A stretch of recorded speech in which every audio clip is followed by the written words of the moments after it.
Enough blind jokes. Stop asking for more.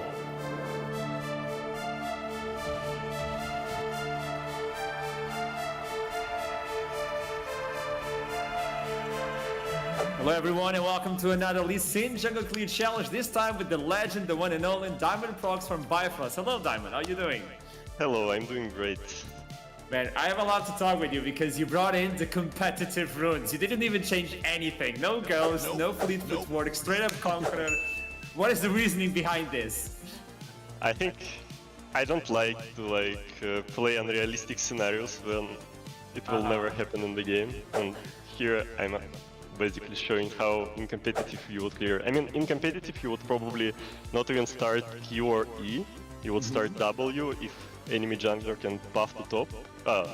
Buff like the same way that you buff, so you can contest the scuttle with more health. Because if you start the Q, it will be kinda low. What are you going to start with though? Because if you start W, it's going to be a lot slower, no? Yeah, it is. Maybe I will start with E, okay. Okay. And this may be a difficult challenge for you because you are the one that invented counter jungle, so you don't like to make a full clear, especially with Lee Sin, right? No, I love the full clears this scene. I think this champion really shines when he can full clear later on. Like if you farm well, you actually don't scale as much. Okay, so what timing are you going for? Do you want to be at the top of the ladder? Do you think you can do the 326? Or you think you're going to be a little bit slower? I think it's going to be slower definitely because there is no ghost, no anything. But we will try to show the fair Lee Sin, because usually you actually take, like, you either take 3 camps and gank, or you take 5 camps and go for the scuttle. That's the more usual approach to this. But you're the legend, man. Let's see. Show those guys. Style on those kids, as Goldboard usually says. Okay, conquer it in. So no fleet footwork, guys. No additional healing coming in for Diamond Prox. You have to kill all of them, by the way. Don't pull this off on me and leave one behind. Okay, don't stop it. Okay, Tempest is off cooldown. There you go. Easy. Where do you think you're gonna use the flash? I'm not gonna use the flash, man. You're not even gonna use it! Have you ever seen a Lee Sin that uses the flash on the clear? Except for this challenge. This is the Chad move, Diamond! This is the Chad move! Oh, you're getting a little bit lower? Oh no, Diamond. Not even close, not even close. Yeah, of course not. Oof. This guy, you're making me nervous, Diamond. You're making me nervous. You cannot die, man, you cannot die. Okay, get the Omnivamp. So far, 246, not far behind. What would be the perfect timing for you? I have no clue, honestly. Man, the knowledge coming in, but you're getting so low. Damn it! No, we're fine, we're chilling. Oh man, I'm too old for this, I'm getting nervous. Okay, now I would usually go for the scuttle, but I'm actually quite low, as you see. No, Diamond. Now you got the Omnivamp. And you're rolling around the skills so well. They didn't even pull the Grumpy. This is a good timing. 323, 224, 225, 25, Diamond! So, you're first place! And you didn't even flash!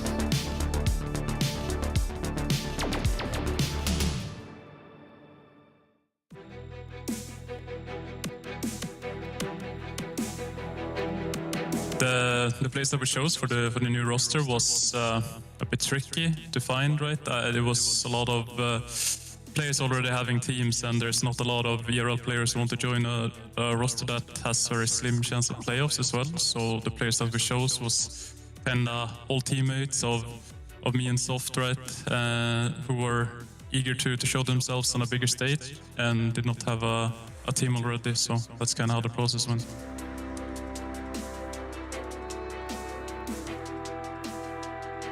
Sips brings in the stability and the weird kind of champ pool.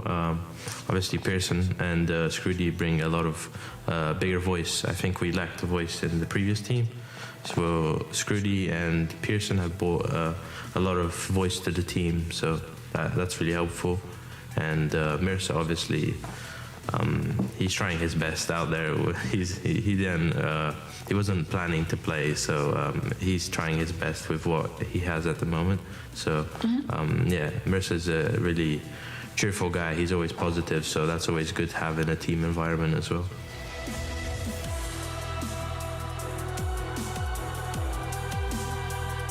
They're very strong. They're a very strong early game team. So last time we played against them, I think we got stomped. So we just want to try and not get stomped in the early game, and maybe we can manage something in the mid game. I think we need to ban Diamond Proxys Wukong. It seems like he's very good on that champ, and he has a lot of comfort. Like I think it showed that he has a 33% win rate without it. So if we ban Wukong, there's a serious chance we could win the game. Yeah, I think last time we faced Bifrost was probably the worst performance we ever put forward in the NLC, I think. I mean, we had a really huge identity crisis with the last roster. I think I was playing 6, which was kind of not what we had scrimmed and not what we had practiced. So I think for this time, with this roster, I think it's going to be way easier, right? Now I think we found a bit of an identity. And I think Bifrost, even though they have strong players individually, I think they've looked a bit shaky, and I think we'll look to collapse on that. No one wants to lose to us. Everybody's nervous into potentially being the first ones to lose to Singularity, right? So I think we're gonna capitalize on that and punish them hard early and take it from there.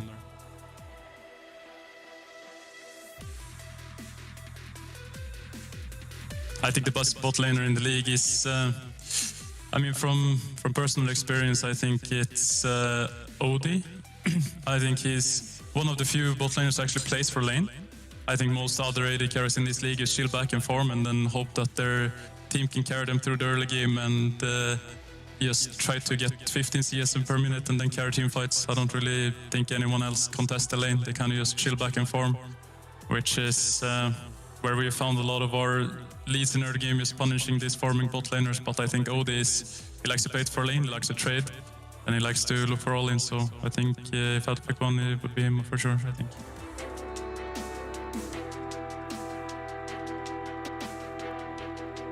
My message would be, I think, for the casters, love them all, they're doing a really good job. I think for the entire last year, I didn't do any interviews or any media whatsoever. I was really struggling with that part of NLC. Didn't really want to participate because felt really scary to do, but I think as I did my first interview, the cast was really helpful and kind of made it very easy to talk and answer questions, and after that I started to really enjoy it. As for the NLC as a whole, I think this region is really strong. I should know that firsthand, getting smashed by all these teams. I think we'll do really good in EM Masters. And as for our fans, the strong and the few, I think we'll try to get this first win. I think keep believing in this roster. We will show better results down the line. I think we're not taking anything lightheartedly. We're working hard. We're trying to win. So I think stick with us, and we'll show results in the end, I think.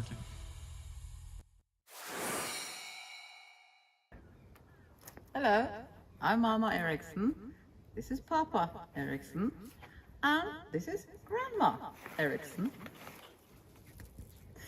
10 years ago, Papa Eriksson helped build Eriksson's first computer. And since then, we have followed his career and supported his true dedication to League. Gaming can be tough, but when Eriksson wins, nothing is sweeter. Love and support is key to success. That's why Vanir will win and beat Dusty tonight.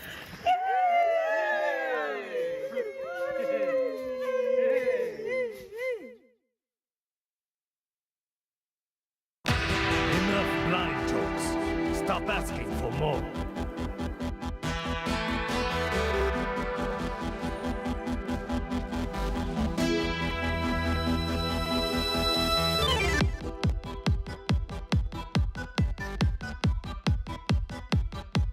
Hello everyone and welcome to the Lee Sin Jungle Clear Challenge, this time with JDXL, and it's not Torok, it's Dan.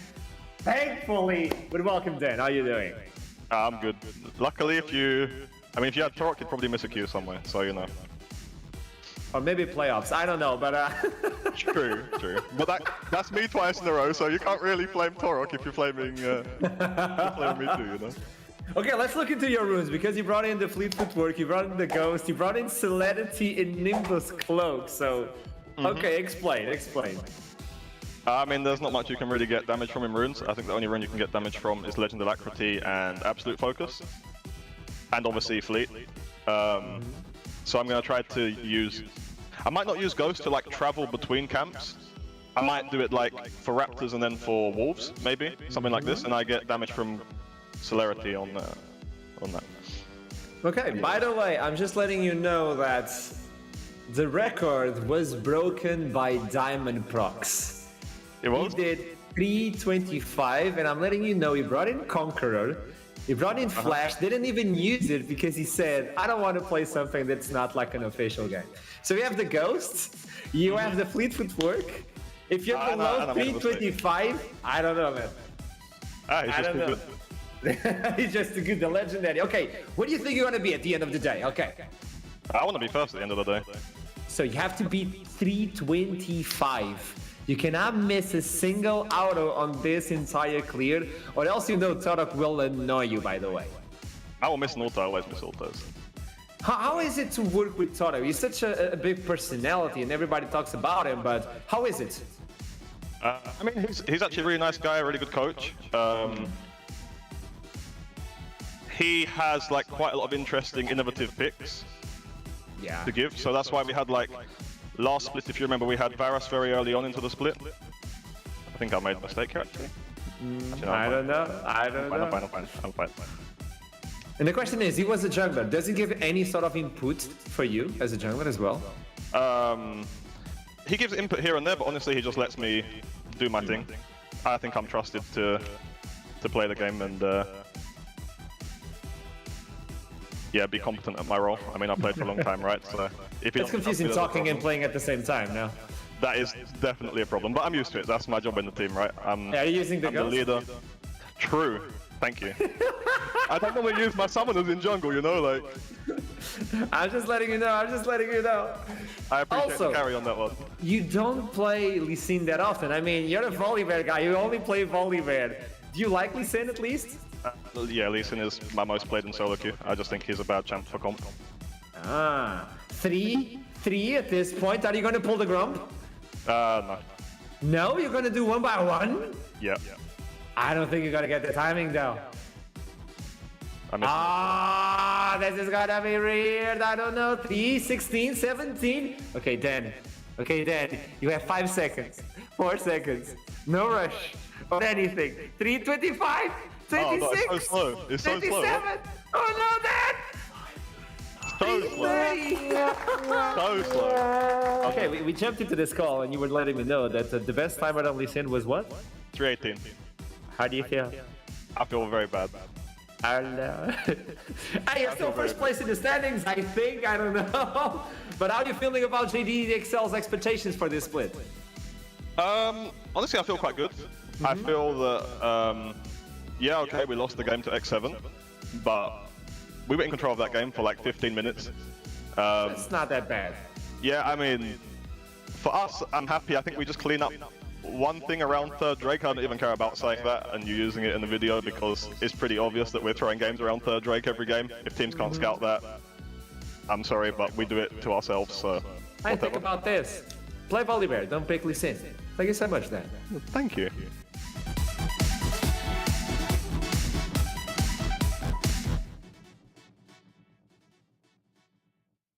Hi everyone, my name is Mari. I'm a content creator for X7 Esports and I'm here to give you our weekly recap.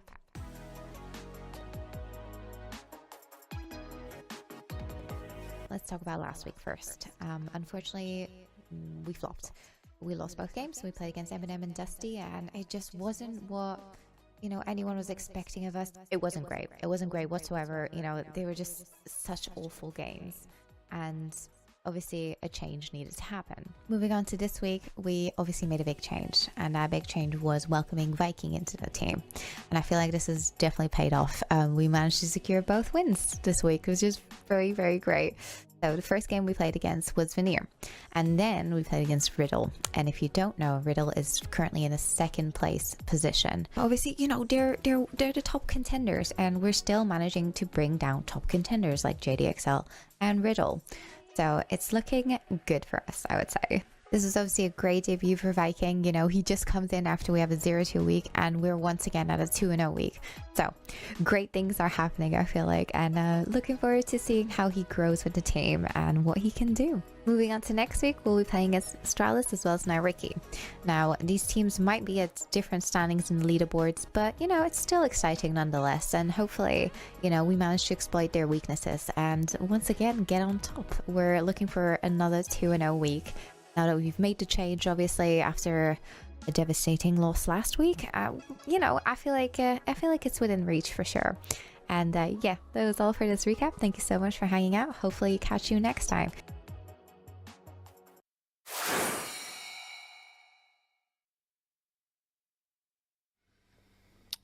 So against X7, I think we actually had a really good draft for like team fighting and stuff, and I think we also were doing pretty well in our lanes. I think we got top pretty far ahead, and I think we're in like a really good spot to win the game. But I think like we kind of effed up on the Herald, and we gave them the Herald, and they got a lot of gold on their, especially their early carry of that, and also I think it just came down to like team fight execution, and I think we just played a little bit better. We should have won that game, but in the end they were the better team on that day, so sucks, I guess. For the Dusty game, I think mid lane was going really well actually. They were really griefing some top dives, and like Dreampool was just like outplaying them left and right, honestly. But I think again, like we were just taking a unnecessary fight. I mean, we just kind of gave them what they wanted, like in the early game, by fighting on Herald, when we could just like sit back and we already are ahead, and we have like the Corki scaling, we have 2 Drakes, and I think again like we just overforced some stuff, which led to them getting the Herald, and then kind of snowballing the game from there, and we weren't able to like answer their plays well enough, so we end up getting too far behind, like especially on the tempo. I think especially like on the jungle, and I kind of feel bad for Dreampool because he's like it was like the Giga Chad just blind picking Ornn, and then we didn't carry him through the game, so I feel kind of bad for Dreampool this game. But yeah, I mean, I think again like this was also very winnable, just like the X7 game. We just need to play a little bit better as a team, and I think we win these games. I think this team has good individual players. I think everyone is like good enough to compete in the NLC for sure, but I feel like there's just some different ideas on how to actually play the game, like between like the players, and I feel like if we can't get on the same page, like by playing a certain way or like facilitating or compromising, then it's gonna be really hard to function well as a team. Like you can be 5 really good players, like you've seen with I'm not saying like a insane superstar team, but like if you've seen just like having really good 5 individual players doesn't always get you the results you want, and I think you always have to be working well as a team, and that's like the most important part in League of Legends because it's a team game. I think Riddle has been looking a bit weaker so far. Like the last games, they have been dropping some games. So I'm kind of looking forward to play them again and get my revenge. Because last game I wasn't very happy with my own performance. So I do want to do a lot better in that game. so I think we can definitely beat them. As for Astralis, I think they might be harder to beat as a team than Riddle, based on like recent performances. But I think like for Astralis, we also just, I mean, it's just like the X7 and the Dusty games this week. We just have to play better according to what we do with our comp. And I think especially like around the Herald, we need to keep an eye out, just like not giving them anything for free, or like having a good response, because I think this is what kind of made us snowball into losing the games this week. So I just really want to have like some clean macro for next week and just show that we can be a good team. Obviously, it was like a really heartwarming video by my family, and it seems like a lot of people felt that too. And it's like really nice to see, just like like for me, family comes first, and like the support they showed to me is like, I mean, you can't replace it, right? And I'm like really grateful for them. And also, yeah, it was nice to see like on the NLC official broadcast, like how it also got like received really well on Twitter. So I'm very happy with that for sure. Hi everyone, I'm Mari. I'm a content creator for X7 Esports who just rematched and won against Riddle, and I'm here with Kaseng. And Kaseng, how good is it to go from the 0-2 week to the 2-0 again? Like, how do you feel? I mean, it looks like we're just inconsistent, right? Just going to 0-0-2 to 0-0-2. But you know what? Ever since like the change in jungle with MC for Viking, it just feels like we're much more on the same page, especially with like my jungle and my solo lanes, for example, right? It just feels like they're much more in sync when they're playing, you know, their 3v3s or 2v2s or whatever. And I think this has been a big change because it just felt really hard for especially me and Attila to kind of like facilitate and help the other side when we're literally playing our own side on the bottom lane, right? And I just think, yeah, these 2 wins, it felt much nicer. The fact that we won on our terms. That's right. Yeah, so you did get obviously a new player in, but so you just think it was all based on the new player, really? Like, it wasn't just like more communication or better draft picks or just anything like that. I mean, the thing is, right? When we're like the whole idea or philosophy behind this team is just like by having basically a facilitating jungler or someone that just enables the solo laners, because obviously both our solo laners are Korean, right? With Tempt and Chasey, where they're obviously mechanically they're really insane. Just maybe in terms of like English, obviously it's hard for them. So by having a jungler that's able to like, I guess, use easy words so that they understand, and I'm talking about what he wants to do, it's easier for the solo lanes to focus on their lane and also play with the jungler. Whereas before it was kind of like everyone was kind of quieter on the communication side, so it was like hard to know what they wanted to do with each other. I mean, don't get me wrong, I'm pretty confident that we'll pretty much win from now on. No losing allowed. No losing allowed. Okay, perfect. If we lose, blame Attila. That's all I'm gonna say. Actually, I would like to pray. Okay, even though obviously I just made a fun jab at. I think Attila deserves the MVP for today. I think he was really on his game.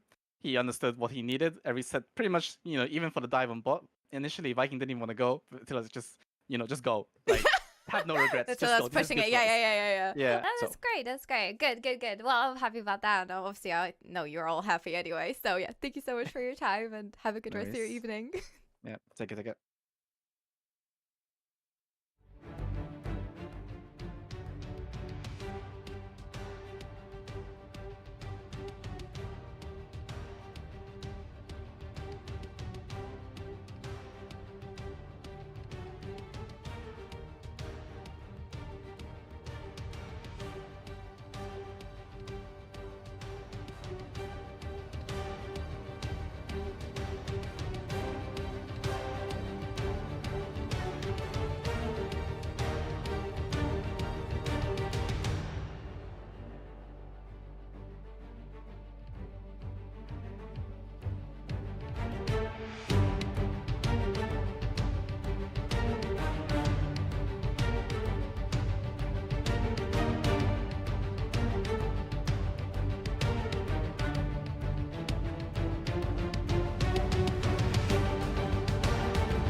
Hello everyone and welcome back to the Northern League of Legends Championship. Today marks match day 15. Playoffs are around the corner and the teams are still running for that sweet 6 spot. We still don't know what's going to happen, but we know. My name is Alexander Asharamaya. I'm your host, and today for the first time, it is a pleasure to welcome to the crew, Eragon and Trouble. Welcome back, both from LEC. Hi, I'm really happy to be here for the obviously just kidding. Welcome, Eragon. We're really happy to have you here. And tell us, who are you, Eragon? Yeah, so my name is Eragon. I was actually a former player on M&M. Okay. Nowadays, I am a positional coach. We love M&M here. We do. I love M&M. My boys, Chimera and Soft Shadow. Nowadays I'm a player, and I'm also a research assistant over at the LEC for specifically chakras. You're working with Renato Perdigão. I love him, by the way. He's a Portuguese folk, so I would like to give him props for all the content he's bringing to the LEC. But we're not the only ones on the show. We need those casters. We need the voices inside of the game. So I would like to welcome, once again, the duo from Britain, from UK. Okay, they're both from the UK. One more than the other. Initialize and Imera. We're allowed to be from the same country this time. Hey there. Hi. Come here often? Apparently so. There you are. Anyway, we're back. Over the NLC. Of course, looking forward to bring some big games this week. Got a lot of playoff standings. Big time, and I'm very excited to get into them, but that'll be for later on. So back to Archeron and the crew for now. If you want to get into the games, we need to understand what is the NLC. It stands for Northern League of Legends Championship, where the Northern region alongside UK and Ireland are fighting for the spot at the top of the mountain, and also those 2 sweet seeds we have at European Masters so we can make quarterfinals, and that's that. But in order to meet the teams, we need to understand what the previous day was and what happened. Roast us.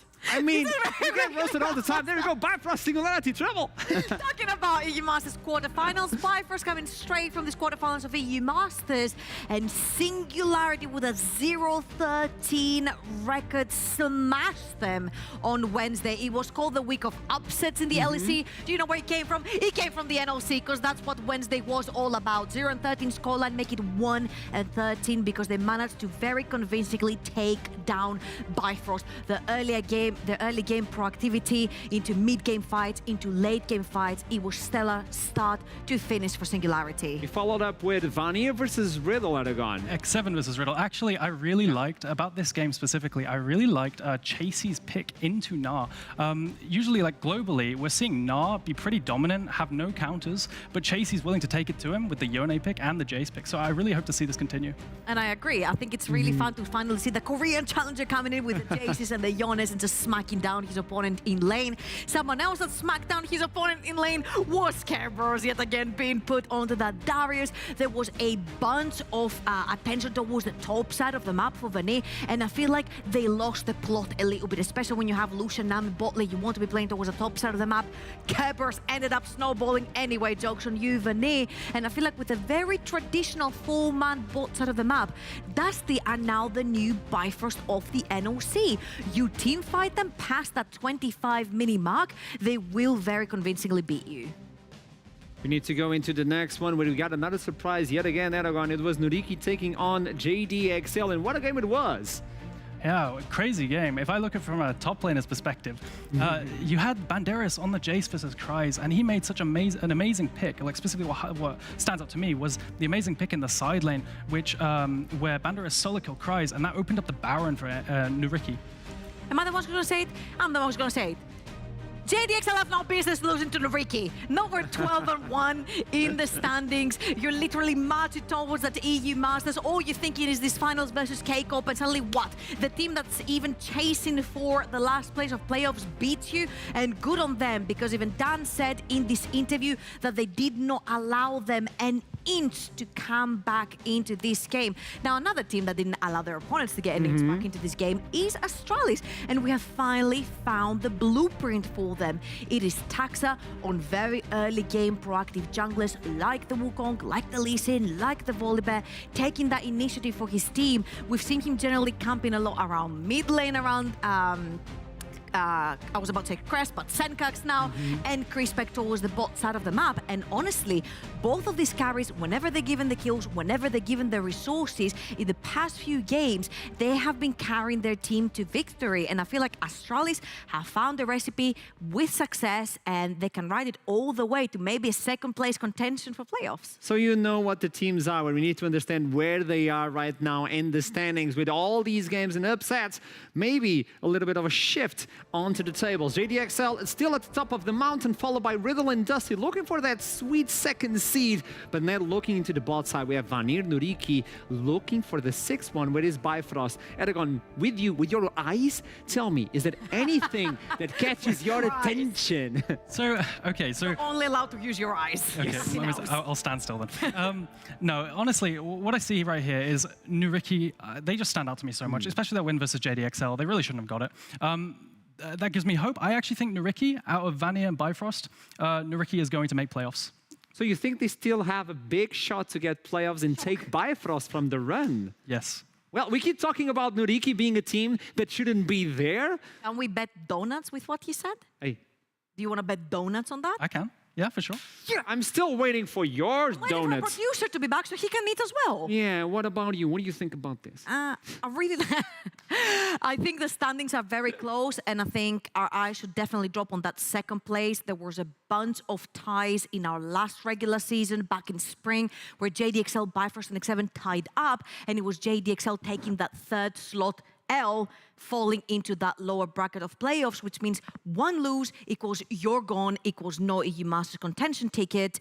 This time, they've locked themselves up in first, but the second place is definitely up for grabs. So what do we have in store for you today? Let's look into the schedule. We have a few interesting ones. Vanir versus Riddle. This is really important for both teams, different reasons. Team Singularity getting momentum. Will it be enough for Dusty? Followed up by Astralis X7, Bifrost versus JDXL. And to wrap it up, M&M Gaming versus Nuriki. Aragon, what is the game that catches your attention right now? Astralis Talent versus X7 Esports. It pops out so much to me. I love the top laner in X7 Esports. I think he's so good mechanically, and watching him is a treat. And I'd love to see, I want to see how well Carlson pairs up against him. I really like the Singularity versus Dusty game. Why is that? I think Singularity are riding the momentum right now. They were that close with a new roster to getting 2 victories. Now they've managed to pick one up, and it was extremely decisive start to finish as well. And it was also versus Bifrost, EU Masters quarterfinalists. Now going up against Dusty, if you keep riding the momentum, maybe you can pick up another upset win. If I may, I would just like to say thank you for being on the show. We don't get a lot of top laners in the show, so it's really good to get some love. We are forgotten. We are really forgotten. But let's understand what is happening in the community. Tossing into the news with our duo, Nightmare Initialized. Take it away, boys.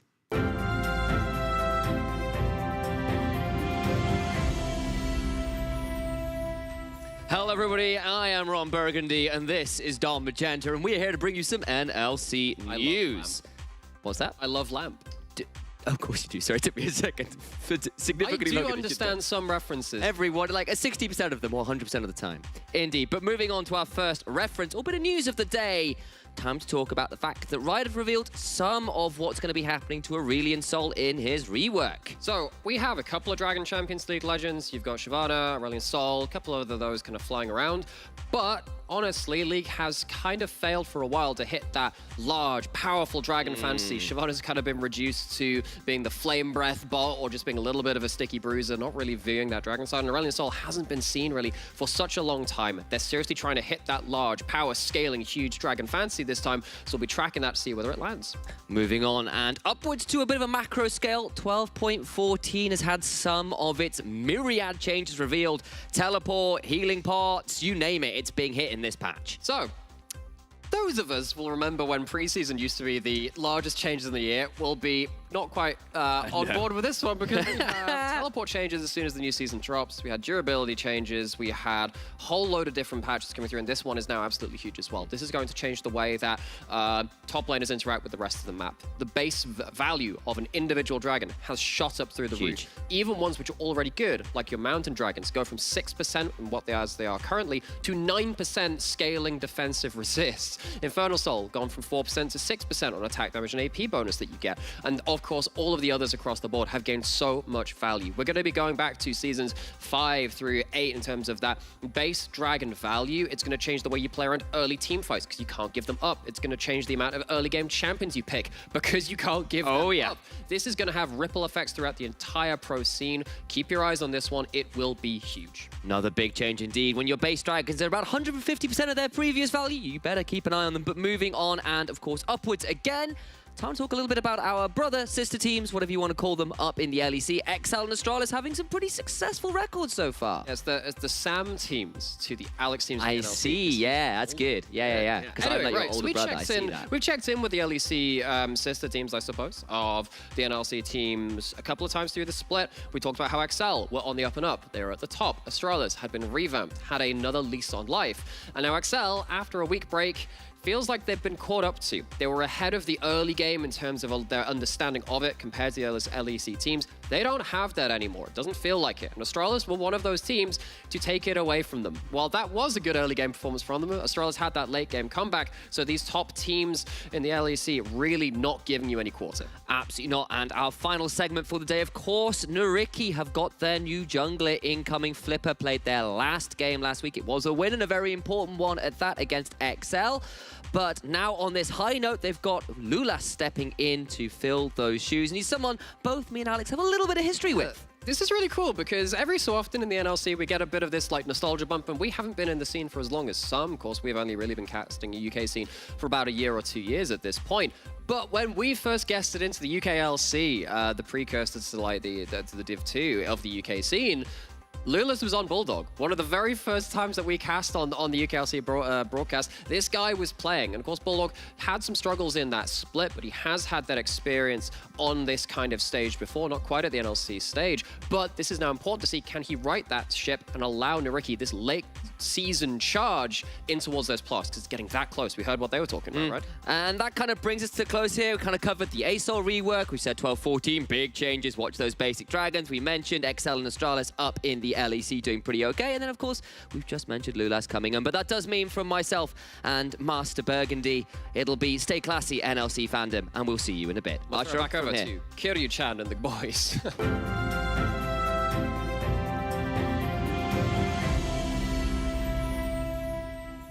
Thank you so much. And the only thing I got from the news was Aurelion Sol is getting rework. Dragons are getting buffed. Pantheon has a Dragon Slayer skin. I don't know, man. Next thing you know, they're going to start buffing Shyvana as well. No. We need to buff Dragon Slayer champions. Like Pantheon. My question is, I'm going to raise this to the chat now that we're talking about dragons. Please give your lights to Twitch chat, and our social media manager is going to tell me. Is Idas and Siphon from TFT Shyvana skins, or are they actual dragons and they have their own lore? Please leave it in the chat because I'm freaking clueless. But I've seen Shyvana walk around on the map. So regarding with lore, they exist, but the skins are from Shyvana.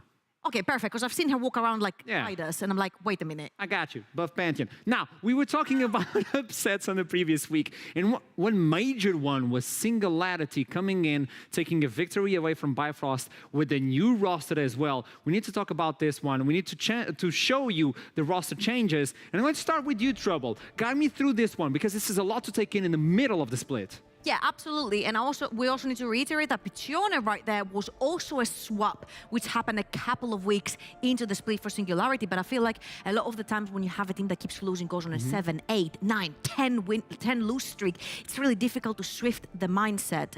And if a complete lineup rework is what the team needs to start functioning again and having people that have not experienced all of the losses and the heartbreak, put them back into the team and create a new one from scratch. Spikey, of course, is the only remaining member from the starting lineup this summer.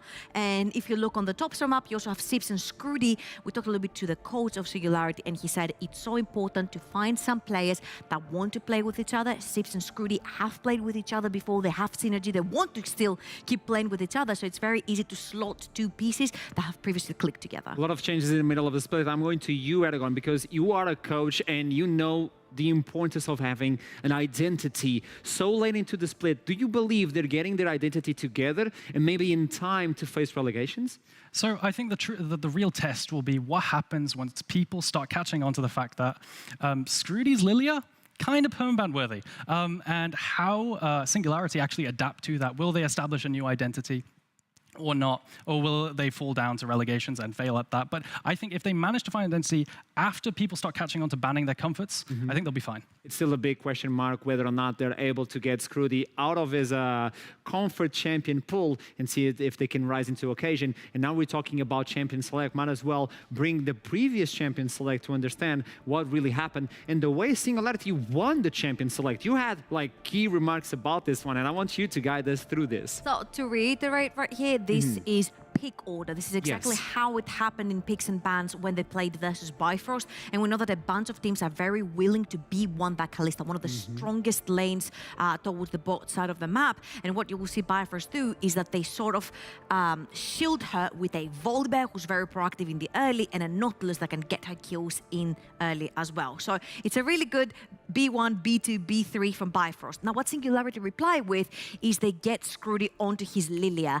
The previous time that he played it, he was so close to closing these games out. What the team was lacking was follow-up on these huge flash sleeps that he was getting. They're locking the Braum and they're locking the Lucian. So instantly, Bifrost are thinking, oh, Lucian Braum towards the bot side of the map, a very strong lane, doesn't necessarily counter Kalista too much, but also you're playing with that Lucian in the bot lane, which is very proactive.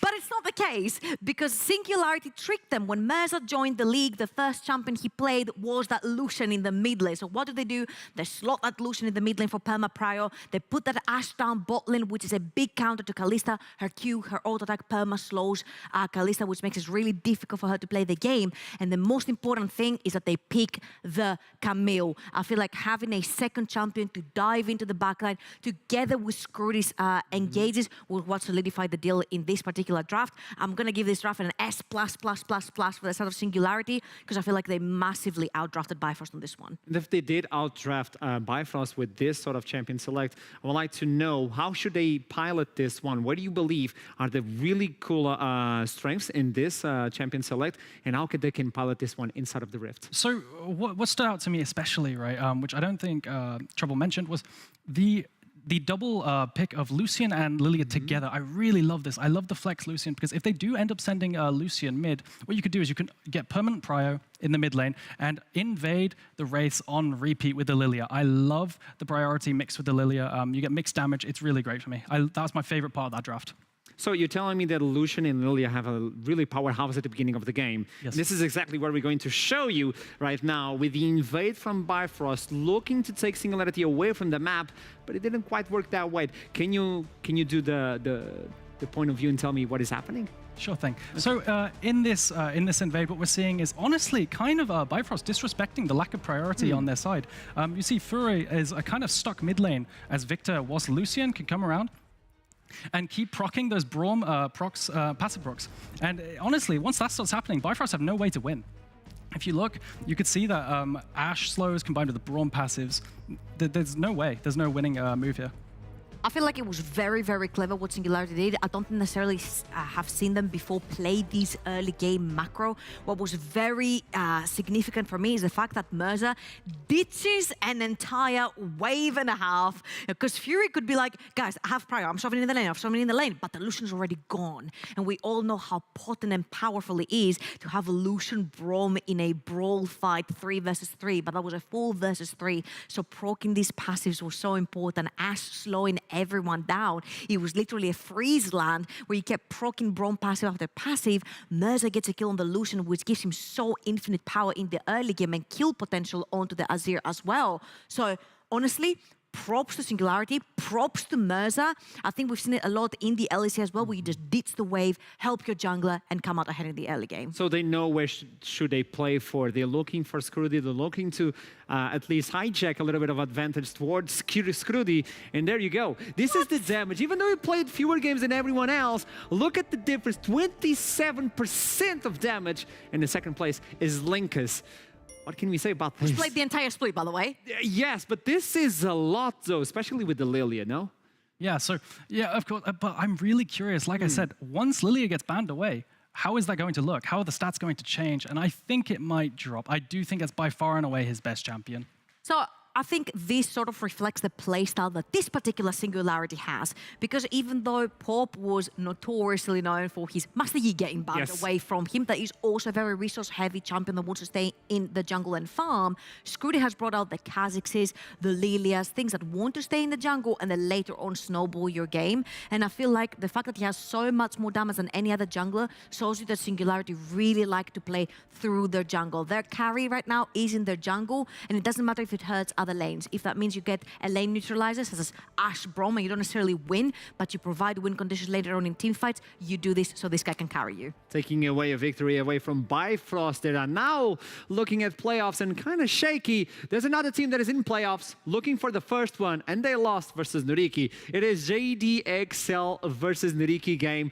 We need to talk specifically about this. There's a lot to take in. Let's start with the champion selection. I wanted to talk to Torok about this because what is this, Torok? Okay, first of all, in this one we have Roscoe in the mid lane. It's no longer MNS, so you do not have the win condition of MNS pretty much doing what Caps does for G2, which is taking one person off of the map, and instantly you have numbers advanced in the entirety of the map, and you can just do whatever you want with it.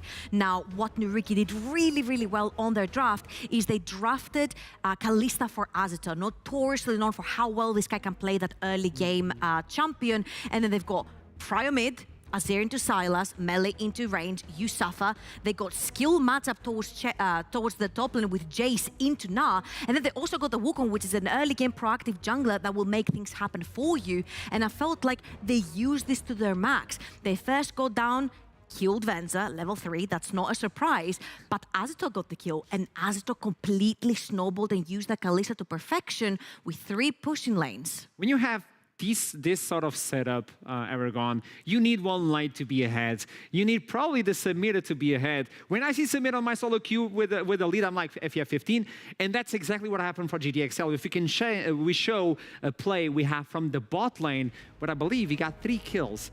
Yeah, so this triple kill, I believe we're seeing on the screen right now. What's key to look at here is the fact that they blew everything, all their CC, the easy CC to land specifically, onto the rel. So they don't have that point and click ultimate to interrupt Samira R. And then Samira R it takes over the entire fight because they've got no CC to interrupt it. And then there's a triple kill for Venza.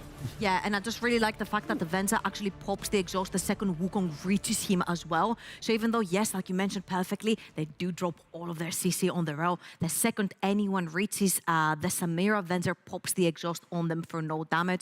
And obviously Dan was there to turn this whole game around.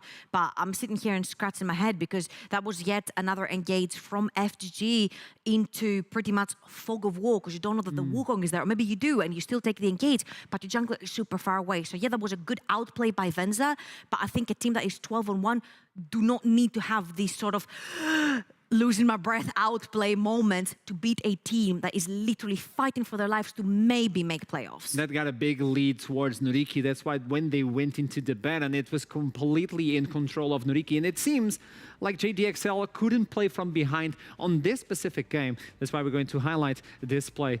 It's going to be on your trouble. I think Nuriki's macro is nothing exceptional, but it's very clean here. As you can see, top lane inhibitor is gone, which means the wave is going to push. They just got Baron. Look at bot wave, it's already pushing. Look at mid wave, it's in the middle. What does JDXL do? They try to very wisely make a pick right there, because you take one Baron off of the map, maybe you chase, you get another one and take some more off. This is fortunately a fight where, for JDXL, they lose, but look at what Nuriki gain on the map. Top lane wave is getting shoved in, no inhibitor. Bot lane wave is crashing onto the tower, and mid lane wave is the one that they took to take yet another inhibitor. So that was a pretty good, clean macro.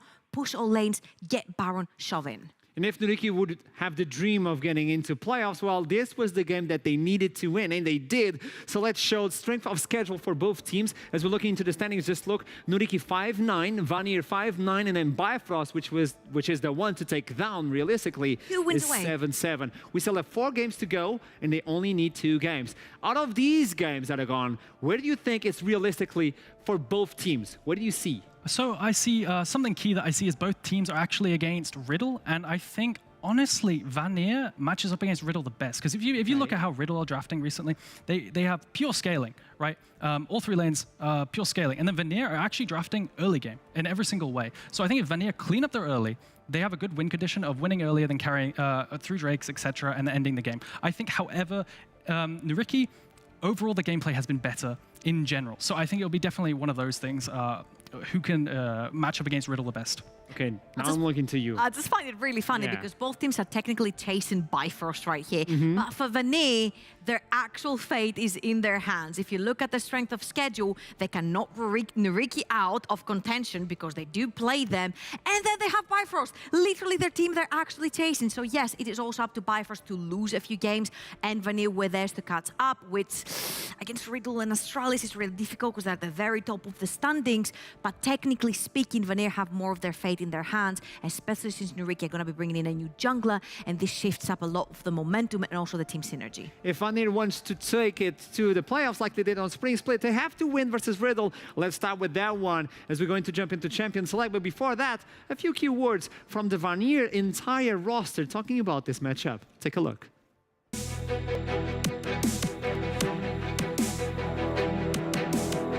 I think in general, I'm not too happy with the performance. I think we would aim to be a bit higher in the standing. And for myself, I'm a bit disappointed. I think I can show much more than I have done this split so far. Performance of our team is not the greatest, as you see. It's because we have like 5 wins and 9 losses, if I'm correct. We started improving really late, and as individual players. So I hope at least last 4 games we can show that our viewers that we can actually play good.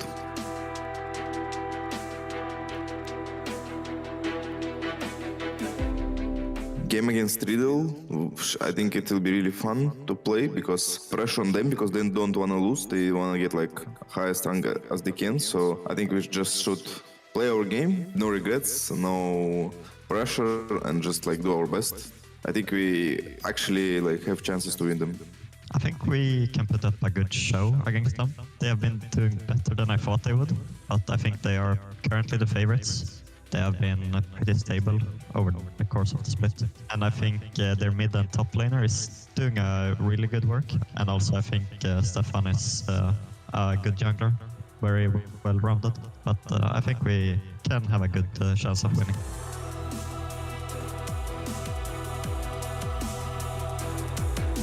Previous game against Riddle, we had another 2 laners, so it's kind of changed situation as well, because still, you know, it's a kind of different team, even if it's one person. We all just came more prepared, I would say, to this match. I think we have some new strategies, I would say, to surprise people and even Riddle. Honestly, last time we played them, it was a bit of a top incident. Yeah, it was just quite unplayable to play the later stage of the game, even though we did pretty fine on bot lane.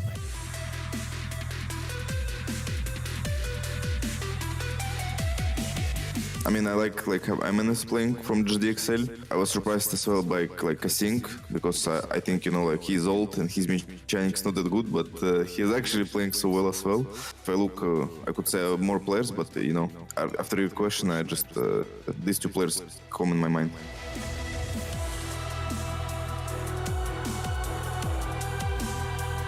You know, the vibes, I like the caster's Anachron, if I'm correct. I really like how he's cast. I like the people. I mean, it was kind of cool and still going, right? 4 games. I will try to surprise my viewers, NLC viewers, with my gameplay and just do my best. Thank you for watching and cheer for Vanir. Cheer for Vanir! Okay, that was a lot to take in. I was not ready for that one. Vanir and Riddle, 2 teams that coming in from defeat. And from the previous interview, Eragon, we heard from Vanir, they were struggling mentally. And how can you help a team that is struggling and still have an opportunity to make playoffs? So I definitely think it's a case of doubling down on the identity that they did have, right? So looking back at the games, Vanir have been drafting early game consistently, right? And on the opposite end of things, Riddle have been drafting late game consistently. I think Vanir actually have a good shot this game. If they play their early game cleanly, if they just take the dragons, play consistently well into that scaling comp that Riddle will inevitably draft, I think they'll do fine. It's mostly about looking into the bot side as well. Well, there's a lot of attention to the bot side. Yeah, I feel like, okay, the moving Let's talk game for about Vanir sides. in the early game is Kraox, right? But when it comes to these late game fights and you bring in someone like Merbs who likes to be the focal point in these late game team fights, I feel like the guy has had some really pop-off performances. But I feel like right now the fit into Kevo is not going to be the easiest due to the flexibility of what Riddle have brought towards the bot side. We can show the bot line, and we have a specific graph, I believe, towards the AD carries to understand Kevo and Merbs, the difference in terms of champion pool, where Kevo can adapt, Merbs is about carrying. I mean, Need carry. How do you know what Kevo is going to pick? Is he going to pick early game? Is he going to pick mid game? Is he going to pick something safe? Is he going to pick an Enchanter bot lane? Is he going to pick a Mage bot lane? Is he going to pick a Senna? And if he picks a Senna, is he going to be the support or is he going to be the one that's farming? So I feel like what is really important right here is that there's so many flex picks. Also, Seraphine, Lucian, Ziggs can go mid lane, Kog'Maw can go mid lane, Senna can go support, can go AD carry. So the flexibility that Riddle constantly bring in their draft is really towards their advantage, especially when you're red side, right? And if you look at Merbs, he is the guy that Vanir are looking at when it comes to carrying their games. You go for that late game scaling with the Jinx, the Zeri, the Seraphine, the Ezreal, the Xayah, trying to carry your team forward. I think in particular his Xayah has been absolutely stellar this season. Okay. It's to you, Eragon. You're the top laner. I need you on this subject specifically. Riddle picked the red side. We know what Jaxplank can do on the top side. Guide me through, how can you survive as a Vanir top laner? Do you ban both Jax and Gangplank? Oof, this is a difficult one. So I do think it's a case of Vanir have been drafting weak side top lane for the most part. Dreampool for the most part has been on those weak side picks. I think you have that staple in Gnar, which you could maybe take. But the thing is, Jaxplank has had counters to that. Like last time into, I can't remember the team, but he picked Kale into GP. Into GP, right? So maybe you can't pick that. I think Gnar for Dreampool is probably going to be the go-to, and then survive the onslaught with the R5 counter pick that is Jaxplank. So maybe pick something that you can survive on the top, look for openings to the bot side. It is the Vanir style of play, so they need to use their play style to beat Riddle. Willow coming in from the defeat. You believe that's enough, Turbo? Okay, I think, Riddle. Be honest with me. Riddle did also lose to X7, right? And X7 seemed to be in gear right now that Viking has joined them. So that was a very slow Riddle game from what we have seen. Usually you have Stefan more on his selfish junglers farming the jungle, having priority lanes, yada, yada, yada. But right now, Riddle are on the red side. And you have the chance to both counterpick your jungle if you want, or your bot lane, or your top most likely. And when it comes to Jaxplank, we're mostly looking for that second win condition that he creates through a side lane. So yeah, the core for Riddle, the 4-man core in the bot side of Riddle looks so freaking strong if it's a 4v4 or a 4 versus 5, but then having that second damn win condition where the guy's gonna take all your inhibitor towers and your Nexus and you're still fighting Elder Dragon is so annoying to deal with. And if you think about Dreampool, his best champion so far has been Ornn. And even though he got all this attention last time on the Ornn, it still went south for Vanir. So is it maybe the time to just put him on the offense? Maybe let's see how he's going to fare on this game. It's going to be the first of the day, match day 15, Riddle versus Vanir. You want to do it? Yeah. Press the button. Let's jump into Champion Select. Well, that was a small tap. We need to do better than that, Trouble. Let's look. Vanir and Riddle. It was put on, but now. Oh, come on. Next time you're going to do it, okay? You're going to show how. Okay. Next time. Looking into the Champion Select, where should we focus? Bam, go. So, for sure, I think early bans as Vanir, you take away some of the hyper scaling picks. I expect Seraphine, Gangplank, the scaling picks that you don't want to deal with, stuff like Seraphine, Zeri, Gangplank, etc. like this. If you're on the side of Riddle, you take away early game proactivity. So I think you take away potentially the Volley Bear, because Vanir have shown they are a early game team. I'm actually really scared of Ericsson's Corki, because even though Vanir were 10k behind in the previous game versus Dusty, these Corki rockets hurt, and if you reach 2 to 3 items, he becomes so obnoxious to deal with. I really agree with Riddle right here. I just want to see what the reply is if potentially Jaxplank goes towards his Jax. The Poppy here ban shows me that Kraox wants to go back to his roots, wants to bring back out the Lee Sin, and this was a champion that Kraox made such a good impression in the NLC with. Bringing in that Lee Sin. Now, looking at Ericsson, if you're gonna lock in the Lee Sin, you need Swain, you need Ari, you need Lissandra, you need setup in the mid lane. And look into this. Jax is not banned, and you still have the counter pick to the top side. I don't think Jaxplank will first pick it. What is first pickable here right now? I think it's really difficult, right? I think you could go for the Gnar early, depending on Dreampool plays it. I think... Could go for the Wukong. We've seen Wukong, of course. nerfs, but it's so still the relevant. Poppy ban, actually, I was going to say, the Poppy ban indicates to me immediately potential Wukong pick, right? You're seeing this in the LPL as well, in the LCK. Poppy to counter the Wukong. Disappointed! You were expecting what? Lee Sin? Yeah. Obviously, sorry, go on. No problem, it's okay. So they got the Wukong as the first one. Now they can reply. They can look not only for the jungle, they can look to solidify instantly the bot lane as well. What do you see, There it Trouble? is. Division. Okay, I'm just gonna go past my disappointment over Craig picking Wukong over his Lee Sin. But yeah, if you go towards the other side of the coin, you're probably picking a lot of scaling in the bot lane for Riddle because you have red side, and we all know how they do like to play around Vladdy, Stefan, and Jaxplank. So picking something that stays relatively safe in the laning phase, especially now that Kalista is also banned, I feel Zeri is a pretty good pick right here, and you can pair her up with a bunch of different supports. Yuumi, for example, comes to mind, unless they want to steal it here, potentially with the Twitch. Yuumi has gone through the entire picks and bans. And we've seen Merbs pick a lot of Ezreals. Now you do know who you're going to fight against. You know it's a Zeri. So what do you think should be the counter pick right now? Well, it looks like they've already drafted the Senna. I mean, this looks like a standard Riddle draft, right? Like scaling bot lane, aggressive jungle. This is exactly what I expected. And now they've locked in the LeBlanc. Is that locked in? I can't tell.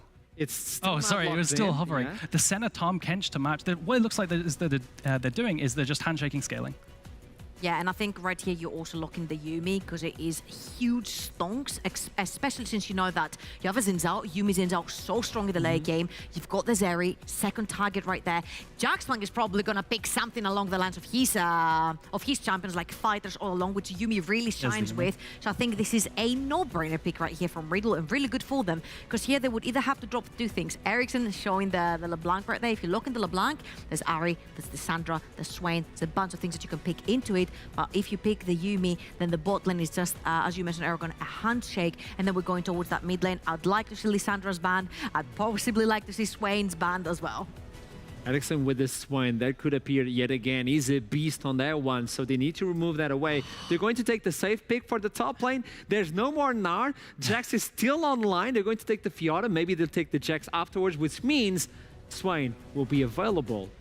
My whole plan of giving Dreampool Gnar, it's all out the window. What else is safe? I mean, Ornn, the and Ornn. it's gone again. And no. Oh no, the Ornn is bad. So it's really interesting. Vanir saw... Renekton? No, I'm kidding, I'm just fighting you. Awful against Zeri. Absolutely awful against Zeri. But you see, they banned Fiora trying to get the Ornn, and then immediately Riddle recognized this and banned the Ornn. So what's another safe blind pick top? Is it... What that tells me is the fact that you ban the Fiora and the Jax is you have an angle for Camille right here.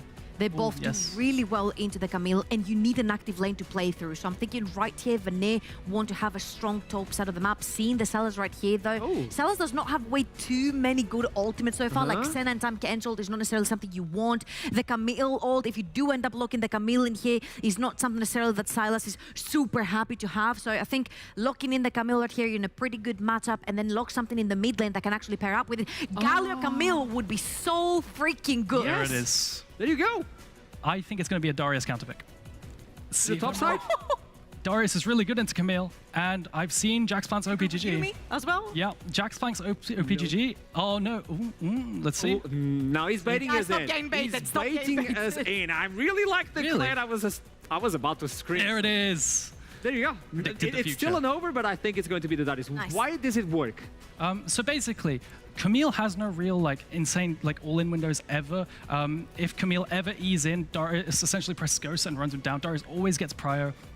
It's a horrible matchup 1v1. So what we take from this entire Champion Select for both teams, Riddle looking for the second spot, Vanir still looking to get into playoffs run. Trouble, who do you think is going to take it?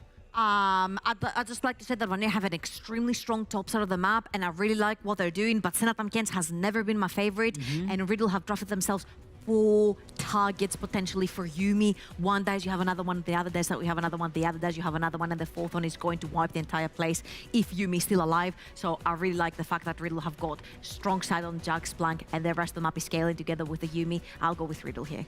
So who do you think is going to win? I think it depends on if Vanir can pull off the top jungle duo and set up the ganks on the immobile Darius. I think that really is what it is. But honestly, judging from previous form, I actually think Riddle's going to win. Riddle are looking to take in the second seed. This could be the last opportunity for Vanir. So without further ado, let's toss it to the casters, the duo, the UK. It is initialized in Nightmare. So, what are we gonna do this week, Nightmare? The same thing we do every week, Sam. Try to take over the league. Hello and welcome back to the NLC, of course. First game getting loaded up, and these drafts are kind of interesting in some ways. We use that word a lot, but in this case, it's quite true. Because actually, I'm interested by it. Because seeing that Darius locked into the Camille Galio reminds me very much of the first week that we saw Dusty coming into the league. They locked in a Darius into the Galio Camille and said, all right, you want to come into us? Welcome to this zone of infinite damage and healing which Darius has around himself. Shame is he can't really get that outside of it. Getting onto targets is difficult. Diving onto him, it becomes really, really dangerous. I think that when you're playing around that Darius, a lot of bad things can happen, and giving, you know, Jax Plank a large amount of agency, that has typically been Riddle's path to success. Absolutely, and honestly, over the last few weeks, we've had some criticisms of Riddle and their inability to either facilitate Jax Blank or play to other parts of the map if that's kind of become a weak side. And we're set up now for a bit of a clash up there, really. Yeah, because Riddle are no longer the second best team in the NLC. They are not viewed by that in terms of the interviews that we've had coming out. We've seen JDXL, seen a couple of other teams interview and say, actually, you know what? Let's look at this X7. Let's look at this Dusty lineup. You know, it's not Riddle on everyone's lips. They've had these cracks showing. They were typically playing through Jax Plank, and Jax Plank got a little bit solved. He was ganked early. He was losing in a couple of side lane matchups. And the question is now, for this game, Vanir, is do or die for them on their side of the rift. Can they solve that same question to the Jax Plank problem? The Jax Plank problem has been something that eluded and caused conniptions for teams for many weeks here in the NLC. But as you said, it's kind of been semi-solved. And the question now is whether the adaptations here are saying, okay, well, you've kind of indexed here into fighting into this top lane, but you have now got a Darius who's pretty good in those situations. Now, I never played many of these games, but do you remember the Professor Layton puzzle-solving games? Vaguely, yes. Now, this would be one of those. It's like, oh, you have a problem. It's not like there are two barbers with two different kinds of haircuts, and you have to solve which one you'd go to for your haircut. By the way, you go to the one with the bad hair, because the only other person that could cut his hair is the other barber who has the nice hair. So you go to the person... Anyway, that would be a problem to solve. Another one would be, of course, in this game, what the heck are you going to do about this, Darius? You've got one with a big axe and one with a pair of scissor legs. So I imagine the one with the scissor legs would do haircutting better, because, you know, scissors are better than axes for haircutting. Yes, unless you get the... Was it Blades of Glory, that one ice skating movie where you oh, that's true. That's right. Well, that was for trimming the beard specifically, but it was the Iron Lotus in Blades of Glory. You're right. It's a haircut of some kind. Anyway, yes.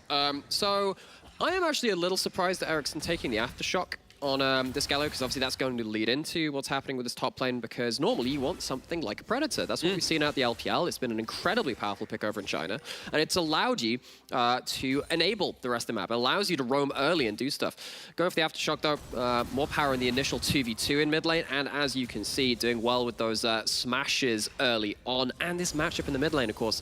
Outside of the draft, when we were kind of looking into this game, kind of preparing for it, Ericsson versus Vladdy was a matchup that I would have, loved to focus on, because these are two big playmaking players for their team. Yeah. Now, Vladdy, you can see going in here on the side, is going to have a lot of agency in this game. You can see how much that Kingslayer does in this matchup. Yeah. But both of these players coming in with a lot of playmaking potential, and Vladdy only 16 years old, very young player, and his entry to the league's been good. It really has, and like this is a guy who came in after Riddle had a bit of a weird spring split. They knocked out X out in that first round of playoffs in a massive shock upset, and then from there on, of course, we may need to pull back on this narrative from Jax Blank's had to pop the Ghost and is under the attempt of an early gank, but it won't turn into too much, so I think we can turn our eyes and attentions back towards Vladdy in the mid lane, and his kind of entry into the league as this young superstar in a lot of ways, asked to play a lot of different stuff, even if the focus has often been towards the top side. On the other side, it's Ericsson. This is the guy who demoted into Div 3 with Verdant, who, while he's got massive support from his family and stuff, it's been amazing to see all those kind of videos. By the way, if you didn't see last week's broadcast with the fan on the street, Vanir, go watch it. Really wholesome stuff. Of course, getting into gaming. Sometimes people around us can found that a little hard to accept at times. It was really wholesome video of Absolutely. Ericsson's dream pool's quite wholesome. They've been torn into him by Jaxplank's axe. He's got many holes in him. Flash hookshot to escape there as Jaxplank stacked up the passive, but Vladdy now might be in a spot of bother, about to get baited in. There's the taunt into the knock-up, and an Nimbus strike will help Ericsson secure first blood with the Winds of War. Not only does he have support from his family, he's got it from his jungle too! Kriox is here! There you go, 1 kill, 1 assist for the mid-jungle duo. When you saw the Wukong and the Xin Zhao locked in, you kind of thought this was going to be an interactive matchup. Now, when you have these mid laners, you kind of want to get out of the lane. That's what Silas and particularly this matchup, right, where you steal the Galio ult. Exactly. Instead of the hero's entrance at that point, it's the villain's entrance. That's what I'm calling it now. So is it a super villain entrance, though? Does it have the presentation? You don't get that This reference. mid lane Go watch isn't big Megamind enough for and the both of understand. us. Yeah, exactly. Not for two. No, we're both villains. leaving as fast as we can once we hit level 6. Yeah, mid lane is not big enough for both of these super whatever they are. And but yeah, no, first kill on the board for Vanir, and of course they are trying seriously hard to stick the landing second half of the split. And that is a good start to it, getting a kill onto that Galio. Of course, Galio is going to be a big part of the pylon damage later on. Galio, not the highest resource champion, but if you do get gold on him, wow, he does pack a punch if you're stuck in all of his AoE. Absolutely true. And of course, as we were saying, for Ericsson, this was a guy who had demoted. Then gets his shout up at Div 1, but there were questions around, honestly, both of these players about how well they could perform stepping into Div 1 with very different histories. For Vladdy, very little history at all. So it's really interesting and been very pleasant to see both of these laners succeed, really, even if they've not necessarily been the primary focus for their teams. They've slotted in just fine, and in this particular matchup with these particular champions, they are... The wave crash, actually. Indeed. Stephan's here, no jungle here from Vanir. Yeah, have to turn our eyes away from all of that. There's a flash from both Merbs and Zaremba popped after the blast cone over the wall. Gets Stefan a lot of value. It's a little lazy from Merbs and Zaremba. They think that strength in numbers of minions, that's actually the added bit onto that proverb. It's not just strength in numbers, it has to have a minion kind of archetype after that. Anyway, right. They kind of take a bit too much safety in that, get punished, they lose a couple of summoners. It's not the most instrumental thing. Both of these lanes looking to kind of scale up into that mid game. When we hit, 2 items onto that Zeri, when Senon starts kind of getting the ultimate available, things get awkward. Speaking of ultimates, we're going topside. Level 6 has been hit. That means Jaxplank's in danger. Has flashed away. He's got the Decimate, but there is the taunt, and Ericsson gets a second. From Div 2 relegations to Div 1, taking down a few members of the second-best team in the league. And you know that answer to the Jaxplank problem? Don't need no Professor Layton. You need yourself a big old gargoyle in the mid lane. Ericsson combos up, doesn't even need Kriox to be up there. Now 2-0 on the Galio, going for Sork boots first. None of this defensive boots shenanigans. Ericsson is starting to snowball. However, Merbs and Zaremba don't have flash, and you do see Vladdy has roamed down towards the spot side, but even with the wave around, decide against looking for the dive, and he's actually going to have his back interrupted with no teleport. That could be quite punishable. Stefan, though, has taken this opportunity to secure the first Drake of the game here for Riddle, so at least there has been some trade back. So, what is the state of the game now? Because you still have a Darius who is in the game. No. Are they pushing down turret plates? Are they taking kills themselves? No. But there is going to be a point where even if this Darius is behind, he's going to be a threat. Question is, at what point can Riddle start playing around that, having side lane threat? He's lost some plays himself, lost a couple of kills, and that means that maybe Vanir can hold this Darius in check for a little longer. So Riddle making sure they can get this dragon helps them actually stall to a point where maybe that happens. That's going to be what I'm keeping my eyes on. Can actually Riddle get to a point where they can now buy some time for Jaxplank to get gold and play through that as a win condition by stopping Vanir from forcing their hand around dragons? My issue is once we get to some of those dragons, of course, you've got Camille and Galio who can lock the normally very slippy Zeri into a cage, probably with a Yuumi on top of her, which means you get a 2-for-1 special there, and they do not like being trapped in a box. No. Wait, would that be like Schrodinger's Yuumi at that point? Do you want to? Can we do quantum? Does the Hextech ultimatum count as enough of a box? Yeah, can we make it like the quantum ultimatum or something? Actually, like Yuumi becomes the cat, and the wave function either comes down to Yuumi is dead or Yuumi is alive. Gain you just open the 300 gold. You open the Camille on. There's just like 300 gold in it. It's like, oh, the Yuumi guess the Yuumi was there. Yeah. Things you learn on NLC broadcast. We're also going to learn what's going to happen around this Herald. Of course, that hero's entrance not available from Galio. Huge cooldown. Vanir have less tools to work with. Zaremba isn't here either. Important to note, whereas everybody from middle is, and that's already a dead Herald. Kraox will go in regardless, though. They'll throw down the hero's entrance, but I think it's just going to be Kraox dying, and he falls down in swift fashion. But that's because it's the villain's entrance. Of course it is. Stolen by Silas. We called it out in the run-up to it. That Galio ultimate was used topside. Huge cooldown, and they didn't even have their Tahm Kench there to bail out someone on the first stage of the fight. Riddle, they have more to play with around the Herald. Vanir commit anyway and lose the fight. Merbs is topside, though. I don't know how far off level 6 he is, but Jaxplank might now be in danger, locked into the Hextech ultimatum, but this is a cage match, and Darius is normally pretty damn good with those. He's learned from his brother after all. The apprehend going on to Merbs, taking a lot of damage. Oh. There's an Noxian Gility. He gets the kill and gets out. Jaxplank will not be denied. I mean, call him a physicist because Jaxplank is alive. He opens up that box, no 300 gold inside that waveform, and they use, again, more resources towards this topside, try and shut down this Darius, but this time it doesn't work out. We thought it would actually, well, I thought it would be a little later into the game where Jaxplank would be becoming that big threat if you end up trying to make plays towards him, but it's only 9 minutes in, and Jaxplank had so much on his shoulders this game in terms of the draft. Vanir just overplay their hand.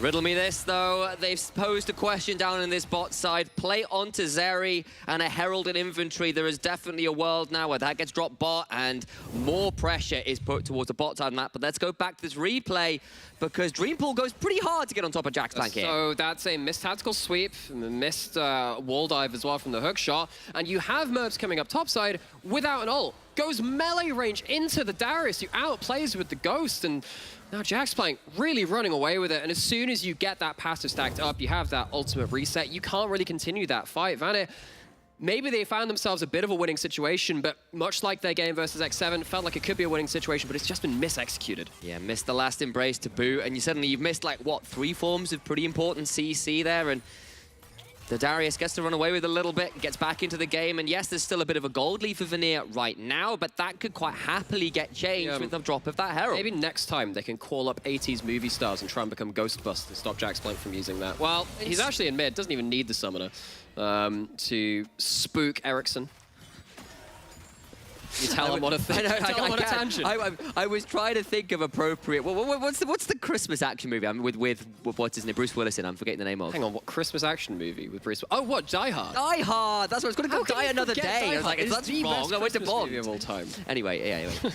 Apparently my brain was also dying really hard very quickly there. Wasn't a lot of brain to die though. Let's be real. PKA top lane.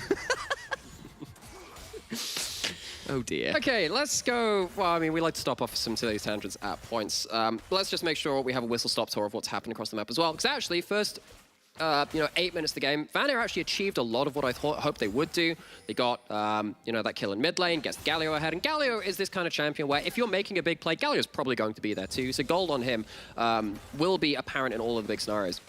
And they managed to do some stuff top lane too, but Jaxplank is now fine. Riddle don't need to put resources up there, which is why Stefan is more than happy to hang around bot side. They have Vladdy ready to answer Ericsson. Will actually have that hero's entrance available to steal in his own right pretty soon, whereas Vanir once again putting their resources topside. Jaxplank has a flash, no ghost, but what can he do with this situation? Cyclones come down. Ericsson is thinking about following up. It'll force a flash out of Jaxplank. All the while, though, Dragon is being started in the bot side of the map. There is a Herald that's been spawned as well, or about to be spawned, I think, as well, though that was just a quick reset on my screen. Get the first turret. Cower's going. And they're going to try and race for it. The final chapter comes through, and that means the double is just dead to Riot. There's no room for the Devour, which means he's just dead. No way out. Now Zaremba is left to the Wolves, or at least the Rift Heralds and her entourage. Galio? They'll throw down the Galio ult, though, and the hero arrives just in time. Silas, you should really have a better idea of what your opposition in Demacia can do. In comes Dreampool as well. They'll get another one back, and now Stefan is in trouble. The railgun comes through as a final salute, and they make that a 2-for-1. I mean, with great power comes great multi-kill potential. Ericsson flies into that bot side, and this Galio, the control tower of this composition that wants to be at every big play, turns up at the right time, didn't have to do anything topside, returns to mid at the most important of occasions. Jumping back into the replay, though, big misplay from Zaremba and Merbs. They get spaced out in that final chapter. They don't get into range of that Devour, so Zaremba cannot bail out the center to use their own ultimate, make the fight a little more difficult. And then the hero of the hour, the hero of the day, here is Bloody Entrance. What an ultimate there from Ericsson. Zaremba survives in about 50 HP, and then they can start making these plays as Dreampool comes in as the cavalry. And another kills come straight through, and Vanir punished so damn well. And this brings us back to now a point where Vanir are finding advantages. Now, Riddle, go back a couple of weeks, this is the team which everyone was talking about as the second best team in the league. Right? The team to be outside of JDXL. They, in fact, a couple of weeks ago, they hadn't even faced JDXL, so potentially there was a chance that they could be even better than that. Zaremba, no flash, of course, had to use that in the earlier plays. He's going to get dove on. There's Stefan as well. This top jungle duo has been so deadly for Riddle, but even they can't hold on to the Tahm Kench for long enough to really threaten him there. Gets healed up with a piercing darkness, and yes, it's a Herald spawning shortly. And Riddle, in fairness, have got themselves a lot of those early neutral objectives, but they are still down. 2,000 odd gold. I've got a Senna who's scaling pretty well. That's a Night Harvester in for this Galio, who's going to hit pretty damn hard, aftershock or not. They're going to go in the bot side. No ultimate for Dreampool, but a lot of damage. A lot of damage, and they're going to throw down the final chapter, but the turnaround damage is going to be pretty huge until the flash. Cyclone means Kevo is down for the count. Now Nash will be gnashing and wailing in this particular moment. It's biblical proportions of damage, and Riddle dropped 2 in the bot side. And in the 2v1 on the side lane, Riddle go a little too far. Kevo and Nash typically been left on an island themselves, but they try and make something more of themselves in that situation. Don't see Creox coming in though, didn't have appropriate vision to go forward. Riddle lose 2 on that bot side. What can Riddle do? Jax Plank has turned up. He's going to be able to save the tower at least. But already, Riddle are falling behind the speed of the game. They're not actually making the big plays. They've tried to do something on top side towards Zaremba. It really wasn't with much direction, though. Riddle, they don't have Jax planning ahead, and it feels like they're starting to lose out across the board here against Vanir, who, again, reminder, what an important game this would be for them to win. 5 and 9, trying to catch up to Bifrost, and plays like this, showing intent, making sure they're using their powerful members across the map. This is good signs to them if they want to continue in the rest of this split to chase that playoff stream. And partly this is Vanir's comp as well, right? You've got, you know, 2 teleports, a global, a Wukong who can dive for miles and is clearly willing to in Creox's instant. There we go. There we go. Finally found the word I was looking for, and you can see it now in the gold discrepancies. Big leads for the solo lanes. We were talking a lot about the not Gangplank again. I just see a Jax Plank and I see a Galio on one side, and there are just too many. I did that last week as well. I'm right there with you. Yeah, it's a difficult time. You know, it's like the game just sometimes looks at you in Jedi mind tricks and says, "This is not the word you are looking for." And about 2 weeks later, those same stormtroopers like, "Oh no, it really was the game I was looking for." Looking up from their morning coffee and a newspaper. Hang on a second. Did Vladdy just use his ultimate to get mid because it was timing out? That was entertaining. Uses the whistle stop tour of the Rift as he goes on a fast travel towards mid lane. Does that make mid lane the Legion of Doom headquarters as the villain enters there? That is such a reach. It was. That is such a reach. Yes, maybe it is. You know, I'll give it to you anyway because I'm feeling particularly generous today. But Vanir still sat here at 5 and 9. You see that score there. The 7-win margin is currently what Bifrost hold with 4 games left for every team. They need Bifrost to lose a couple of games. They're currently, of course, 1 loss down to Bifrost, but they have to face them again. They can take one of those wins away from them and then maybe tie-break with them later into this split. So Bifrost already looking shaky. Vanir were to win this effectively, to sum this all up, if Vanir win here and they carry on this form, they actually have a damn good chance of making it to playoffs. Absolutely. Of course, with the soul point on the line here for Riddle, it doesn't look like they're going to be able to come in and contest very easily, so Vanir will get a hold of that. And again, they win this game. They get themselves to base camp.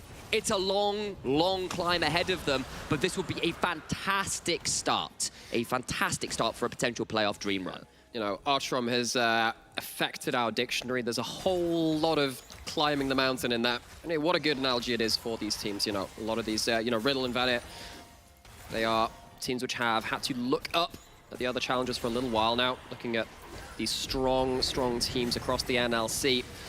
And looking at this Herald, can they actually get it away? I think they can smite it. I think they can. Oh, Creox wasn't there in time. Smite was on cooldown, actually. Charge actually comes in. It's actually not going to mean that much. It's just whether Vanir can keep their mid lane turret a little healthier. Of course, taking down a mid lane out of turret has so many implications. It allows you to get that deep vision in. And of course, you can see right now, Vision hasn't really crossed the river from either team, and that's what makes those plays so dangerous the next time you pull them off. We see it already, Riddle kind of fall prey to not having vision on one place that they wanted to make plays when Kevo and Nash died, where the screen's showing right now around this bot side. But this time they do have at least 1 or 2 wards in river to spot out anyone who might aggress onto this Darius. Yeah, and of course, you know, when you are looking at a comp that does want to be playing towards those side lanes like Vanir's does, if you can get rid of that mid lane tower, you can punish a lot harder. It makes it a lot more difficult to make those side lane plays if you don't have control of the middle of your map. It's an old adage of pretty much any bit of commentary and analysis you care to mention in League of Legends. And in this game, you know, we talked a lot about stories, but let's get back to this game at hand a little more. We talked about the mid lane turret, but what realistically are these teams looking to do? We talked about Riddle trying to stall out the game a little bit. Taking the early dragons means that they're not threatened by an early Soul Point or anything like that. Of course, it's a Cloud Rift. Cloud Rift is not as important as many other Dragon Souls, because they tend to end the game. When you have an Infernal Soul, a Hextech Soul, a Mountain Soul, even Ocean in the team fights, which go a bit longer nowadays, they just tend to be such fighting power that you can't afford to give them up.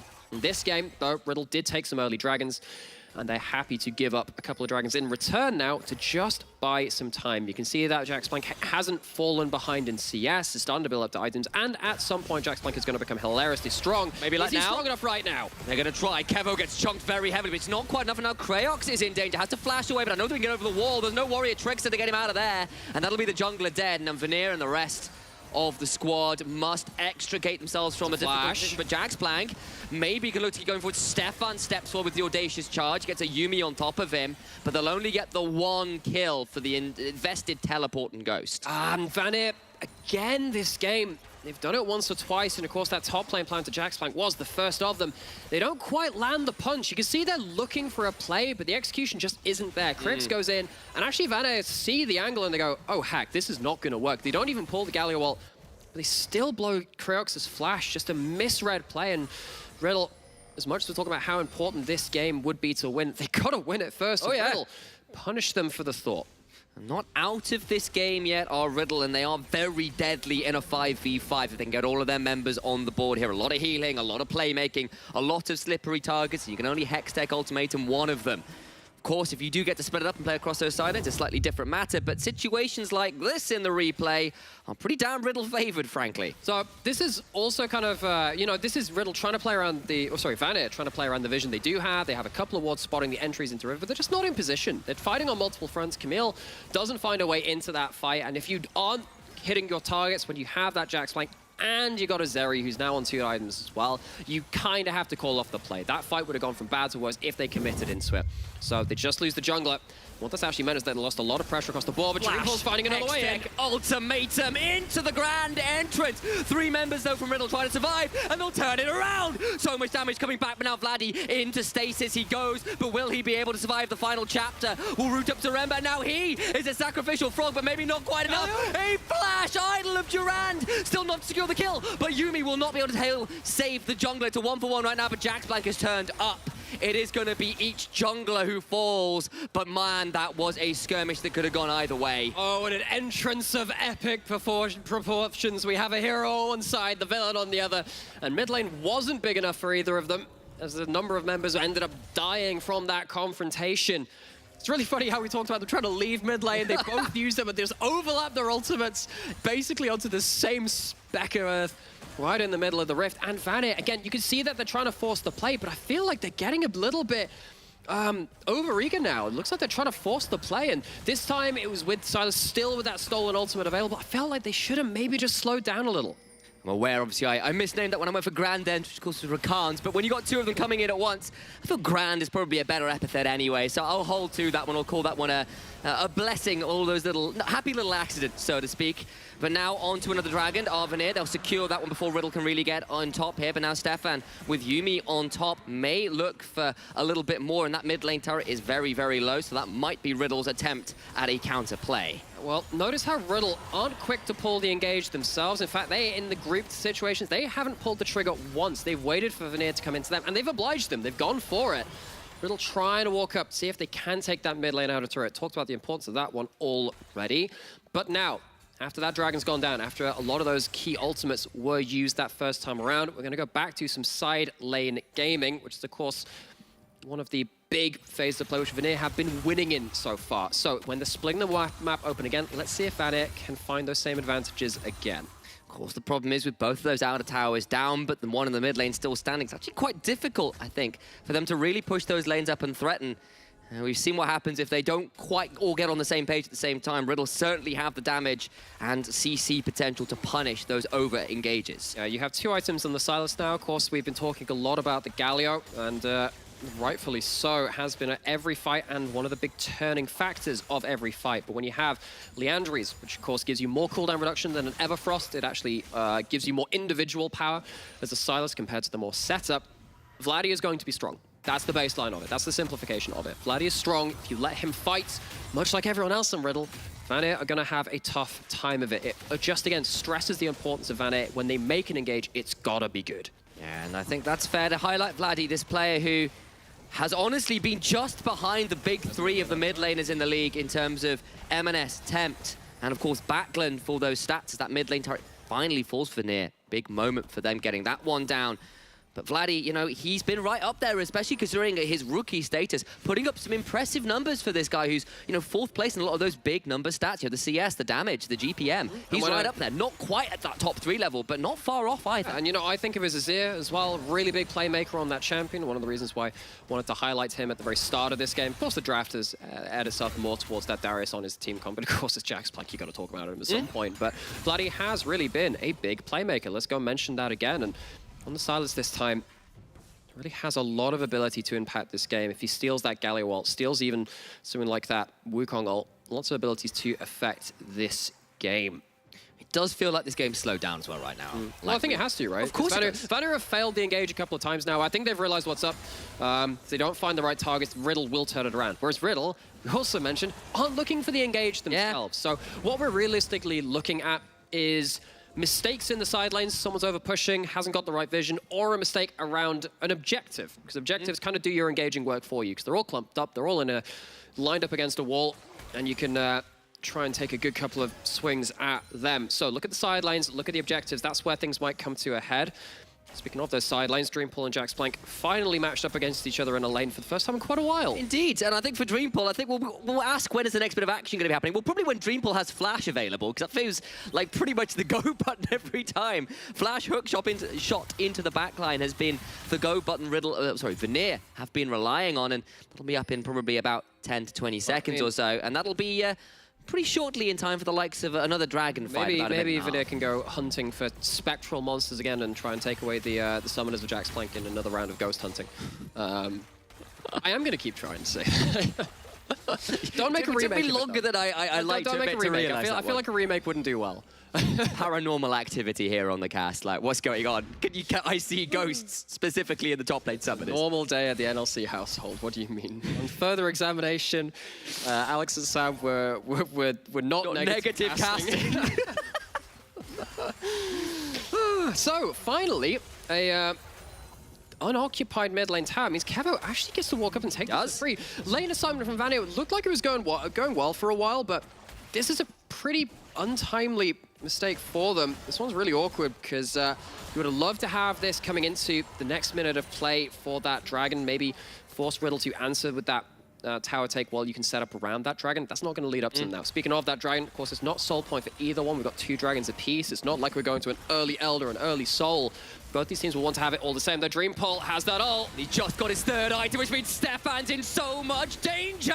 That's the heroic entrance. Vladdy steals his own. Now looking to show him how it's really done. Comes in, hits onto 4, but now is in very deep. Throws down the stakes to try to stay alive. Kraox fails to flash over the wall and is now in danger as the turnaround from Riddle is pretty strong. Ghost popped on Jax Blank. He's got a Yumi on top of Flash for the Decimate and the Apprehend. Trying to get some kills. Kraox so low, finally falls. Jungler is down just before the spawn of the dragon, and Riddle come out on top. And Vanir flub the engage. They've done it so many times in these group team fights now. Riddle have been patient. They have been waiting for Vanir to try and engage onto them again, and they find their moment. Vanir, for so much of this game, had control of the side lane, but this time it's Riddle punishing the mistake, and if Vanir were to lose this one, what a horrid moment it would be for them after so many bright moments during this game.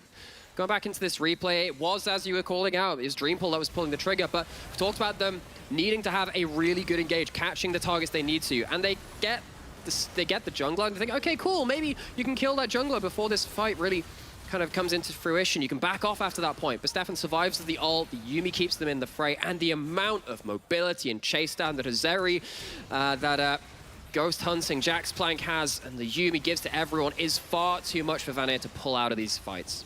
That turnaround run down in the mid lane was a thing of nightmares, to be sure. Riddle now with the soul point, more in control of this game than they had been for quite some time. Of course, Baron hasn't fallen yet. It's still a close game, but we're beginning to see the cracks in how Vanir are playing out this mid to late game. And you know, we rightfully called out Riddle in terms of their recent run of form, having cracks of their own in terms of their recent games, but Vanir, they have had no shortage of their own errors to look at as well. I think it was Ericsson actually in one of the post-game interviews for X7 was saying, you know, we could have won that game at any point, but it was a bit of execution errors on their own end. It's kind of showing its head again here. Not to the same extent. I do think they've had many more good plays than they have bad. It's just that the bad plays were just that explosive. Losing the big team fights means so much. So not out of the game yet. Of course, they're going back into these side lanes. They're still going to be able to play around them very, very well. Not out of this game by any means, but Riddle are going to be confident now when things start to group. They've won all of the group fights in the... actually, in this game so far, really. They've won pretty much all of them. They've had that 1-1-for-1, but Riddle feeling very comfortable on that. Vanir, how can they start transforming this game to their advantage?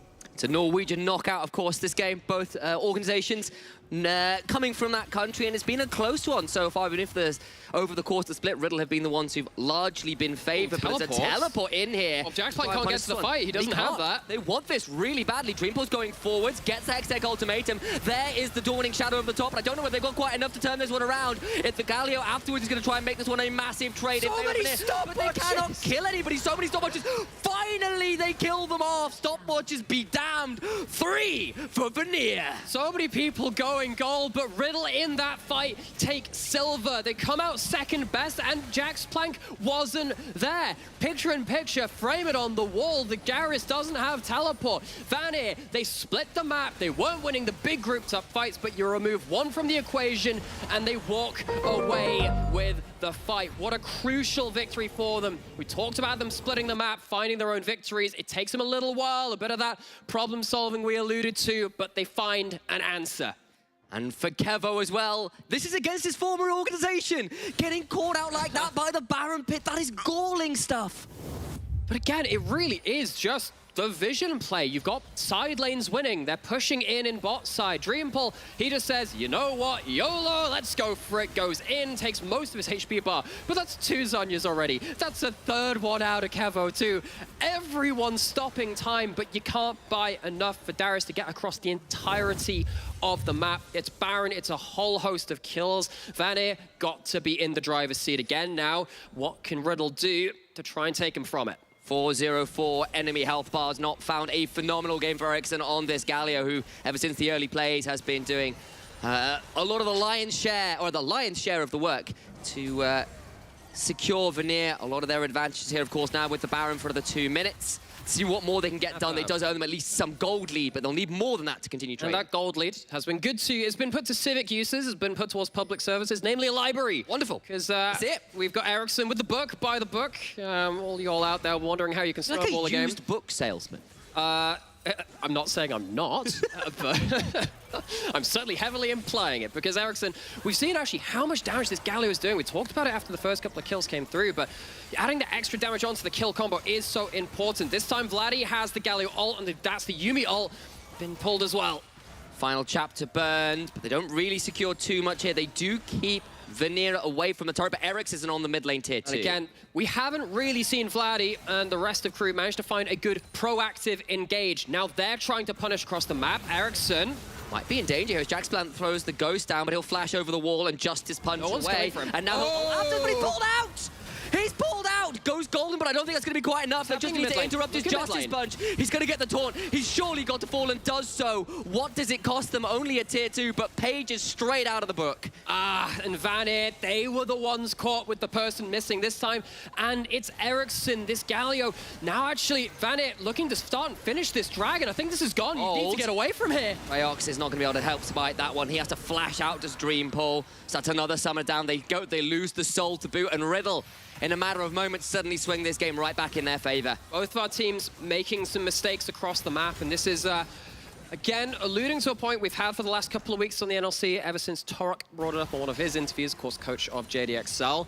No team in the NLC is not making mistakes. I think we can say that pretty clearly, but actually every team in the NLC is in a position to punish you for making your mistakes. This is why we even see teams like Noriki taking wins off of JDXL. Of course, they were playing with Substitute that game. Lots of caveats, but the point stands. No team is safe versus anyone in this league. We've had a lot of upsets, of course, last week being so many more than we come to expect. Singularity over Bifrost? Yeah, win. But bringing it back to this game. Now we've had Riddle open up the map, leave that Baron up for Vanir, get torn apart, and then suddenly Vanir give over soul on the other point. This is still a very competitive game between a 10-win team and a 5-1. Need we remind you again of the stakes? Only 4 games left per team, this being one of them.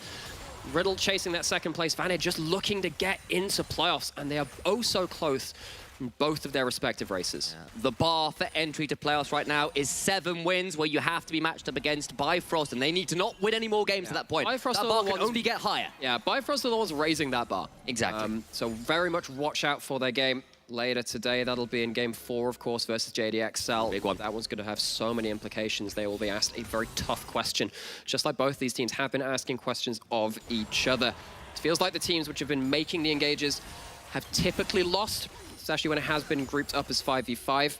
Really has been about picking away at those teams, trying to pull apart the cloth of each of these teams. But now we're starting to get to the point where each of these champions has some bite. That Zeri, 4 items, a Guardian Angel in there too. That's what that broken stopwatch evolved into. Diving onto that Zeri going to be much more difficult now.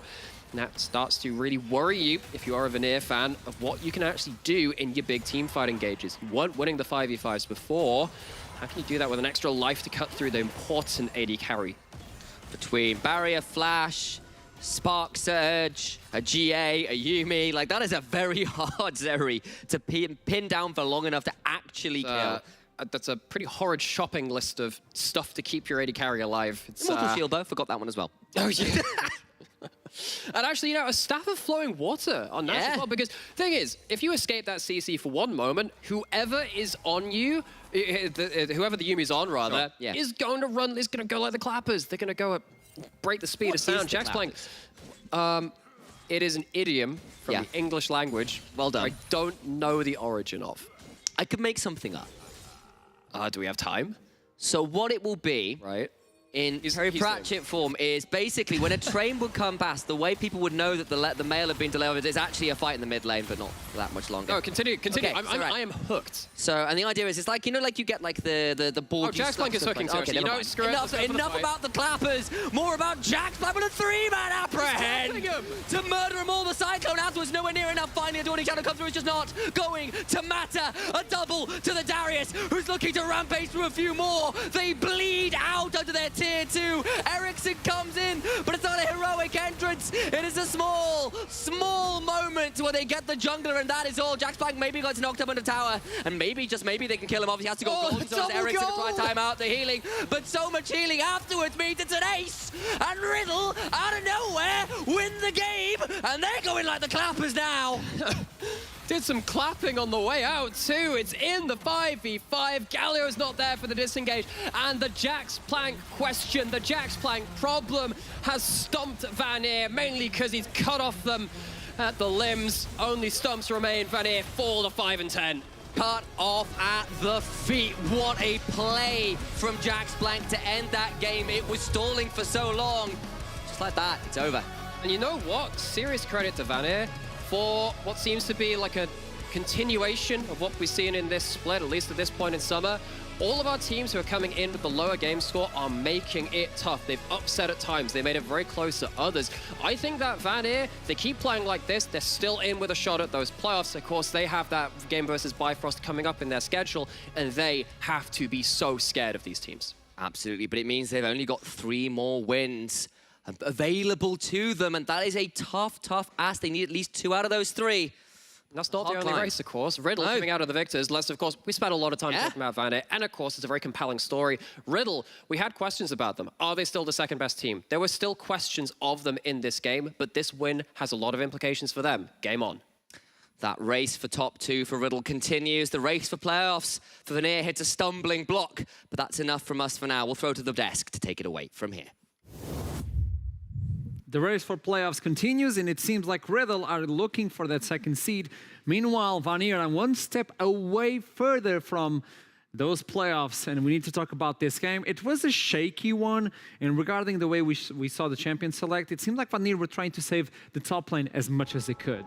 Yeah, so I actually want to give props to Vanir, right? I actually do think they played through top pretty well. I think it was off the back of some Jax Plank mistakes and wave management. He got his ghost popped early, but they did manage to solo kill him, bringing in the Galio up early with the early ultimate, because he got a kill early in mid lane. So yeah, props to Vanir. It seems like it was a good start for Vanir, but Riddle were playing really slowly, but they did. I think they did have the upper hand towards the top side of the map, especially when Galio ultimate is down. If we can bring in the first replay, you'll see that this Herald fight was always in the hands of Riddle. The fact that your main combo is Camille ult into Galio ult, as you will see in this replay right here, you do not have Galio ultimate at all, so you have lost all the spacing that Galio can provide. Even everything right here. If you see Tam Kench is level 6, Yuumi is not. So technically you have the upper hand when it comes to spells and wanting to play in these choke points, but you do not have your main weapon, which is, again, Camille Galio wombo combo, and therefore they lose this skirmish. Now, this is what's really funny, because later on Riddle end up throwing this game. They're trying to set up around Dragon, and they get caught by this wombo combo that we actually mentioned. And if you look on this small minimap, look at him. He's ghosting through the map because he doesn't have teleport to join his team. And honestly, if we're talking about Ghost on Darius, this is your tool to play team fights. That extra movement speed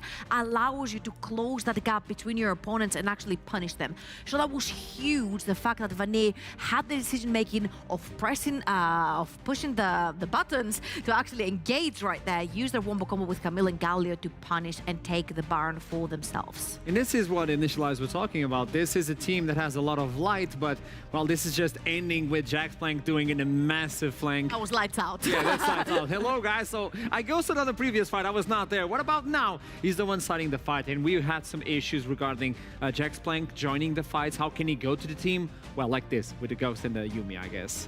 Yeah, so I do think there's a bit of disrespect on the Vanir's capability to engage with Jax Plank not being there, or maybe Jax Plank team, Riddle being too engageable upon, like they were too far forward. So what I do think happened though was I completely lost my train of thought. Could you take it away, Troubles? Of course. My brain, I don't know what happened. We talked about this in the green room as well, right? Vanir were lacking damage. The fact that the Senna went for Umbral Glaive first into Eclipse. This is a support build! Stop building it when you're the main carry, you know? There was just no follow-up for Dream Pulse damage. The only AP damage you're bringing is a Galio. Yes, he's going to build the Night Harvester first, but then he sort of falls off. Silas scales so well with AP towards the late game, and then you have a Senna poking everyone with the support build instead of Kraken Slayer. Like, that's exactly the point I wanted to make before I lost my train of thought. On top of that, if you look at Riddle's comp, the amount of healing they had, so the amount of damage you needed to cut through to actually kill the targets, like in those mid-game fights, you see them just running out of gas. Vanir straight up run out of damage, and nothing would happen. It looked like such an insane engage, and then no one would die. It was really odd. It's really interesting. You don't have that sustained damage, and something that we were bringing on the green room, the fact there's no Kraken Slayer on this Senna, there's no magic damage coming from that proposition. You know what? It reminded reminded me of the meme, you know, when it's like 4 versus 5, and like Vanir have 5 members, but they can't kill anyone out of the 4 from Riddle. It's like the one where he pokes with this thing is like, please, just do something, and they just have no damage, man. This is a good reading from Riddle, I believe, because they slowed down the game a lot. Eventually, they were like, okay, we're losing this. We need to slow this down. And Vanir couldn't fasten the game. They couldn't put the game back on their track. So this is a way for Riddle to play for their comp, like, let's chill into the late game, and then we can fight this on, right? Yes. So I do think Riddle could have taken it a bit slower. They definitely did have scaling on their side because of the lack of damage and having a Yuumi plus hyper carries that Yuumi could sit on. So I definitely do think Riddle could have potentially played for more tier 2s whilst trading dragons. It was only a Cloud Soul, but they decided not to, and it worked out in the end. In the end, they still got the victory. They still defeated Vanir, and they're looking for the 2nd seed as we're going to jump into the interview with Nash from Riddle. Hello, welcome back. There he is. Okay, playing Yuumi. Explain yourself. What were you eating on the side while playing? Well, I had a few shows up, eating snacks. I'm not gonna get into details, but it was an enjoyable and relaxing experience. And I think it was enjoyable for you as well, getting this victory, getting closer to that 2nd seed, confirming your guys, confirming yourself. But you still have to fight versus Dusty. You're still looking for that battle versus Dusty on the 2nd seed. What do you believe is your chances, or the Riddle's chances, to get Dusty away from 2nd seed? I mean, I think we have a good chance, though. A bit sloppy today. I felt like the game today, at least, went fairly controlled early on. Maybe we just had to slow it down a bit more. So, yeah. I mean, I think we're playing pretty... a bit crazy, but relatively controlled when we need to. So, I think we have good chances. Dusty also likes a lot of team fights, so... Yeah. Gonna be fun.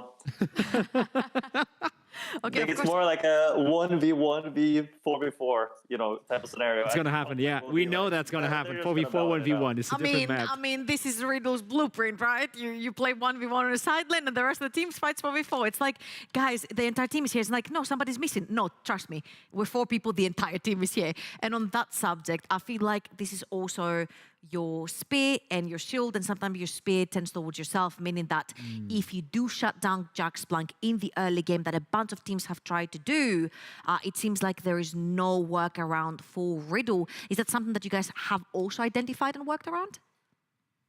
I mean, not necessarily. Like, you just have... I guess you can call them unlucky games, but like sometimes the game is pretty snowbally, regardless of if it's top or if it's bot. Like a lot of the time, if we get a lead bot, we can just take over. And same for top lane, and it snowballs fairly hard now. So yeah, I don't think it's necessarily for top. It's just we need to be more controlled and slowing the pace down if enemy is playing hard for top or hard for bot, etc., and just adapt. So that leads into a question that I have, probably the final one, where when you guys fought versus JDXL, the top lane was completely annihilated by Den and Kryze. There's no other way to say this one. If you guys end up in 2nd seed, you have to fight JDXL in the best of 5. How do you think Riddle can defeat JDXL in the best of 5 if you guys get the 2nd seed? I mean, it's fairly simple strategy against JDXL. You just gank bot level 3 and then... The meme doesn't stop. Okay, I have another question on the subject. Okay. Best rel, you or FTG? Oh. I think it's... I don't know. I think we're both fairly good on rel. I think rel is also popping up a bit more now. They got played in NLC by Matt the other day, so... Yeah, but who's the best? I think we've both had good spots. I mean, we'll see, no. But who's the best, though? If you had to pick one. I'm going to say me, and he's going to say himself. There we go. Hey, we got the fight. We got the fight. That's all we want. And now for the final question, just to throw you a curveball and be a dirty one. If we look into the bottom of playoffs, we have still a fight for the 6th seed, which means Bifrost could still make it or lose it to Vanir and Nuriki. In your mind, in your eyes as a player, who do you think is going to take the last spot at playoffs? I mean, it's hard to say. I still have fairly high hopes for Bifrost. I think it's just taken them a bit longer than expected of themselves and everyone else to work out their problems. But I think this team is for sure stronger than Nuriki and Vanir. So I think Bifrost will still take it. Okay, interesting. Thank you so much for this interview. Good luck on the rest of the split, and don't play Yuumi. Yeah, of course. Thank you. Thank you so much. Have a nice one. Come on, man. If you can chill and eat on the side and take the free W, Why not? It is not League of Legends. You need both hands to play the I game. feel like Yumi players literally play like this. They probably do. They literally play like this. I'm worried about the desk, but that's exactly how they play. There is that French streamer who played Yumi to platinum with his feet. So you're kind of you're kind of on point with that. I'm dead. Now on to Vanir. When we look into this team, and exactly as Nash was saying, they believe Bifrost will still make it to playoffs. They don't believe Vanir and Ricky have what it takes to get there. Why is it that? Sorry, could you repeat the question again? Okay, I'll do it again. So looking into these bottom two teams that are still looking for the playoffs, Noriki and Vanir. And Nash was saying, Bifrost is just taking more time than they should to get there. I don't think Vanir and Noriki will make it. So I definitely think Nash has, he definitely has tall expectations for some of the players on Bifrost, right? If you look at them, they're a stacked roster. You've got Diamond Prox, you've got Shikari. These players have been around for ages and have always smurfed, been like top 2 in their roles, right? Like especially Shikari. I've known Shikari from way back when, not personally, but I played against him and he's always been insane. So I think that's definitely where that's coming from. And if you look at Noriki, they definitely have players who you'd consider lower tier, right? But I do think that Noriki's team play has been better. Let's see. Let's talk with the other side, Vanir. Let's talk with Merbs that is waiting for us on the interview. Welcome back into the interview. And this was a rough game. We need to talk about this one. This was a really good game for you guys to get closer to playoffs, but things are still not done. They're still not decided. What was the key plan from this sort of composition, if you can tell? Hello, first of all. Hello. And, I don't know, I think we just went with something pretty simple. I think we have so many different ideas in the team, and I think this is something that has been working pretty good for us so far. Okay, now I want to look into your build specifically because it's your build, so it's up to you. I just want to understand, there was a lack of damage on your team, probably a lot of lack of AP as well. And we were talking, maybe Kraken Slayer could fit in. Why did you go for the Umbral and the Eclipse? What made you make that decision? Yeah. So I think it's just a lot of like vision control. I think the game is about vision. So I think just the Umbral is just a good fit in general to take over the map. And the Eclipse is really cheap, so that's why you went for that. And then the Eclipse is just armor pen on your items, which is, which have, or you have cheap items in the build, so I think it's just a general good. Okay, I was just wondering, so I wanted to get your vision from that one. Now looking into the team, and this is a tough question for you, Merbs. Last interview we did, it seemed like the team mentality was going down. You guys were losing hope. Is this still the case? Or are you guys recovering? How are you in terms of mentality-wise? I mean, I think it's obviously pretty mentally draining to be at the edge. But I think we're holding up. I think we're still looking to be the 6th place. And I think we have a good shot on doing it. Obviously, we're looking into a team that had a lot of changes. Vanir did a lot of roster changes, you as well. And my question to you right now is, do you believe this is a team that is looking for the future or for the present right now? If it's for the present, yeah, obviously you guys need to make playoffs. You guys need to showcase yourselves. If it's for the future, you can skip playoffs and still be a good team on next year. What do you think the composition is made for? I think we're looking for the present. I think we're just mainly looking to do as good as possible for now. And I'm not sure how the future will look. But I think, or I hope it's gonna end good here in the summer split. Okay, let's see. It's up to you guys. So best of luck, and let's see what you guys can bring into the table. Thank you so much, Merbs. Have a nice one. Always a pleasure. Thanks. See ya. It's a big question because sometimes we have teams that are set up for the future. Okay, we can lose this this split and look for the next playoffs, and other teams are like, we're gonna do it now. We want to do it now. I think when it's summer, it's a little bit difficult because a lot of the teams are going to reshuffle just so they can get new teams together up for spring. So like every season, usually around summer, you will have a reshuffle. You will look at what key pieces you want to keep or what you want to replace, yada, yada, yada. But I feel like it's really difficult because when you're on the verge of making playoffs, last week was their week to actually make the comeback. They went 0-2. They're coming into this week. They're playing technically versus a really tough opponent in the likes of Riddle, who's the 2nd seed right now in the NLC, and they lose to them. While it was in their hands all along to actually take it home, it must really sting. Okay, before we move on, Aragon, let's look into the standings to understand how we are right now. We're a little closer to the second seed, and even the first one, if JDXL is going to slip yet again. They did it twice, so let's see what happens throughout the rest of the split. Only 2 more weeks. Vanir, 8th place, 5-10. It's getting a little bit further. Bifrost have to lose today if they still want to keep that hope. Edacon, what do you feel about this? I just wanted to quickly chime in before this. Sorry, apologies. No, we can go back. On the Vanir mentality thing, where they said they were staying in the present. I just wanted to say, from a player perspective, I think that really is the best mentality, right? Like when I was a player and we were in crunch time, like my highest peak was Telia Masters, right? There was a lot of stress. I do think you have to take it one game at a time and prep for each game individually as much as you can, because it's easy to get caught up in the standings, the narratives, we have to win X amount of games. So I really like the mentality. That's all I wanted to comment. Let's see if they can get it working together until the last games of the split. They still have 3 show matches to come in and maybe jump into playoffs. But now let's focus in Dusty versus Singularity. And a lot of people may say, oh, it's Singularity, they're going to lose again. Well, they got a W, so... Joke's on you! Joke's on you. It took them 13 games. They never win Singularity 14 times in a row. No one beats Singularity 14 times in a row. There you go. The 14th team is going to fail, and that team was Bifrost. Now, if we need to focus into this one, Dusty have a 4-win streak so far. That team seems undefeatable. So what? Singularity have a 1-win streak. I never thought I would hear that. No, but it's still 4. Look at this.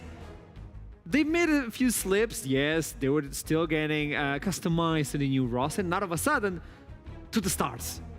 Yeah, it feels like the only way is up for Dusty. We had our doubts in the early stages of summer, and we're like, is this roster gonna gel together? Because we know they have like stars in the team, like the Voxne, who one day he will pick the Soraka, the next day he will pick the Vayne. You never know what's gonna happen on the bot side of the map. But I feel like the fact that they kept Backland from Spring, and he was the only remaining member.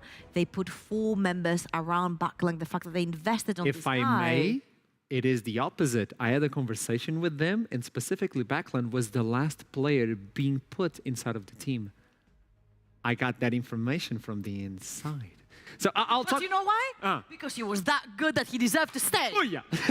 Aragon, you wanted to say something? Yeah, so I just wanted to say, I really like this Dusty roster. If I can make a bold claim, yes, I think they're my dark horse to win. The entire split? Yes, I think they're You mad lad. ADXL lose to Dusty. That's the script. Genuinely, I think I just love the way they play around topside, especially. You see these. I'm pretty sure just watching. I can tell Linkus is a fantastic shot call. It's very obvious all the shot calling comes from Linkus. You see them invading jungle second rotation spawns. That you see them diving topside. All these amazing plans that I just love. I think they're an amazing team. I think they're just going to keep getting better. Maybe win the split. So from top lane now into the mid lane, let's talk about the key and the start of the team, Backland. What can we expect from him? How is he so good? Look at this. He's just skyrocketing from spring to summer. He's developing, evolving. And I think the most important thing right here is his skill participation that's gone 11% up. He is part of most of the kills for his team. And the only reason why he's not is because he has other members of his team solo killing people on side lanes, aka Kerberos sometimes, you know? So look at his pool though. It's remained the same from spring through to summer. If anything, it's gotten even more aggressive right there with the Yone, the Ari, LeBlanc still with Zoe, one of his 2 favorites, and Yasuo being added into the mix, which brings a lot of AP junglers into the mix as well. Okay, now I'm jumping back to you, and we need to talk about jungler Scrudy on one side. We did an amazing pre-game about that, but let's look into this one. This is a highlight from Backland, the way he can position himself, and he built the Ludens in the book, Ferrari. That's the only way to shut up Nightmare. Did he though shut up Nightmare? Okay, sorry, let's talk about Nightmare is really happy with this one. Look at him! You see that how important it is to have that burst damage when you're the only AP damage dealer in your team. I think in the past few games, like he's played 2 Yasuo games, undying. He's played a Yone game, he died once. He's played this Ari game, he got a 25 stack Medjais. The guy is absolutely insane. He's a maniac in the mid lane, and if I'm being honest, give me that Eminence versus Backland right now, you know? Don't go there. We still have to see this one now. Scrooty versus Backland. Is this the winning condition for Singularity? To get Scrooty to shut down Backland because you still have Kerberos. What is the winning condition for Singularity? Oh, for Singularity, I think draft full comfort. I think, honestly, being honest, I think Singularity are outclassed. I think the best way for them to win is to draft full comfort. Something similar, like have an insane draft, something similar along the lines of when they played against Bifrost and won. And where they drafted like neutralizing lanes against the enemy win condition, right? They had Ashe, Braum into the Callista Nautilus, and Bifrost couldn't do anything. So I do think the name of the game is comfort for Singularity. Eragon, can you press the button? Hey, he did it! I'm proud of him. It's a little bit delayed, but it's okay. There we go. No, it's close. I keep saying this is Wi-Fi. So Lilia should be banned from Singularity. We need to see Scrooty on a different champion. Dusty. Oh, sorry. Yeah, I understand what you mean now. We understand each other. So they need to remove the Lilia, and finally we can get to see Scrooty on another champion, and we see, is he that good, or is it just Lilia? I mean, it really depends on how scared Dusty is of it. Maybe they just say, we can handle you, right? And I've seen the man on Kha'Zix. What is this question? He was a menace on the map. But enough of a menace? Okay, so obviously the Kha'Zix is there to sort of like clean up the fight and really provide you with so much engage and disengage, right? But another champion that can potentially do close to what Lilia does is something like the likes of Hecarim or Udyr. Hard farming junglers that can provide you with engage and disengage. Udyr, not so much. It's mostly about Hecarim right there, who's the AD Lilia. Both ponies very similar, you know, in style. But I think it's going to determine a lot what the first pick will be here, especially for Singularity, because last time, let's not forget, when they were playing versus Bifrost, they had red side. You have the chance to counter pick. This time you're playing versus one of the most unpredictable when it comes to draft teams in the league, and you also have blue side. So I agree with you. You need to draft comfort and things that you're very good at in the early game, such as maybe Lucian even for Merza, and then send it down bot lane if it doesn't serve the purpose in mid. Zeri is still available, Lilia as well. They're not looking into those comfort picks as we talked about. Then Voxne with the Jinx has popped up multiple times, so it's really hard to ban away. Then Voxne, you can't even do it. It's going to be Mirza Swain being removed from the mid lane, so maybe they can prioritize something for the jungle so far for Team Singularity to get themselves in a comfort place. I definitely think what we're going to see is the standard for Dusty with the Facilitator jungle and the roaming mid laner into playing for Kerberos because they're red side and they get counter pick. I think maybe look for something like a Volibear for Linkus maybe. The Seraphine's open and that champ is completely busted, so we see that. That's the way to say it, yeah. So there's that. I didn't even notice it was up. Quick question though. Flex pick for Singularity. This is pretty good when you're on blue side. The fact that you do have one pick, but you can send both ways, I think it really counts. Now, knowing how Spiky and Person can be more for neutralizing bot lane, I'm expecting the Seraphine to go bot. If this is actually a Diana, just a heads up, we haven't seen a Yasuo ban. Backland's Yasuo? We haven't seen a Yasuo ban, and he's been permabanned against Backland. So maybe we see a Diana Yas, maybe? This is a combo could be back. And it's Backland with Yasuo. Now, quick note though, we heard Duckling say that then Voxne also plays Yasuo down the bot side of the map, so you can have, again, your flexibility in the draft for Dusty and then ending up sending that Yasuo bot, because I feel like Yasuo is so good into Seraphine, being able to block her ultimate is going to be huge in team fights. And look, you've already got Yasuo is coming. Yasuo. He's coming. Now, do you pick it for Singularity to just remove it away from Backland? You know what the Diana Nautilus is? Dun. You know he's coming, but you can't do nothing about it. Because now you're forced to take a decision. Do you pick it? Because I don't think you can ban it away. They're not going to allow Yasuo to be banned away unless they want to bait in that ban and maybe bring something interesting. Scrooty, he got himself his comfort pick. There it is. Now, they need some priority mid lane, I think, but I'm fairly convinced we see the Yasuo here. There's no way not, right?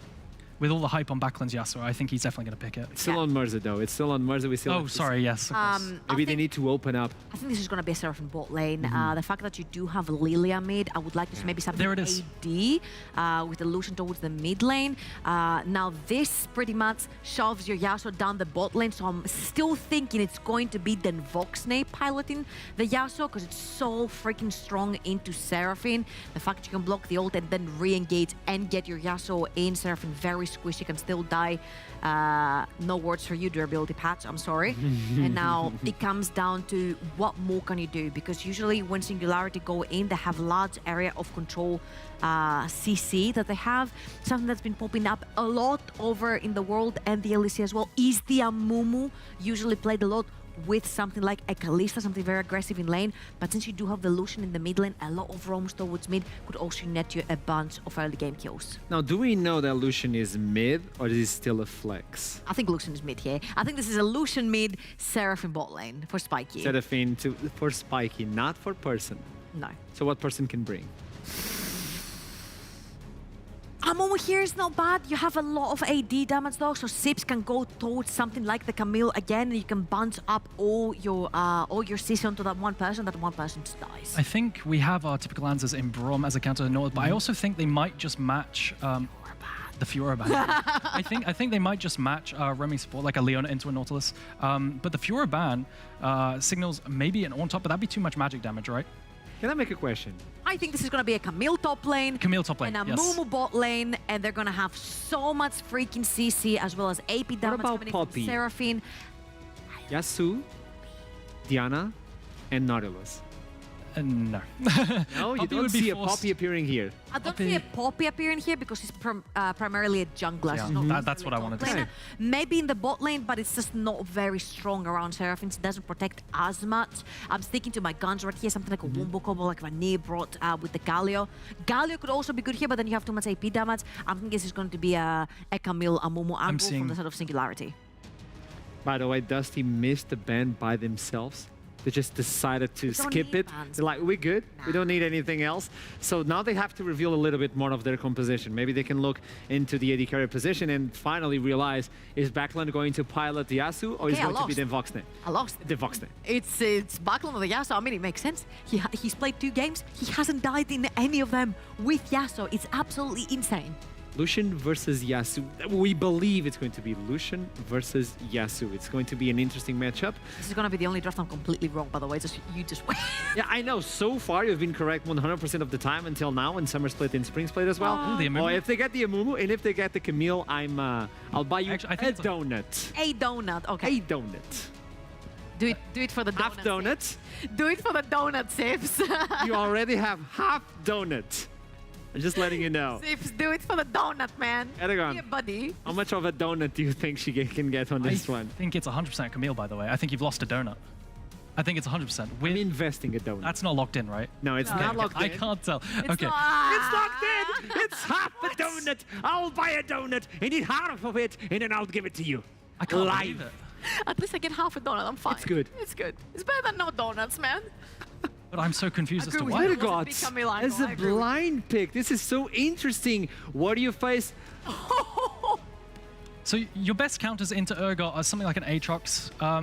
Ornn is very good, but you want to use your R5 counter pick. Gnar also outranges. You've got your Gangplank, which is banned, unfortunately. But like, I don't think Kerberos plays Aatrox. Oh, it's a Gnar. This is a lot of CC to initiate a fight and allow Yasuo to pick.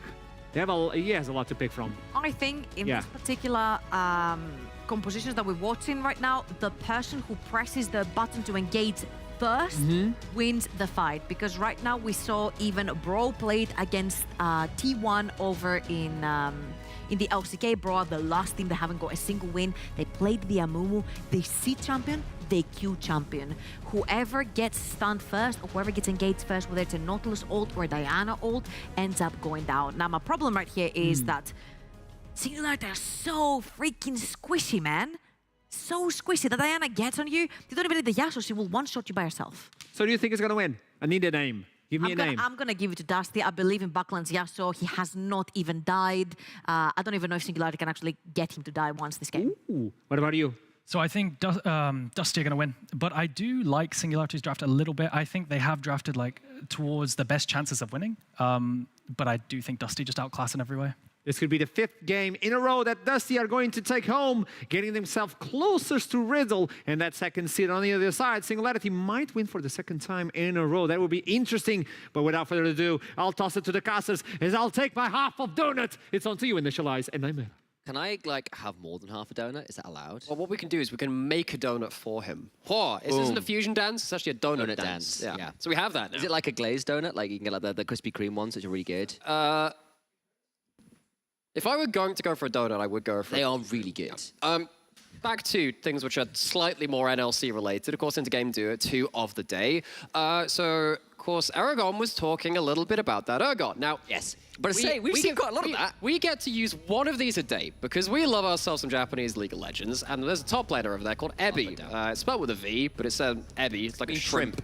Because there's no V in the Japanese language in terms of the syllables. And he plays a load of Ergon. And now there were obviously some kind of questions about, does Aatrox counter it? What about Gnar? Well, the thing is, actually, someone like an Ergon can very much outlane all of them if you use your disdain that jump very, very well. And either way, in a side lane, all you need is a little bit of extra damage, one person turning up at the right time, and things get absolutely horrid. You know, one good gank, and suddenly Ergon is ahead of you, and they get to execute you with ease. So that's so much I'm going to be keeping an eye on. And also, if you're actually engaging onto that Ergon as well, remember, you get to stand up there, you get the empowered Seraphine W, can empower your Disdain shield as well if you end up using that first, and then the ult coming through can very much block a lot of that combo out. I actually think this Ergon quick is actually quite good. Sensible. I like it quite a lot. It is, of course, going to have to be subject to whatever the heck is going to happen in terms of getting picked off, because there is so much CC. Things can get very, very difficult very, very quickly. And of course, that wind wall can block a lot of your impact too. But this is a pick we have a little bit of experience with, and just diving into that little. Sips, I think, has agency this game. He does indeed. And the thing is, it's such good setup for a jungler like Lily. At the moment you both hit level 6, your kill threat is so high. Absolutely brutal. It is absurd. Of course, he's against Kerberos, and this is a matchup which, of course, I want to talk about a little bit. Go for it. Singularity as a whole, they have a lot of new names here. They might have been around Div 2 than different places across the ERLs, but this is a team which has been put together halfway through Summer Split to try and get this team out of relegations. Now, that is going to be very, very difficult for them to achieve. They need to leapfrog not one, but 2 teams to get out of that. Or at least, if they can't do that, give themselves a good showing. And they have to do that with not as much experience, not as much time on the Rift as so many of our other teams. Especially when you compare it to someone like Kerberos in this top side. And Dan Voxney, of course, we've got him on screen too, one of those other decorated veterans of the NLC scene. But looking at Kerberos on his most played champion, which he has brought up so many times in the UK scene, even back to like LVP and the likes, it's a tough battle when you're looking at the amount of games played and seeing the amount of experience that brings to bear. Absolutely. He is one of our better performing top laners, right up there alongside the likes of Cries and Chasey and Jaxplank with those DPM and CS numbers. So some pretty rarefied heights to be in. Of course, the 10-4 record as well right now. Both solo laners really for Dusty have been nothing short of impressive. Now, Backlund, of course, on his famed Yasuo at this point. This has been something which Dusty have comboed up with so much. And this actually was the pick alongside of course, the setup comps, which Dusty so loved to play, that got them their first win over a team above them in the standings. They beat Astralis Talon, and they finally started climbing that ladder. It took them a long time. They were kind of a bit of a gatekeeper for a while.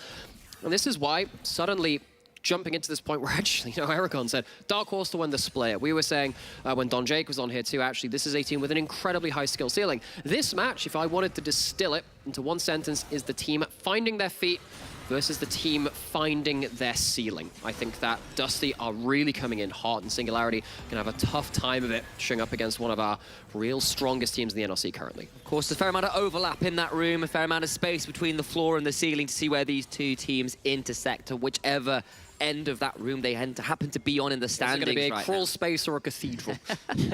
Exactly that. And of course, Dusty, a bit more of a standard draft with, of course, the slight excitement of that Yasuo pick. Album name. Crawl spaces and cathedrals. That's a good album. Yeah. I'll note that one down. Don't steal it. But then the problem is it gets shortened down to C&C, and people think that you talk about Command and Conquer. I'm going to go to the one place not corrupted by capitalism. Space. That's a complete lie. Have you seen how many satellites are up there? True, God. You know there's a giant debris field? I do. Isn't that like a constant That's basically when it's what going to happens hit? in WALL-E, the movie WALL-E. Isn't there supposed to be like a point beyond which the atmosphere becomes like too saturated with stuff as well as the thing? I wish I knew that, but there probably is. The Wally constant. Saturated by champions is mid lane. Indeed. Scrudy is walking, but Backland has many flashes in the form of minion dashes. He does. He's Oh, that's over the slick. wall, but will he be able to get any further? I just don't know. He's going back through the minion and levels up, and that'll buy him some time, but the Ignite comes through, and First Blood goes nowhere else but Scrudy's Lilia. So, you know, I used to play with the Yasuo main quite a lot back in like Season 5, Season 6, and every time a minion wave came into lane, he would be like, I've got 6 flashes available now. And Backland uses an awful lot of them. And he uses them through the champions too, and it's slick moves, it's fun, it's fancy.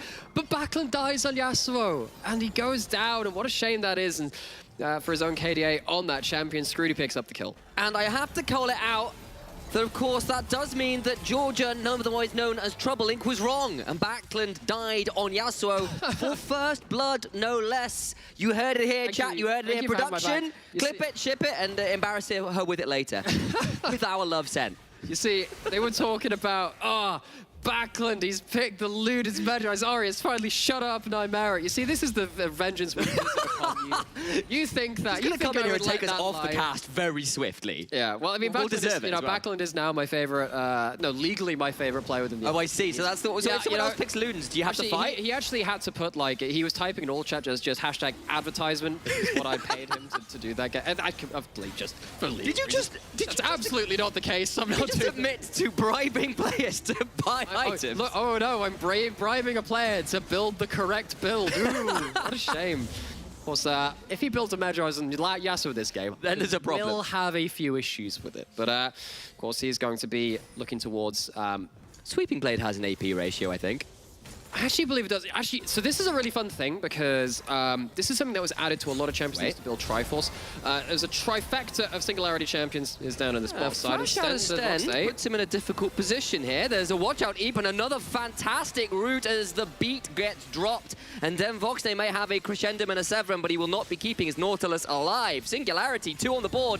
And they're both on Scrudy. This man's Lilia is just a menace. And, you know, we were talking about in pre-show as well. One of the big points was Scrudy. This player is such a driving force for this new Singularity roster, coming in with the top damage percentage of any jungler, and it is not close. Of course, he's got less games, so that can get very, very much skewed, but it is also, with all those games, being on Lilia pretty much. And a Kha'Zix, this guy wants to do damage, and with 2 kills on the board, he is set up perfectly to do so again. Your Backland is the player that's been really thriving for Dusty recently with those big damage numbers. It has been Scrudy on the other side for Singularity, and even though they are at 1-13, this is a recipe, though short-lived, for success so far. So 84% kill participation, 27% damage share from the jungler. Yes, he's been playing the champions to facilitate that, but Scrudy has been nothing short of a revelation for this Singularity squad, and they have needed it because we've had a lot of criticisms about the way they've managed rosters, about how they've been playing in the league, but this current roster seems to be bringing together, of course, with the likes of relegations looming, and yes, Singularity aren't locked in, but it's pretty damn close to it. Trying to get together to the point where they can be a cohesive and challenging unit for our Division 2 teams to have to face off should they wish to brave the gauntlet and make their way up to Division 1 is exactly what they need to be doing. And that really is the question. That's the lens you got to put on it. Singularity are overwhelmingly likely to be in those relegations. It's a case of how good a case they can make for themselves to say, actually, we're not leaving this time. You're not kicking us out. We're going to go stick around in that Division 1. Of course, Div 2 rosters looking mighty strong themselves. We'll check in on that, of course, as we get through to that postseason as well, not just playoffs, but those promotion relegations to keep an eye on. Now, the way they've been making that case so far, in terms of how good this team potentially can be, is through comfort. And now, of course, Mirza playing a number of games on the Dissolution mid, pretty much the only player I've seen really going towards this pick anymore. But comboing up with an AP jungler, it has seriously helped them. But if that was me, I would tempt. You would have been quite tempted. The problem is person would have been around with flash and by the way, and this is why, like, this is why I do not win on Yasuo ever, because I'm sat there, funny ultimate. Of course, Sten was just around the corner, and Linkers was making their way in, but wasn't nearly close enough. But jungle support making their way towards mid lane, that's something which Dusty have done an awful lot for Backland so far. Only really actually outclassed in that manner by Astrala's Talent. Astrala's Talent have been our mid lane demolitionists. They have been so good at destroying that lane, and that is a team which Dusty are facing off against for that second place spot, realistically. It's Dusty, it's Riddle, Astrala's Talent, and then of course X7 if they can get good enough results. Now, it is really Dusty who are trying to steal a march on that second place spot, with Riddle faltering a little bit. Releasing there a couple of the games. Dusty can see very much an opening put in.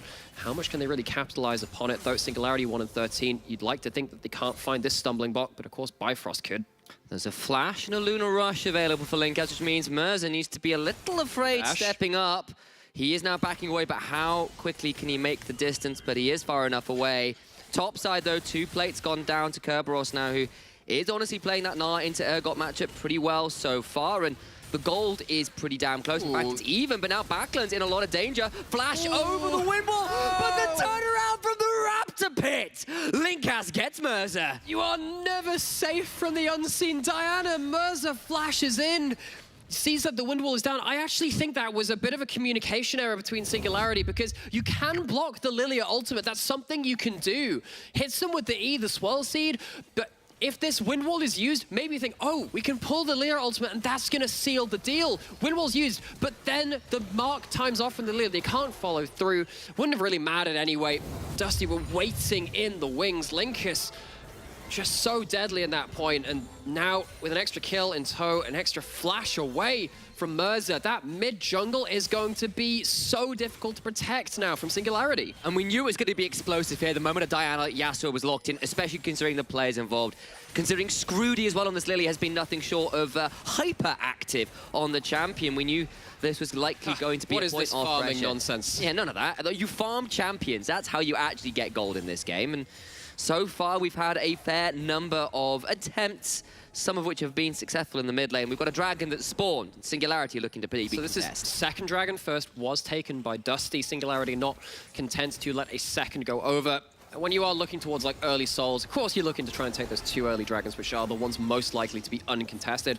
Devoxne has a couple of components, has an ultimate, and Sten has a flash and a way to engage. Gravitum Infernum, 2 of the more deadly Moonlight Vigil combos, but Person goes in, gets down the curse of the Sad Mummy, allows to follow up on the Encore, and now Singularity trying to extricate themselves, but then Voxne is running them over as Mirza is running away from back onto the other side of the map. It is a split fight. Linkas now trying to dodge it as Mirza ignited and deleted by Backland, and a little bit of help from Stend earlier on in the trade. Oh, Singularity. They had a decent early game versus that Bifrost roster, which fell to them. That was their 1 win. That was their early game victory. But this time, they don't have a good don't have a good entrance to that dragon fight. They're split on multiple fronts, and they lose the dragon. They lose a kill, and Dusty with extra kills now onto that Yasuo, the first of the game. They are looking like they're once again in a very comfortable position. They play from this position a lot. And now they're looking to continue that win streak. Getting gold onto that Yasuo in the way that they have done before is a mighty fine front foot placed forward. Then again, we saw this happen to them against Bifrost, where they had some good early plays and then seriously fell away. Bifrost felt like they had that game in hand after some of those mid-game plays went round, but then Dusty are a different breed when they can pull off plays like that. The Seraphine is swiftly taken off a record label, deleted by the tower dive. But now Sips is in here, looking to land the Fear Beyond Death. Can he get someone low enough to execute them is the question you must ask. Not fired out the ultimate yet. No one quite low enough, but look at the top end of this. Mirza is here. He has a culling and a dream. He has a culling and a dream, but no flash, remember. Any sort of CC on him, and this gets turned around. Sips fired the ult out earlier, but Stend timed it out with the stopwatch. Mirza's still going. Death rides in with a pale cascade. It's still not enough. Linkas falls down and Sips hops forward with a disdain. And Singularity make it a 1-for-1 in the extended trade. And this is something we're starting to see a little bit more from Singularity over the last couple of games. They're willing to brawl early, and if they give themselves champions with power spikes early enough, they are using them well. This time, of course, it is again just on the back of a losing trade. They are firing back, though, and that's good news for them. For a team which, is, of course, had 13 losses, you've got to start picking out what you can as the good moments. But this time it's Dusty using that empowered Yasuo to find something. Of course, the got ult fired out just at that moment. Sten taking the hook in, making sure he can time that one out. But the play doesn't end here. Credit to Singularity for knowing that they can actually take this play out. Mirza, you got some cojones, buddy. Look at that sidestep. You get hit by that hook. Can only imagine that goes poorly for that Lucian, but gets a kill back after a difficult early game, partly of his own creation. Backlund now might be about to face check a Lilia, though. Needs to be a little afraid. The Lulting Lullaby not popped quite yet. Now Sips is here looking for an execute threshold, but the rest of Dusty looking to defend their mid lane. It's a 4v2. Scrooty behind the Urgot gets knocked up, though, and that means Backlund gets entry. And Nightbringer Yasuo says goodnight to Lilia. Sweet dreams and a nightmare to boot. Oh, sweet dreams are certainly not made of this, Scrooty. Even in their victory, I'm going to have to keep referencing it as one of their bright moments. Even in that victory, he was caught out a fair bit, and Dusty have plenty of pick potential. While all this is happening, you've called away the Urgot from the side lane. Kerberos pushed down a tie. He's probably going to die in return, but that's a good flash. Second Take it bandage back. toss. Looks like he's safe. Sips just gets chomped on with a moonfall across the wall. Will Disdain and Linkas now maybe gets a Lunar Rush. Doesn't even need to get it over the wall. Linkas gets that one, and Dusty picking Singularity apart here. Now up 4,000 gold or so. Oh, Dusty. They are looking to cement themselves in that race for that second place. Riddle won earlier. They're looking to keep pace with them. And getting gold onto this Yasuo Diana is a heck of a way to do it. They are the explosive first members into the fight in so many different scenarios. Linkus taking enemy jungle camps for himself, getting ahead of the curve, just finds the targets. At this point, Sips, buddy, you just can't be walking through here. You're not at the HP able to tank up a Diana, who at this point in the game is such a powerhouse. Even gone for, now it's going to be the Nashes into the Sunfire Cape for that Diana. Oh, Much yes, more tanky, true. lots of sustained damage, and it is so painful to fight in melee range. Someone like that Urgot, who's behind the curve against a 4-kill Diana, who is at the same level as you, that is not a winning fight, my friend. It is a fairly standard Urgot build, such as they are. The Titanic Hydra first is the look in here. Not completed yet, though, and is still down a significant amount in the lane matchup. Kerberos got, I believe, 4 out of the 5 plates towards the top side. Den Voxnay did have to flash there. The culling does go wide. Of course, it was blind.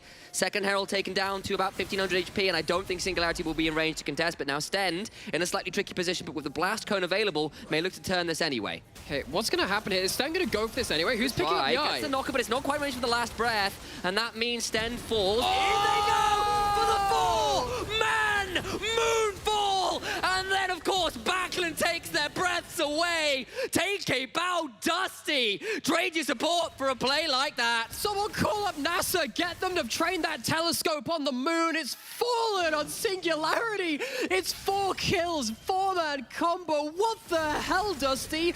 That was disgusting. We asked for the ceiling. It's looking like it's out of the atmosphere and straight into a lunar orbit. They'll get us charge on the Herald as well, and Dusty are putting this game to bed. Oh, call that one the James Webb combo. Pretty much everything going right for Dusty. 44K, baby.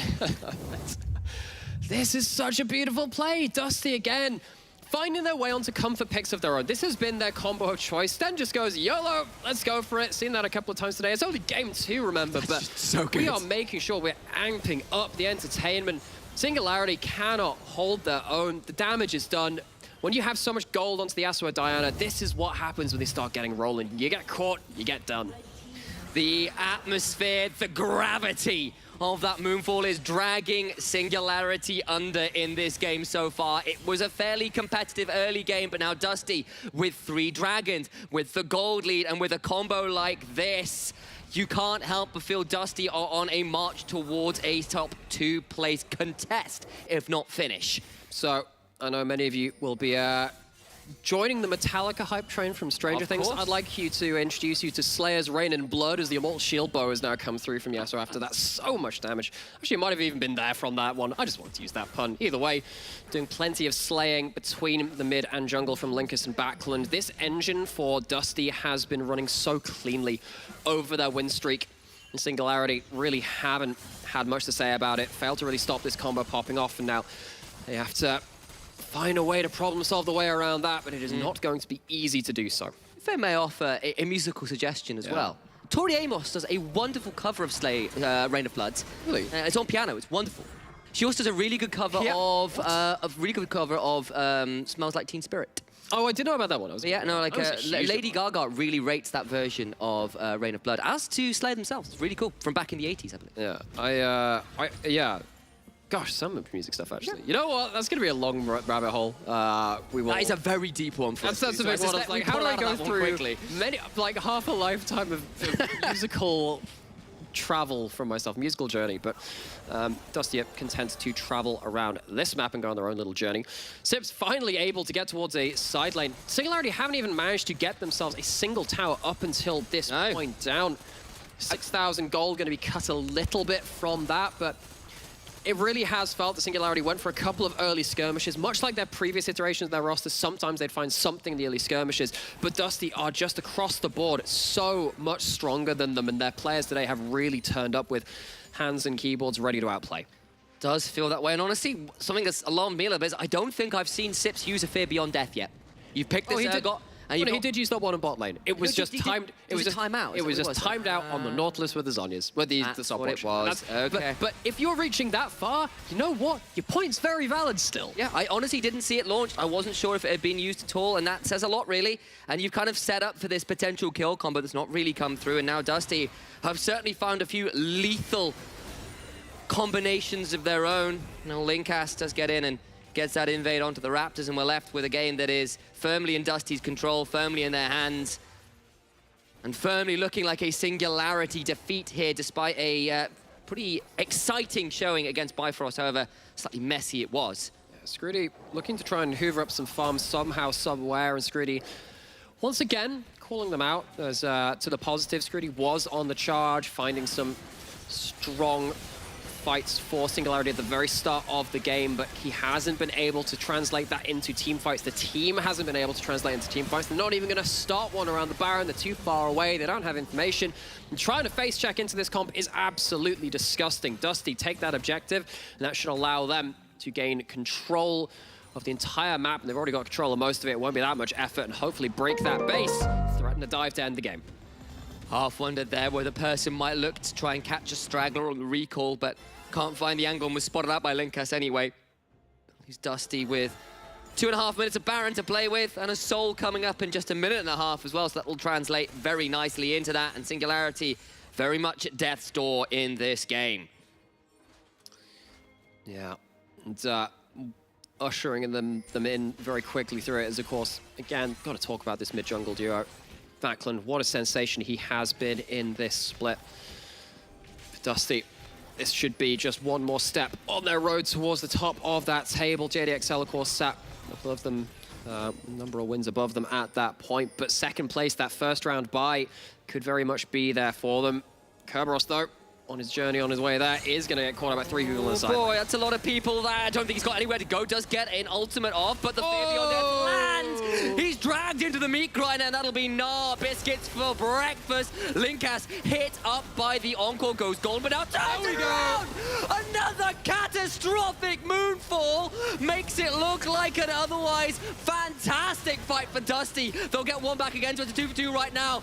But Vden Voxney has got damage, and Mirza and crew must run. They don't have the health bars remaining. And they find a pick before the fight comes out. They get rid of the Gnar, and it's just enough to get them an even fight in a 5v4 after that point.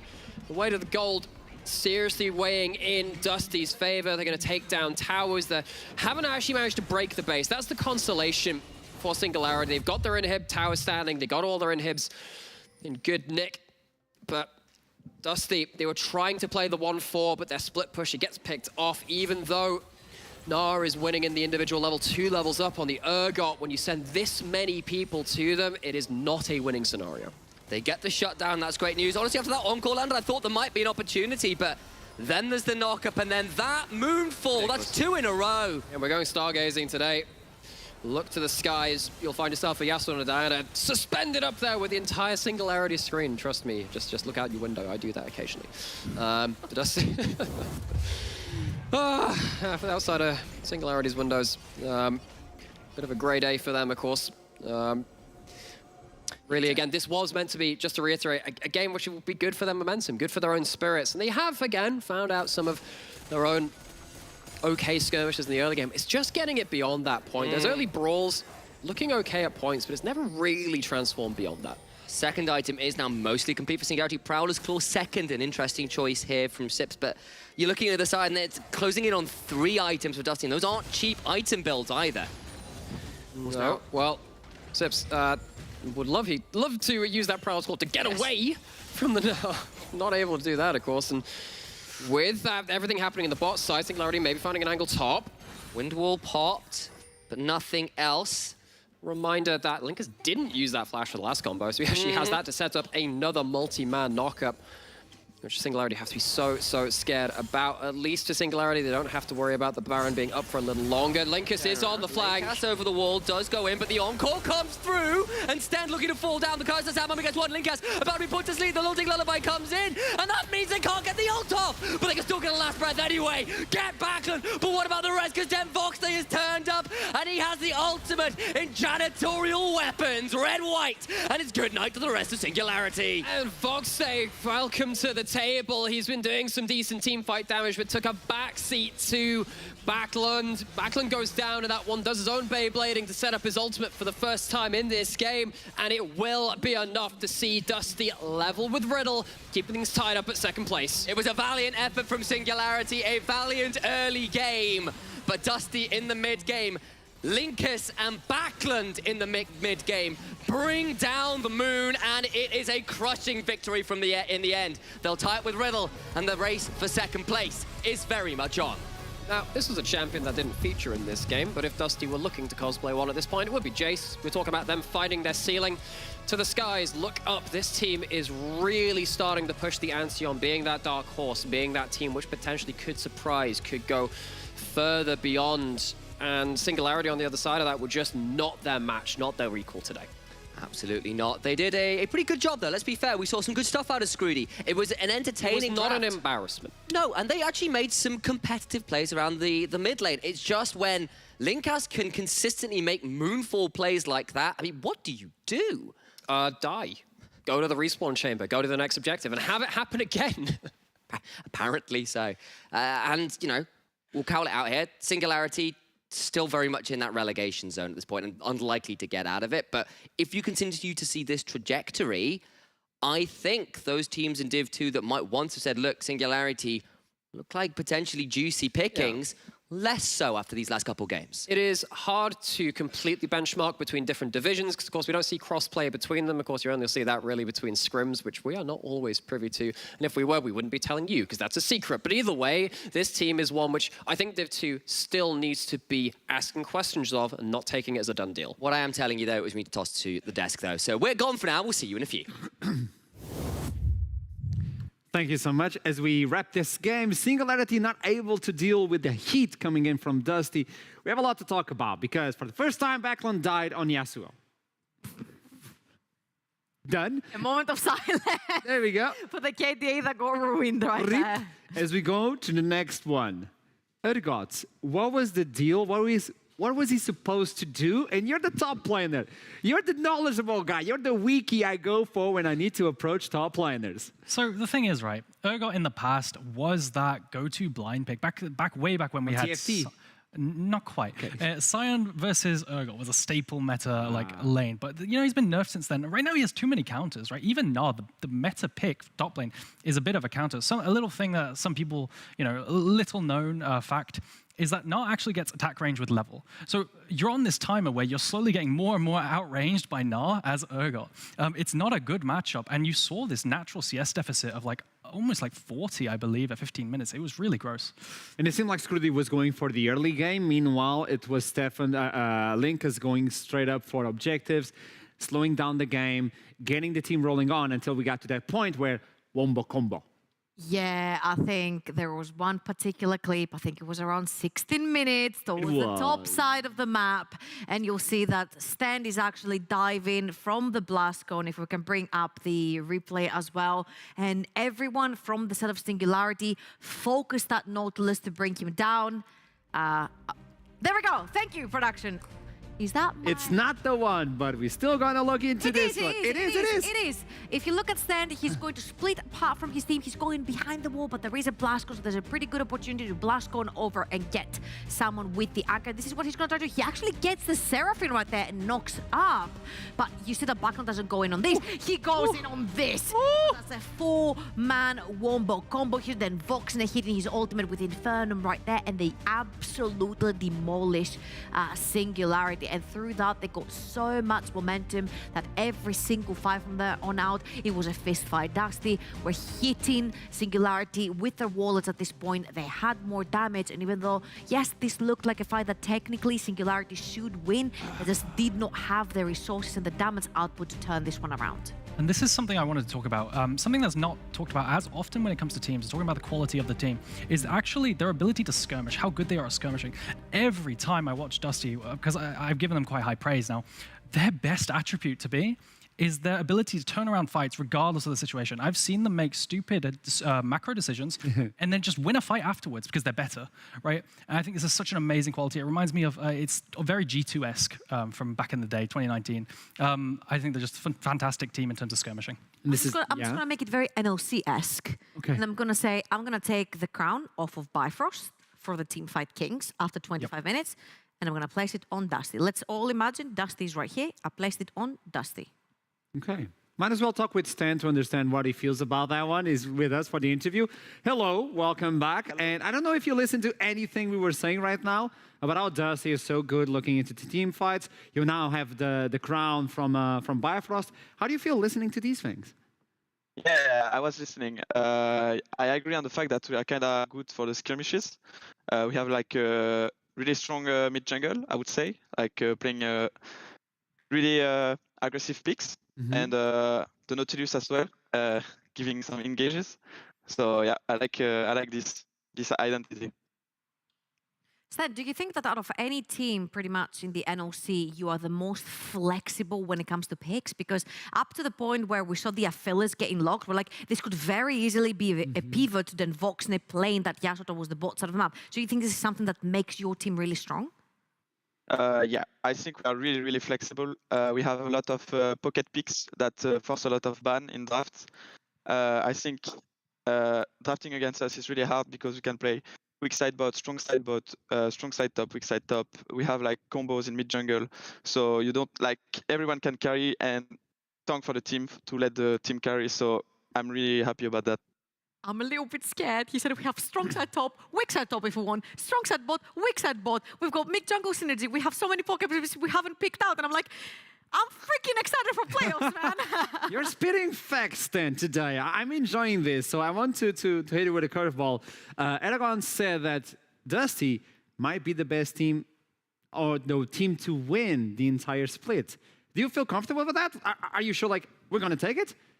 Yeah, I'm really, really comfortable. Right now, we are training a lot to prepare the playoffs, to fix our weaknesses, and to be ready, like to not be surprised like 2 days before the playoffs. We are already preparing for 2 weeks, and yeah, for sure, our goal is to win the NLC. You've fallen straight into my trap card. My trap cards. My question to you, I apologize, was. It seems like Dusty is one of the best, if not the best team right now. They don't do a lot of mistakes. Even when they do, they win in team fights. What is the team that you believe is the hardest to fight versus you? Like, you may have the worst problems to fight against. And how can you solve that?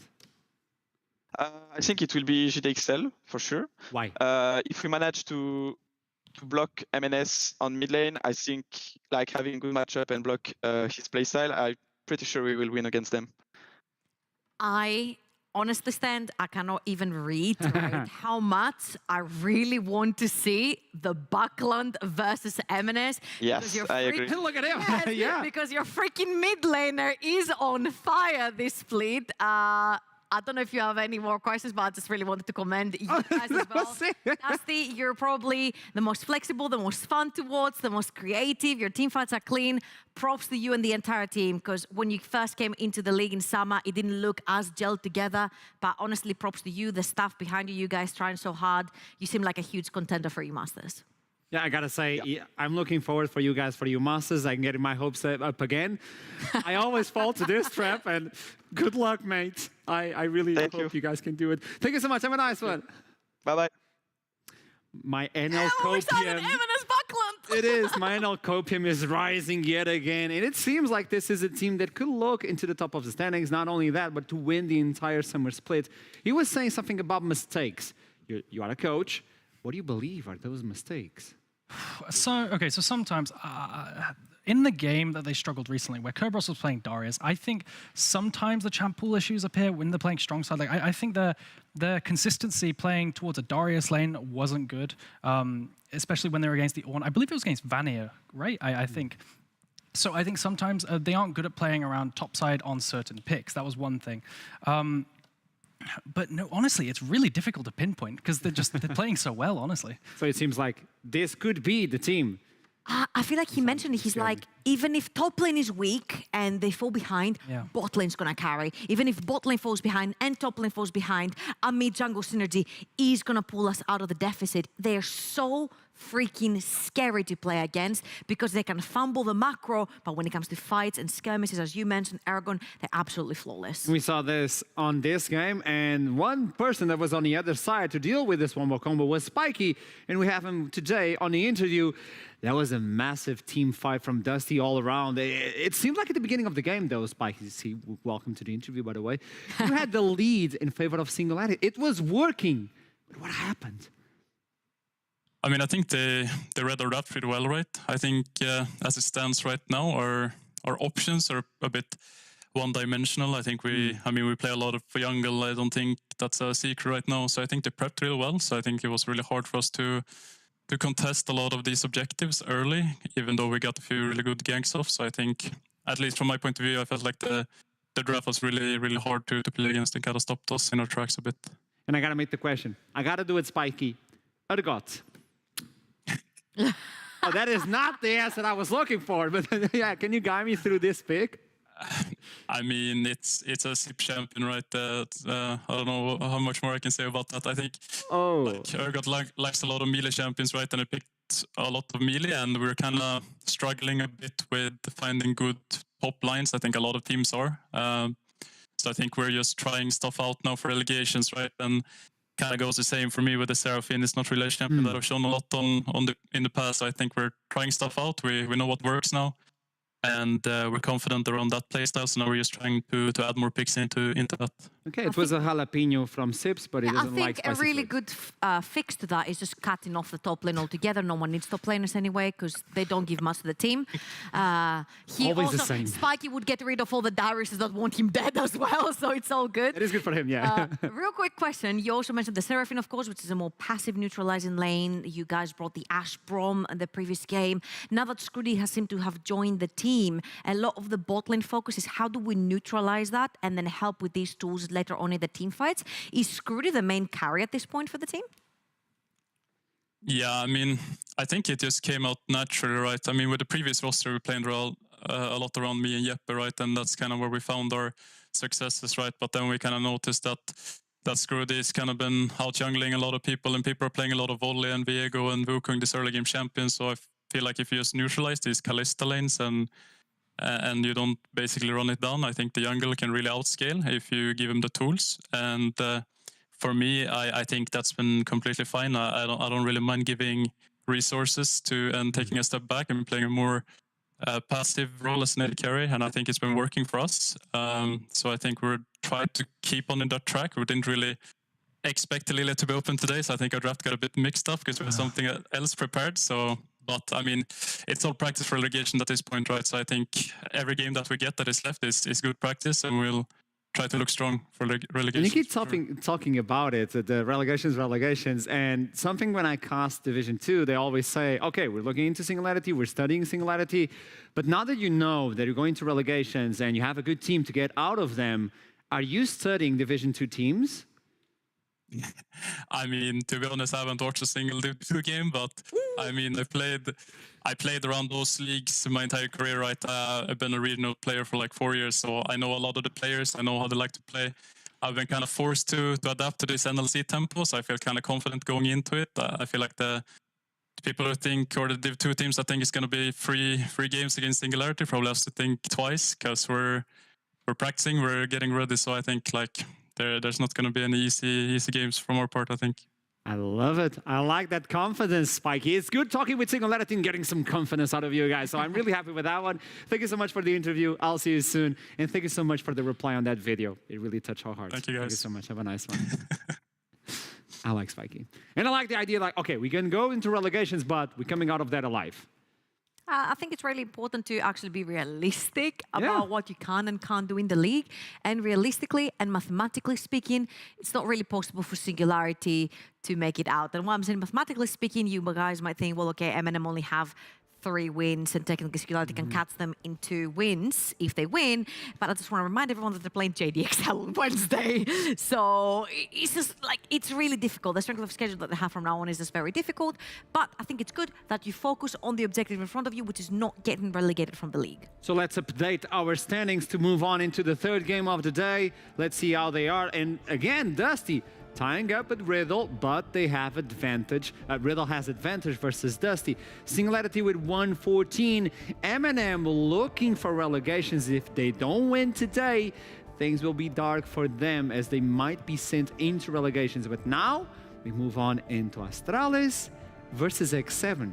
4th place versus 5th place. And if X7 wins versus Astralis, they can look for 4th place. We were talking in a world where X7 would miss playoffs. And now they're looking at that 3rd place. This looks spicy. I think they're looking at the 2nd place as well. I don't know how far away Riddle are. Or what the mathematical chances are there, but technically with how they've been on a roll for the past 2 games, bringing in Viking, it seems like we watched a few of their voice comms actually when Viking joined, and it wasn't necessarily that Viking was doing the shot calling start to finish, it's just that everyone else seemed much more willing to put that effort to shot call things. Like even Chasey was calling things in the middle of the fight. There was Kasing calling, there was Attila calling, there was Viking calling, like everyone was chiming in, and it was correct info. It wasn't just a dump of like a bunch of words on targets. It was like very valuable info in a team fight. And looking into Astralis now, I'm going to jump into you to understand this a little bit more. How can Astralis meet up with X7? Because we know if Astralis loses the early game, things might go downhill really fast. So if I'm coaching Astralis, I'm thinking about how I can make it so Carlson can weather the storm. Because X7 are on red side. That means Chasey is probably getting counterpick again, and we've seen what he is doing with those counterpicks, especially into the meta picks. Like, I brought this up already. I think we'll almost definitely see Carlson on Na, because he has been defaulting to that very consistently, and we're going to see a crazy counterpick, and it'll be all about Astralis weathering the storm topside. If they do that, I think they can win. What about Astralis, X7 though? They have Viking and they have Temp now looking for the Adi again. Attila faltering back into the Ezreal. I can play safe. I can play with no gold. I can still carry. See, that was a little bit of a concern when I saw Temp defaulting back to the area, Attila defaulting back to the Ezreal. I'm like, this was the safe zone for X7 where they couldn't pick up victories, but they used it in a complete different manner. The Ezreal was playing very aggressive. Temp was linking up with Viking for the mid-jungle duo synergy, and I will agree with you. If you want to be towards the top side of the map, you need to sort of neutralize at least Chasey into his Jace and his Yone picks, but on the other hand, if I'm thinking of Carlson, I'm thinking Spring Carlson, if you leave him on a weak side, if you don't give him resources, he's going to die, he's going to be a liability. Summer Carlson, though, he doesn't see his teammates at all, and he still stays even in CS. How he even pushes laners out of lane as well. I think it's been a complete glow up for the Astralis top laner. So I'm going to tell you guys that the champion select is ready, so it's my time to hit the button, so... Let's start the champion select as we move into the 3rd game of the day. X7 versus Astralis. He smacked that on the floor, by the way. You have no idea. I still have to pick this up after champion select. Looking into this one, we can still see the Vi. And the interesting idea, I know Nightmare will probably be mad, but so far, ever since Viking joined in, there's not a single loss for X7. This is really important for them. How can you bring down Viking of all people? I don't think that the Viking necessarily has been the key member you need to bring down. I think it's more about unlocking Senkax and Crispec for the side of Astralis, giving Taxa that early game proactive jungler, giving him the agency to make the plays and get the ganks in. Something like Wukong, Trundle or Volibear, which so far 2 out of these have been banned already, and if it comes to Viking having to pick the Volibear, he might as well just take it away. So I think what we're going to see is a clash of 2 teams with different styles, right? I think Astralis are going to be drafting for the mid 2v2, obviously with the roaming support potentially, whereas we have the topside gameplay from X7. I definitely do think Ezreal will be contested, surprisingly. Both teams have put a lot of emphasis on it, and both teams do not play through bot side as much. So Ezreal really makes sense for them. I think we'll definitely see an Ezreal. Okay. So there's one thing here. You either leave Volibear open and give it over to Viking, and then your answers to that could be maybe Poppy, maybe Lee Sin. But I'm thinking here X7 are pushing Taxa onto a Lee Sin, and then there's the counter big chance of a Poppy in the game, which completely shuts down any plays that the Lee Sin can make in this game. So I think Astralis have a really important choice right here. Do you ban the Volibear, and do you give it over knowing you don't necessarily have something that can counter it? The Draven is removed. That is another champion that has a lot of attention. Kalista is also unbanned. Kalista, you have the Lucian if you want to be spicy as well. If you want to bring the aggression to the bot lane, they do have those.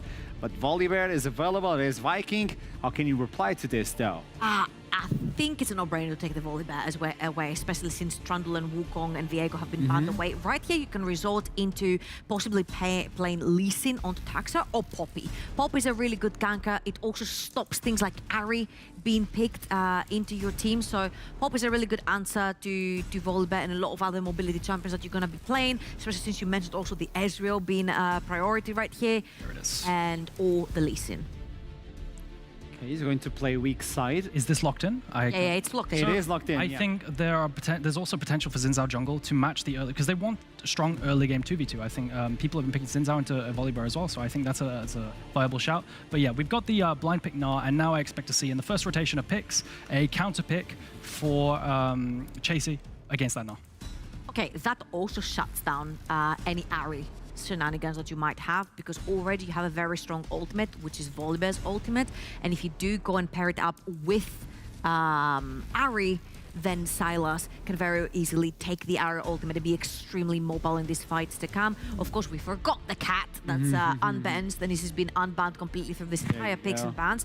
The Zeri Yuumi is going to be locked in. Now, what else can you pair it up with? Because every time the Yuumi gets locked in, I don't necessarily look on the lane. I looked at what other targets does the Yuumi have to attach to, so she can become problematic later on. And if you bring the Yuumi, you know Tempt can bring a carry as well, so the Yuumi can attach herself. Even Chasey can bring something like that, because he already knows the matchup he's going to face against. And we've seen this Twitch multiple times. And even though it could be an answer, sometimes it could be a nail on your own feet, because you don't have enough range to deal with something like the Zeri and the Volibear. What I'm a little bit skeptical about right here is that Taxa's pool is going to get severely pinched. We mentioned the Lee Sin remaining. We also mentioned the Poppy remaining, which can also stop Zeri from jumping from wall to wall as well and escaping. And I think it's going to be pretty easy for X7 here to eliminate any maybe of these junglers that they do not want to play against, or that they fear that Taxa might be the strongest on in the early game. So I do think, I was curious to see if Astralis would ban away the counters that Chasey could pick into the Gnar, but clearly Carlson is throwing down the gauntlet and saying he doesn't care about those counters, and he's going to stick with the Gnar blind pick with whilst banning mid laners actually away from Tempt. Those roaming mid laners, I really like the roaming mid laners on Tempt, because he can run around facilitating his jungle and in turn facilitating top lane. We clearly have... There you go, there's the only man. I think it might be a Jace topside now. Into that Gnar, that's what we saw. Of all the people, a Jace on Chasey, and that is going to be a tough one to deal with. Yuumi is also really big stonks on the Jace as well later on. I really like the Lulu ban right here, because it synergizes this really well with the Rat on the bot side of the map. And what enchanters do you possibly have bot side? You still got Karma, you have Soraka, and you've got Janna that we've mainly seen with Draven. Lately, we saw it in the LEC on the weekend. Obviously, Latil and Kasik have been playing Draven and Janna for quite a while. But it's my boy Amumu showing once again right here. I like this, because the second you see that Yuumi detaching from someone, you have the go button. It's not even just for Yuumis or squishes. The first person that walks in, which most likely might be the Volibear, to face check anywhere, you stun them, you pin them in place for so long that you have time to burst them. And if you look at all the damage coming in so far from Astralis, you have plethora of damage and styles of damage in your team. So I definitely think they're going to need to pick a mid laner that can get prio into the Sylas. And oh, it's not a Jace, it's an Aurelia. This is something else we saw versus, I can't remember the team. We saw Chasey absolutely clap someone on the Gnar, right? It's a big pick. This is mid lane. I'm going to be extremely upset. I'm just saying.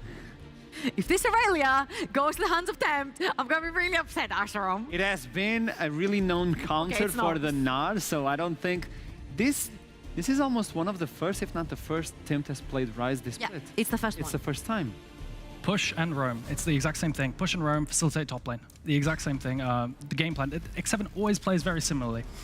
They seem to just be really on the hype train for playing for Chasey right now, and Ryze facilitates that.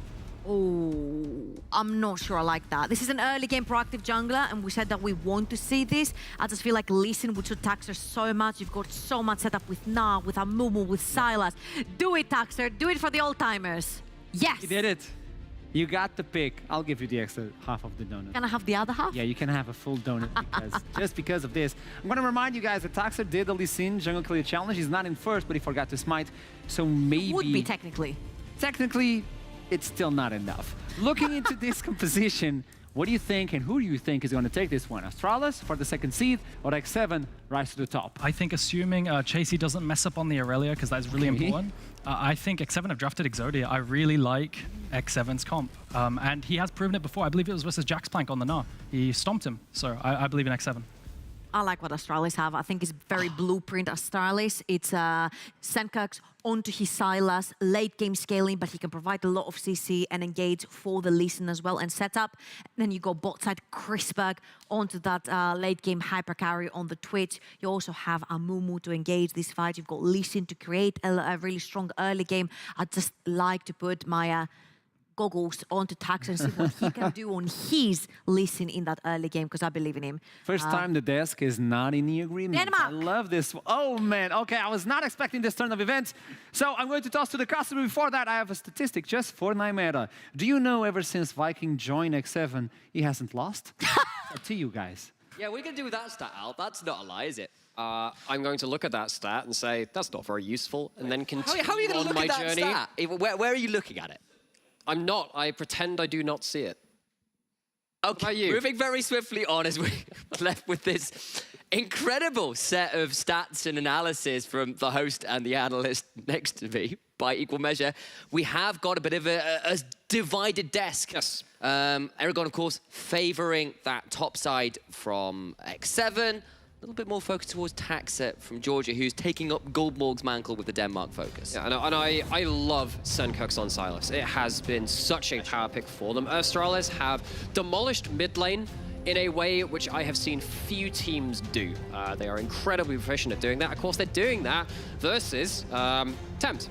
And Tempt is the best defensive laner in our league. When you try and exploit him, typically he's going to outplay you and he's going to get out of those situations alive. So this is a really interesting matchup on that front. Of course, this is also a matchup, a battle, you could say, of the big boys. Last two teams fighting for that real second place. They are behind, of course, Riddle and Dusty, but they're within reach. They're trying to put their names in the hat. So an important question for me to you, Sam. Which one's Ramsay Bolton and which one's Jon Snow? Well, this is a battle of the illegitimate children, is it, to keep that broadcast friendly? I'm going to wait on that because... Jon, no! To get so much danger. Does have the E, but it's not going to be enough as a fabulous Q over the wall secures first blood for Taxer. And now his watch is ended. I was about to say X7 are clearly Jon Snow because they were the prince that were promised from Spring, and he's already dead, and he's going to need the red priestess to come and bring him back to life. I really don't expect those references to work out so much. Can we get a really dramatic shot of this? I really want to see this because this is really sad. This is some good prep from Astralis. They've probably tracked out what's happened with X7 at their level ones, and oh, it feels so bad here. Chasey is picked up into a volatile snowball matchup. Now, not ever since the durability changes, the losing matchups he did have, he can survive now. And with no flash and having to start E on the irrelevant, I mean, you can start E into the Gnar anyway, it's whatever, it's not really the biggest thing. But being forced to not having flash, it just gives Carlson a massive degree of safety to play with now. And Taxer gets the path towards the top side where he can look to impact this in a couple of minutes' time. And with Chasey with no flash, if Carlson can manage this wave well, there is definitely a world where Chasey is left in a very large hole with not a huge amount of room to get out of it.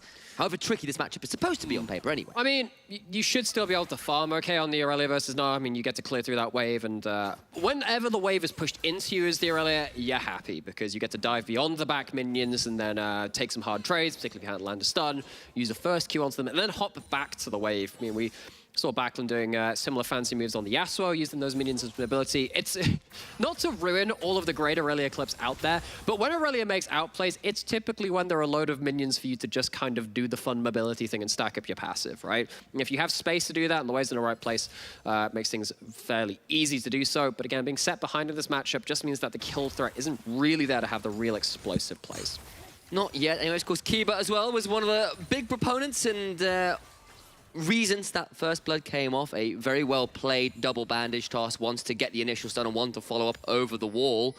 Of course, this is the guy that came in to replace Warmonger, and he might be in trouble here as they're thinking about potential dives. Well, this is, so we don't have a Kalista in the game, but this is what you should do if you did have a Kalista, which is you just fight bot lane around your wave push. Of course, Kiba spots this out. Really intelligent play from Kiba, knows the timing, says, okay, there's a chance that there's like a clear from top to bot coming down towards us. Tempt had prio in mid lane as well, and they know that Viking is on bot side. Kiba's spotting this out, but Chrisberg is still under turret. They should know this is happening. Right, time to make like Season 8 Worlds Improve Yourself and Rise play. They're going to get the stun under tower. Kiba rooted up and taken down, he says, but he's down, and now with the tower shot, Viking falls a 1-for-1. Oh, the double bandage shots coming in so important, but the cross side here on top side. Casey's trying to outplay this one, but it is a 1v2, and he might have a Defiant Dance, but I don't think he's quite got the damage. Got the fully stacked passive as I finally get the phrase. He's now trying to dash away. Taxa, though, should surely be able to follow up, waiting for that passive to fall down. Dives back through the minions, but he's just not got enough. Double stun, though.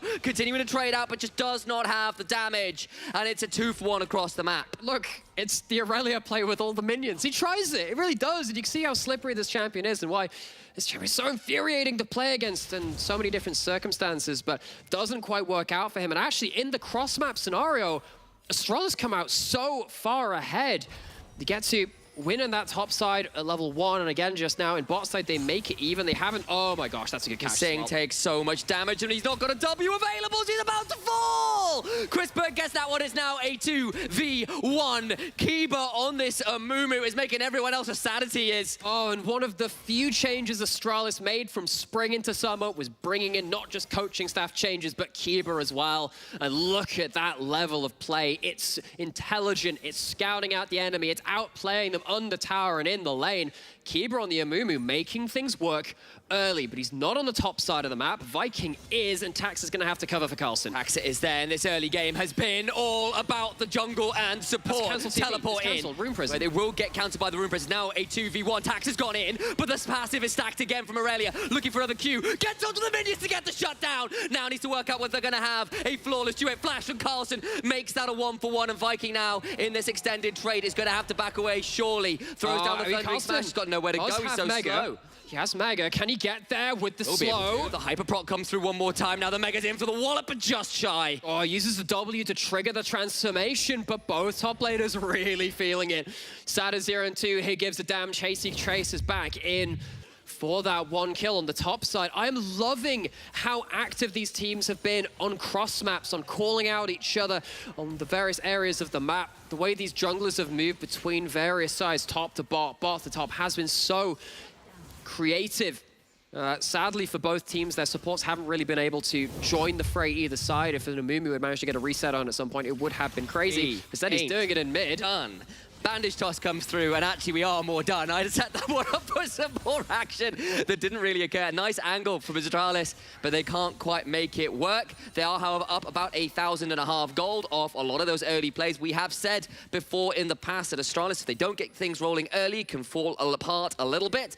Thus far, those early plays from the level 1 in both side lanes have been pretty impressive from them. They are up a number of kills. Keeps at it again. They might be at it again. Oh, they land the bandage toss, but there is the cleanse over the wall, and there won't be a second one to follow up quite yet. They actually popped the spray and pray. Chrisberg, no ultimate on the Twitch. That's down. Hit the level 6 at that point. It was a great timing, but is it good enough to stop them from this? Where's the bandage toss? Axa is around, and he will have some options. The bandage toss is in, but Chrisberg's got nowhere to go. Quick kill, and out they go.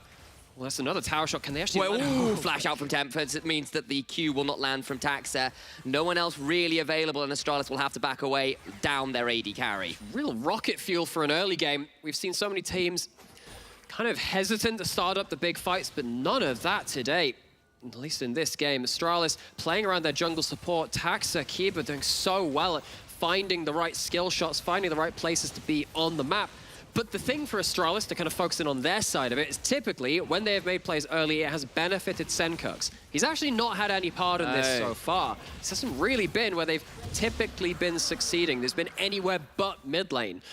Does mean that both these mid laners have been spared the woes and wheels of the side lanes, but they are on roaming champions. Maybe the next time they go for the big plays, they can turn up to the party. Still got a 2-0 Zeri. You've still got an Aurelia that got a shot down and a fairly significant CS lead. And of course, Carlson without the flash. Now the level 6s have come through.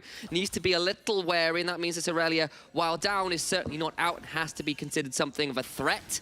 Herald has spawned, and Carlson, nowhere near Mega, might have to be a little wary if this Herald gets started up. It is getting started up as, well, no, rather Vikings is taking the Scuttle Crab, but you don't have the X7 bot lane roaming up to this. I think that's a fair shout. I think that when you're playing against the Gnar, it's just about to get their ultimate back, and you have, of course, enemy bot lane kind of having the extra timing on you as their reset. I don't think it's worth doing that. Play towards your lanes, get that guaranteed income from those turret plays. That's more than fine. X7 happy to not take the fight this time. And of course, we've kind of set this matchup as that kind of the additional big matchup. There's kind of these outside chances of hitting that top 2. X7 just a little ways behind that. Astralis a little bit before that, as well as Taxa on vision, means he's unlikely to make the play up here work right now. But Astralis have been much improved from Spring, but have struggled to get wins against those truly top elite top 3 teams or so. This would be a big win to put themselves still in contention, just one game behind the likes of Dusty and Riven. It's great that you bring up that point, because actually there was a huge moment for Dusty, who currently are sat at 11 wins, who are tied up with Riddle on that second place, the place where both these teams would love to see themselves at. And Dusty beat Astralis for their first top team victory. That was really what started them off on their rise to the top. We'll see how far they can go. Of course, calling them dark horses, but Astralis have been on the worst end of the losing end of that kind of loss to top teams. If they could beat X7, beat them down, that would be such an important moment for them and potentially kick X7 into being picked as a 5th or 6th place team. They would have to be sat there in the bottom bracket. Of course, so many people talking up this team, saying, oh my gosh, this team is so strong. They are looking like an incredibly strong team from the interviews that we've had, but they do need to really keep it together. They are still coming in after a very big change in the jungle. Viking has changed the way that this team wants to play. They're playing with more patience than potentially they did with MC. But is that patience going to be enough this game? It really hasn't been about that. It has been about throwing the punches out across the map on the other side of the play, trying to even things up in a wider sense. Indeed, and the gold is pretty close, about 500 of that apart between them. The difference really right now is, of course, the Herald in inventory for Astralis. But, of course, as this game goes on, Rise Aurelia are very dangerous in those side lanes, very capable of controlling the split push pressure. And, of course, you've got a Zeri at 2 kills already with a Yuumi that's been able to free scale largely, and that means that X7 relatively happy with how this is going, but Astralis also, you know, not unhappy with the fact they've got some gold in some good places as well. Absolutely not, and I think when you have, you've managed to at least nullify a little bit of what the Volibear wanted to do, kind of make it even in place. Temp's actually caught out here. Flash, bandage toss, follows up with a Sonic Wave, resonating strike, and Taxa will help secure a kill onto the mid lane. Their first roam mid, and they make it work. Second. It takes a while, but Astralis find their way back to that mid lane, place where they found so many victories in the last couple of weeks. It's been the lane which they've been so good at really punishing, even though Tempt has been such a good mid laner playing defensively. Been seeing it right away from the start of this split, playing stuff like the Azir and just shuffling away from whatever he can. Can't do it in this one. That's going to be the Herald putting money into that mid jungle 2v2 again. Such a place of success for Astralis. Not quite a third plate, but I think with this wave coming in, it will be secured shortly enough, and that's nice for Astralis to get those plates and that kill and extend the gold lead, which had been dwindling for them, and that's Senkuk's first kill involvement, which is great news for him, and surely this plate falls. Surely it does. No, the EQ combos from Rise a little too strong thus far, and finally falls. I believe Senkuk's was in range for that. I actually wasn't watching that. I was watching what build Tempt had. I was like, oh, fair. What's happening with that damage right now? Chapter, what he's got. Yes, and you know, you expect that whether it is going to be something like the Everfrost still, of course, that's been an item which has been hit so many times because it was so relevant. Well, they're back again. They got a volley barrel. He's got a flash. Maybe you can use that this time. May need to use it. Not quite burned yet. and does get to walk away from that one. The stolen volley barrel doesn't get as much done as they might like, as Attila and Kasing look to try and shove in onto this bot side and secure a plate for themselves. Can't quite make it work as Kasing takes a tower shot, of course, is Yuumi, and so can make himself somewhat invulnerable by using somebody else's health bars. Top side, Chasey lands the flawless duet, but Carlson goes towards the Mega, and thus will be able to mitigate some of the potential damage coming through. Viking onto Taxa though, and there's a lot of trading going across the map in general right now. And again, both these teams, I love to see this fast-paced gameplay. What can they do? Fast-paced indeed. Taxa goes in but can't get the kick because of a fantastic stoppage, but what can Tempt do, flashing to the other side? Viking does go down as Tempt will not take the Realm Warp, and Attila trying to trade out best he can with the Lightning Crash running. Taxa finds Tempt. They're looking to continue. They're trying to bail him out. They are indeed, but now Taxa, Kiba, Chrisberg in the 3v2. Asenko comes back to make that a 4v4 as Chasey's teleported in. Flash Vanguard edge, won't quite work, but Kiba left in no man's land, rooted in place and taken down. Oh, that was really nicely coordinated by X7. As soon as Tempt goes into that realm up, or Astralis say, okay, we're going to call you bluff. Let's go towards the exit location. Chooses not to take it. But this is such a night and day difference for X7. Remember, last couple of games with before the change when they were teleporting into the middle of teams and dying for it. It was so disjointed, but looking much more coordinated in this instance, more on the same page. This is what we want to see from our reigning champions. X7 definitely not at the top of the tree, but trying to make their way back there. That's the kind of play which gives you hope for them. Does indeed. Of course, Taxter's here to make sure there's no real way to get any more plates, and of course, because Chasey teleported in, it did mean that Carlson, left alone on that top side, got to claim 2 plates himself, now traded back for 1 the other way. And X7 will take that as a relatively okay trade, all things said and done, with plates now falling. So, gold stayed very even. Still slightly to the favor of Astralis. You do get the feeling, at least I do, that it is going to be a little hard for X7 to play out teamfights the way that they want to. One of the reasons I was looking at that Rise build a little earlier is I was wondering how much burst he was going to go towards. Of course, he is still going for that Everfrost. Question yet to be answered whether that is going to be towards the Everfrost or the Fimbulwinter. We've seen more Seraphs. There is the Everfrost. Everfrost, yes, but Seraphs. Oh, sorry, yes, I heard that was like Everfrost or Fimbulwinter. I was like, what? Yeah, Seraphs. I was busy checking with the gold top side where Chasey's got himself a decent lead. And well, he's also not here to help most of play, and he doesn't have Realm Warp. Kiba's looking for entry into this play, and Attila Kiba, that is so smooth. Flash out of Attila, but now the turnaround is pretty strong. Senkox with the stolen Realm Warp means some danger, and Kiba has to flash back out in time, but Viking now stepping forward, looking for a Stormbringer himself as an Ultra Shock laser. Turns himself into Master Chief with that Spartan laser over the wall, brought down from the heavens. Charging up, let it rip. Astralis lose their support, and Keeper has been... well, I mean, this is the problem with the Amumu, right? Keeper's been looking for the aggressive plays. Amumu has ways in, not really ways out, especially when you're dealing with the cleanse, the Yuumi ult, just the raw mobility of the Zeri. If the play doesn't go well, you're probably getting run down. That's what happens there. I mean, credit to Astralis for bringing the Realm Warp to play. They stole that away to try and get Senkox to the play a little earlier, but it hasn't really worked out for them. And now with X7 taking that kill, they are actually even in gold. It's another kill onto that Zeri, and let's take a moment to talk about Attila. Oh yes. Because last couple of weeks, besides, you know, oh, jungle change, actually, Attila has been the person who has been benefiting the most, I would say, on this new kind of style of play from X7, where it is a little bit more patient. Of course, in this game, you could really tell that, but 3-0-1 on the Zeri, nice. It has been more measured, more considered. And even though this is fast play, you can see the reasoning behind the plays rather than just, yep, we're going for a fight. And Attila has been a big part of that. He has been getting resources. He's been doing a lot of scaling on Tristanas, on Ezreals. And with this Zeri, 3 kills, he is set once again to be a huge carry for X7. Astralis, though, looking to secure the first turret for themselves and do so in mid lane with the second Herald coming in. So that's great news. More gold into Senkox's pockets, who has, as we said, been a bit of a monster on that Silas when available, as Chasey buffers out that Mega. Now, Mao might be looking for his own engage here, but won't have it happen as Carlson backs away with the mini Nile coming through. For a champion that went 0-2, died at level 1, and then died shortly after, this doesn't look like somebody who's been shut down in laning phase. The Korean Challengers top player Chasey bringing out the typical Challenger top lane pick in that Aurelia and seriously putting some moves on Carlson, who's had to sit there even at 1-0 and 2 and just eat. bad trade after bad trade, loses minions under turret. Chasey is actually getting control of that side lane.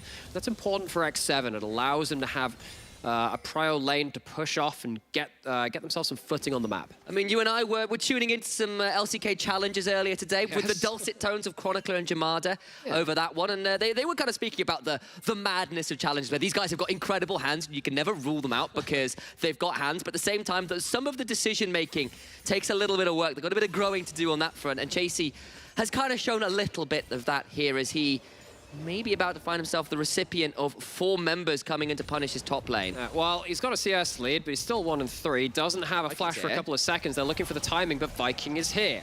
4v2, make that a 5v2 as the teleport started to come through. Chasey avoids the Mega Gnar into the wall, though. Has got a Vanguard's edge, lands it, but will still surely fall. And that'll be the tower afterwards as well. Hey, so that is really tricky from Astralis. They just bring so many resources to the table. X7, they come in with Viking there in the right time. You think, heck, yeah, I mean, you've got early game Volibear, lots of power, Aurelia, similar thing. When you bring every member to the table effectively from Astralis, you're still not outplaying that. They overload one side of the map and they take the tower on the other side, though. X7 find the easy cross map of a tower to themselves. Even-ish trade, but getting another kill onto that Aurelia is quite important. We're talking about how they were still kind of off the ground, and it's still going to be difficult for them to shut down that champion later on. They're already kind of reaching their points of power, but Astralis not content to let that happen completely unanswered. A lot of members committed, a lot of ultimates committed, but the tower falls, Chasey falls, and X7, though they read the play, couldn't quite defend it, as you said. And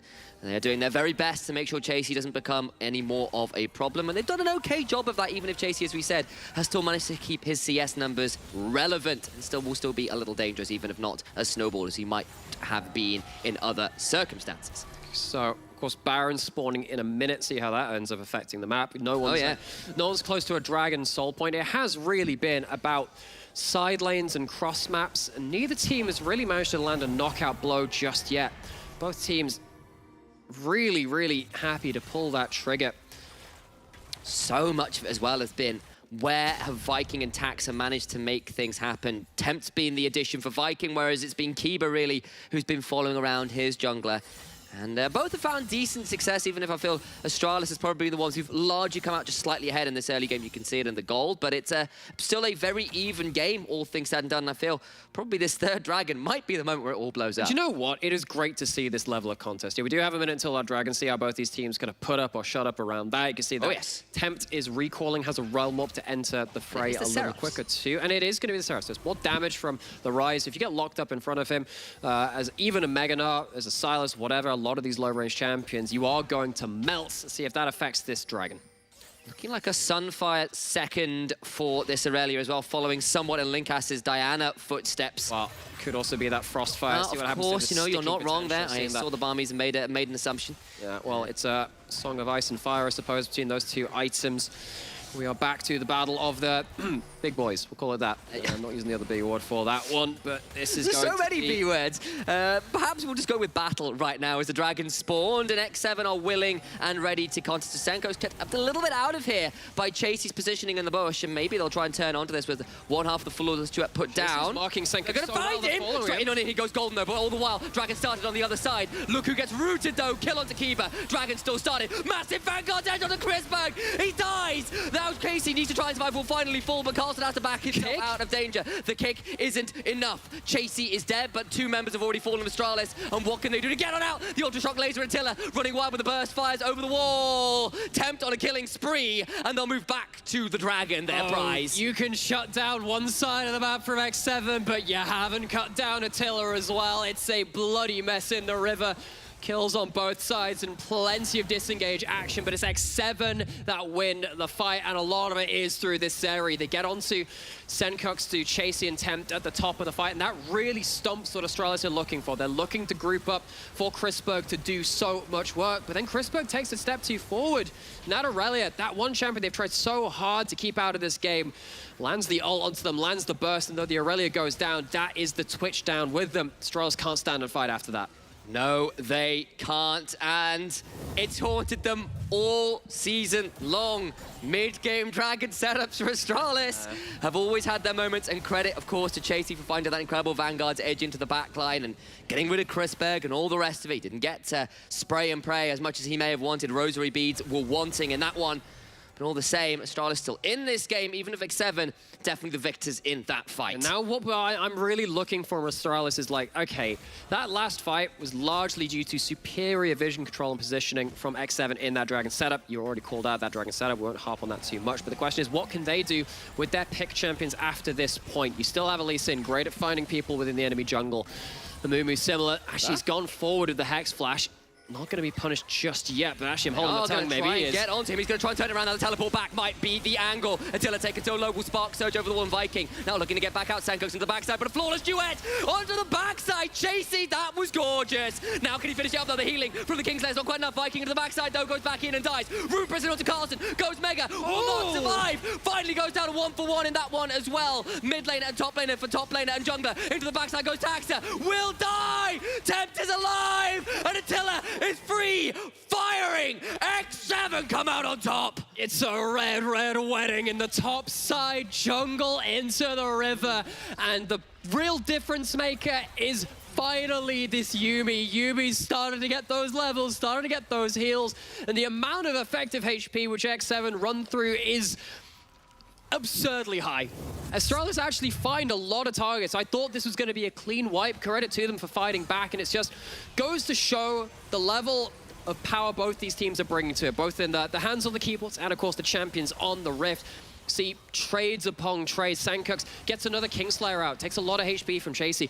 Look at Carlson at the death of this fight. You think he's down, but that W buys a new lease on life. Maybe you think Chrisberg can turn around, but it's just, at this point, yeah, you've taken down the Aurelia, that's cool, but I mean, Attila talked about them being the big carry for X7 in the last few weeks. They're the ones who stay on top at the end of it, despite some late fight heroics from Astralis. You should have paid attention across the seas in Essos. Attila, the Dothraki Hun, doing very well in this game indeed.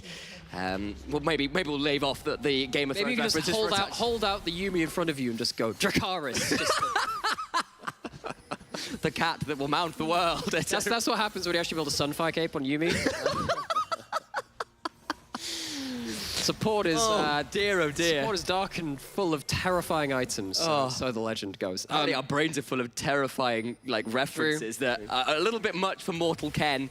There's Astralis now in their red side jungle trying to ensure they have some coverage, but they haven't spotted a ward. Look at that ward just behind red buff. Astralis think they have the vision control, but they're being collapsed on. They're ready for the fight. Taxa will ward hop away. Chasey gets down the Vanguard's edge, but now the stolen ultimate from the volley bear, not enough. Chasey gets Kiba and Senko's go golden again, but now Taxa does get Chasey. Still though, it is X7 who are winning this one as Attila over the wall, but look at Chrisberg free firing with the spray and the prey. Tempt doing what they can at 2-4-1 right now. As Carlson to the back side of it goes golden. Carlson trying to survive this one best he can. Will get the Mega Nara to the wall. Does not survive with the zoomies, but Chrisberg goes invisible, but not for long. The burst fire secures him. An ace for X7 again. There he is. That is the premier teamfight AD carry across the ERLs. Attila has done it for seasons, and he's back again.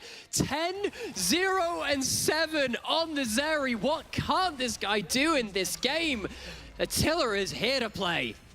Absolute mess of a fight, but Astralis committed everything and cannot touch the Zeri. She still has flash. Doesn't even need to use it. And again, it is some heroics from Astralis which are making these fights close, but you aren't getting the Zeri. Goes down to hundreds of HP. It's just not close enough. And what really swung that fight for me was X7's vision control again. We talked about it around the last Dragon. Of course, that's coming up again now. It allowed them to call Tempt to the fight early, teleport in, and he came in with guns blazing. Has 3.5 items now. Next time he comes into the fight, he's going to be firing a cannon out of AP damage too. Speaking of cannons, that Zap cannon from Attila doing so much work. Looking to start up this dragon. Background spinning up, absolute huge railgun damage. Viking to the backside though, Taxa tries to get in! He gets onto Attila, but he still has that flash! Finally falls, so does the Yumi, but what about the rest of X7? Chasing the backside with that Vanguard's edge, doing what they can. But now, what can Senkux and Carlson do? Kingslayer doing what it can to keep Senkux topped off. The boulder thrown in, but Carlson into Mini. Will still be just the two top laners remaining, a 4-for-4, and a bloody fight it was again. And I am so sorry if anyone has any attachment to any main characters in this story, but you should have read the title on the book. Everyone is mortal in this game. These teams trying to find a step beyond it towards that top end of the table, but everyone here is susceptible to their own dooms. Bloody hell, what a fight again. X7 Astralis butting heads, mashing their keyboards. Serious work by Taxa on that Lee Sin. We saw it a little bit in spring, how he could find those miracle kicks. And it's once again, heartbreakingly for Astralis, not enough. X7 have so many carries on this team. This time it's Chasey on the Aurelio. He's been biting the bullet in so many of these trades. Astralis so content to put them down. It is actually going to be that Sunfire, not the Frostfire Gauntlet. It seems like Fire won out over Ice in the decision-making tree. But at the end of that fight, I would love to see the damage that Sunfire has done. That's got to be hilarious. Actually, you know, observers, is there any way we can hover over these Sunfire capes from Aurelia? I would love to see how much damage came out from that, because the amount of time they were stuck in melee range was absurd. Maybe you have to see how much that can do around a potential Baron fight. Of course, Soul Point achieved by X7. Now they have control over the map, and they are looking to see what they can do to Astralis with it. Absolutely, and of course, not quite at level 16 yet. For that Aurelia, when that rank 3 of the ultimate available was still hopping forwards, lands a flawless duet, gets on attacks, of course, burned absolutely everything in the kitchen sink to get onto Attila last time, and did finally manage to secure the kick, even if it was very, very close indeed. But now, down those playmaking tools to do even more work next time around. Attila, again, just becoming a moving artillery platform as well as a gunnery platform. He's now has to deal with a Chempunk chainsaw. Taxa really wanted to be a Space Marine today. He's picked up the chainsaw, of course, famous in that franchise. Suffer not the AD carry to live.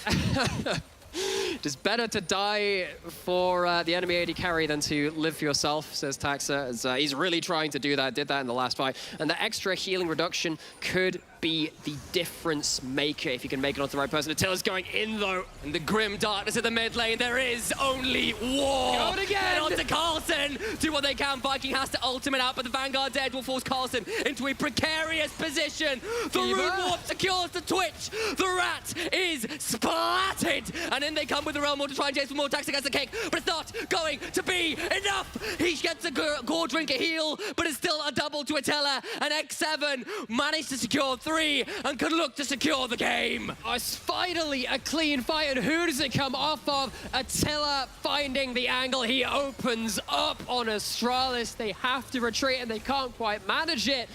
X7, they were looking all but down and out halfway through the split.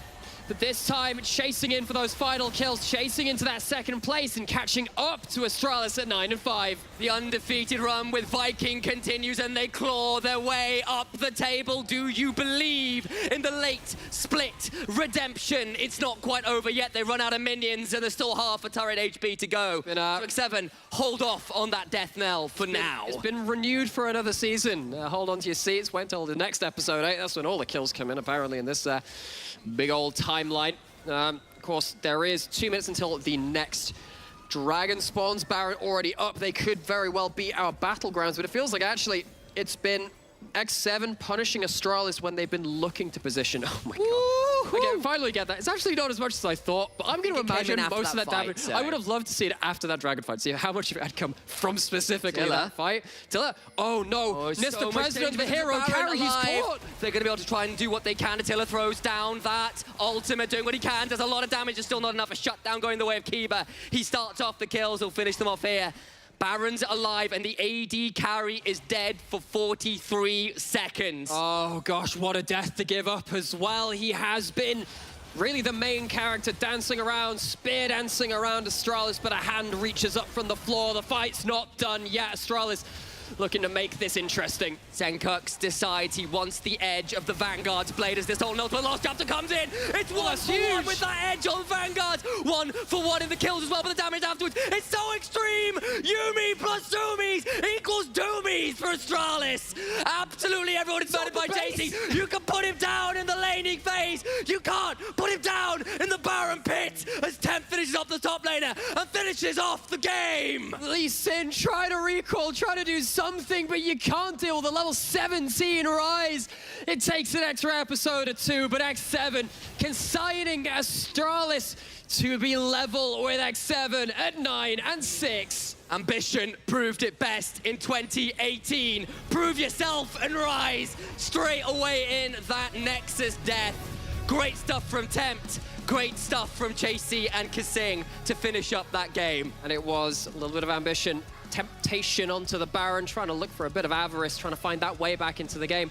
What a great heavyweight slugfest between these teams, though. I mean, we came into this saying, look, these teams are realistically trying to go for that second place spot. We've heard X7 called out as maybe the second best team right now. We've heard the same of Dusty, but they are putting their name into that conversation and they're putting it in even louder than ever now. At the very least, I'm sure you need to go refill your popcorn after that one. X7 and Astralis tie themselves up in terms of the standing. But I do believe that's enough from myself and Nymera for now, so we'll throw to the desk while we catch our breaths. Vala Morghulis. I don't care what anyone says, this champion is not legal. They shut him down, they brought him to the ground. I built the Blade of the Ruin King. I'm immortal now. Man, it's that no, it's giving it's giving me back like all season Akali, all season Katarina, where they would literally go 0-10, build Gunblade, and suddenly everyone dies. And this is like Aurelia. Are they Yuumi on top? Nah, that's pure filth. That's pure filth. So let's bring it back down to the first play of the game. Wait, that was pointed at me? I play Penton? No. So let's bring it back to the beginning of the game where they just go in and they take Chasey out for at least 3 minutes, I would say. So what happened level 1 was completely illegal, right? You have your entire draft based around helping Chasey get through lane and scale up and put him ahead. You have your Rise, which is his entire function is to push and move topside. And I think this speaks to X7's ability to adapt. They essentially had no win condition because Chasey was out. He didn't have a potion. He had no flash. He couldn't lane. And they were still able to win the game. Attila stepped up. I just think they're an incredible adaptive team now. We need to look into team fights. Don't you sneeze on me. We need to look into team fights and the way they were so close. Regardless of we bring into this one, I don't think the Twitch worked as it was supposed to. Kiba was a monster though. Kiba has been incredible finding banded stores after banded stores into big ultimates, but ultimately in these fights, the team that scales better into the late game wins. In Aurelia Yuumi, Zeri Yuumi, Rise in the mix as well. There is just so much damage, utility, healing and shielding going around that unfortunately Astralis were not able to deal with this. And that was just one example of a team fight where it went the way of X7, triple kill for Attila. And Kasing obviously and Attila being the ones that survive right there. But I just want you to focus on Taxa right here because he gets a fantastic kick on Attila, throwing him into his team with literally his dying breath. And even though this should technically be an Astralis winning team fight, that champion called Aurelia just completely 1v3s them. And I said, had that chain hit maybe from Senkux, maybe there'd be a way that you put so much damage down on Aurelia that you won't be able to heal it that much back up. But honestly, I feel like X7 played these teamfights to perfection. I think Attila's positioning was stellar through the teamfights as well.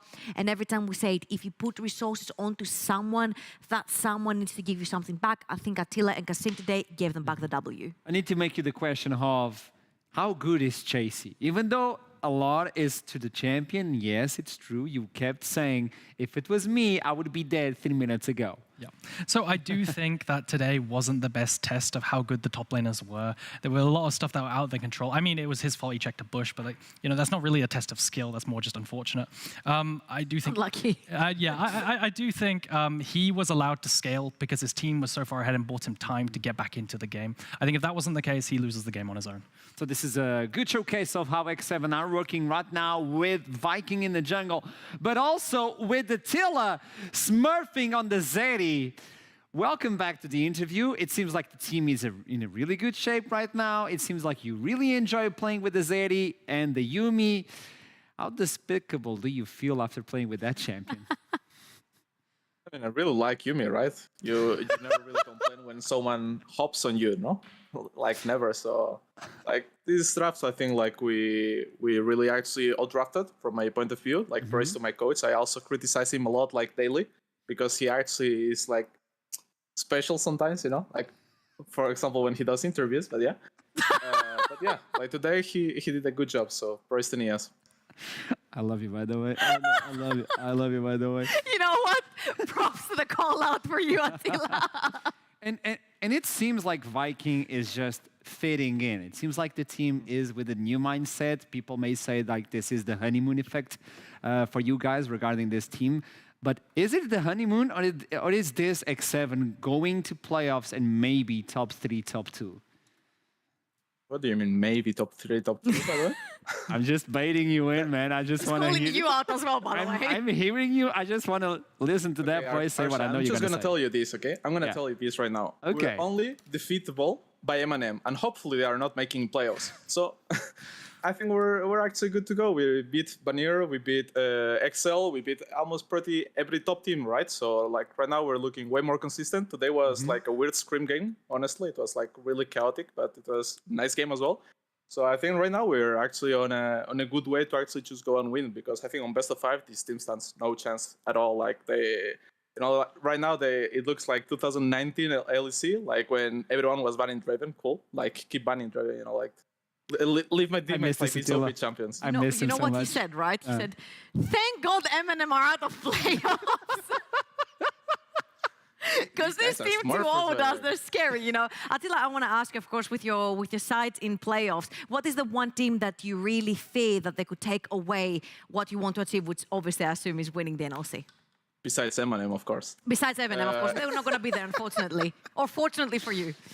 Yeah, I mean, I will say, like, I fear no man besides ourselves so far, because I actually truly believe in the capacities of our team. Obviously, the easy one to pick will be XL, but as far as I'm concerned, as far as the meme goes, like they're really bad on playoffs. So I don't think I should be that worried about that team on best of 5s. I'm just going to reiterate that they're really bad in playoffs when you're called Riddle. Right now, you're playing on X7. I'm just saying. But thank you so much for the reply. I appreciate that. Now, thank you so much for this interview. My question to you to wrap it up is, should I start having the NL copium that we are going to EU Masters and maybe LFL will finally fall? I mean, yeah, that's the goal, right? That's the goal. Like, okay, that's the goal, but is it true? No, yes, of course it is true. Like, at least to Spain, I'm not losing. That one I can guarantee you. Like, I'm back on track, baby. Let's go, NL Copium. Thank you so much for the interview, Attila. It's good to see you back on that track. And good luck on the rest of the games. I'll see you in playoffs. Thank you very much, guys. Bye. Thank you. They just rebuilt. You made the guy pull his headset off with your screen. But he knows. I've interviewed this guy for years and years. He knows how loud I am. It's on him. Oh, we know how loud you are. Oh, you still have no idea. If we win EU Masters, I'll... If? What is this pessimism, if? Do you believe in us? I do. I think you're going to win EU Masters. Really good teams, yeah. That's not what I asked. Our teams are great. Look, I'll be honest, it's hard for me to say that because I realized as I was saying that LFL exists, and I know... It does, unfortunately, for us. It's really hard to say, isn't it? But I believe, 100% belief. A little bit, okay. Looking into Astralis, we can't count them out. That was an amazing team that brought in. And now, let's talk with them. We need to talk with Carl. I believe it's Carlson. There we go, Carlson. I was given the name Carl, like Carlson? Okay, welcome back into the interview. This is really important. You brought in the Gnar. You knew you had to face off versus Chasey. You saw the Irelia. How did you feel when you saw that? I mean, was definitely scary, or not scary to play against. But JC, he's a very strong laner, so him picking Irelia is a bit more scary than the other Irelias I would usually see in this league and in general in EU. But you still got the lead at the beginning of the game. Kiba gave you that lead. What was the communication moving on into those team fights? Because let's be honest, every single team fight could go both ways, but Attila was never focused. He was always out of range with that sneaky little champion. What was the communication like as we guys were doing team fights? Yeah, we definitely approached them kind of wrong in a lot of the team fights, and in the end, where we kind of got it figured out, it was a bit late, and the other enemies were too strong. So yeah, game could have gone both ways, but we were just not strong enough at the points in team fights. Today.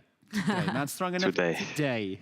So, Carlson, the development that we've seen on Astralis from spring to summer has been absolutely impeccable. And one of the common denominators for that development has been your performance as well. It seems like even for us, when you're even put on weak side, no resources given at all, you manage to always do your job and perform. What has been the journey like from you and your development in the team? A lot of props to Vendetta for that. We've been doing a lot of work together, studying and practicing different matchups with other people. So Vendetta has helped me a lot, and also helped me along the way, motivating me to work hard and study more on how to play the weak side better, since that's something I've struggled with a lot previously.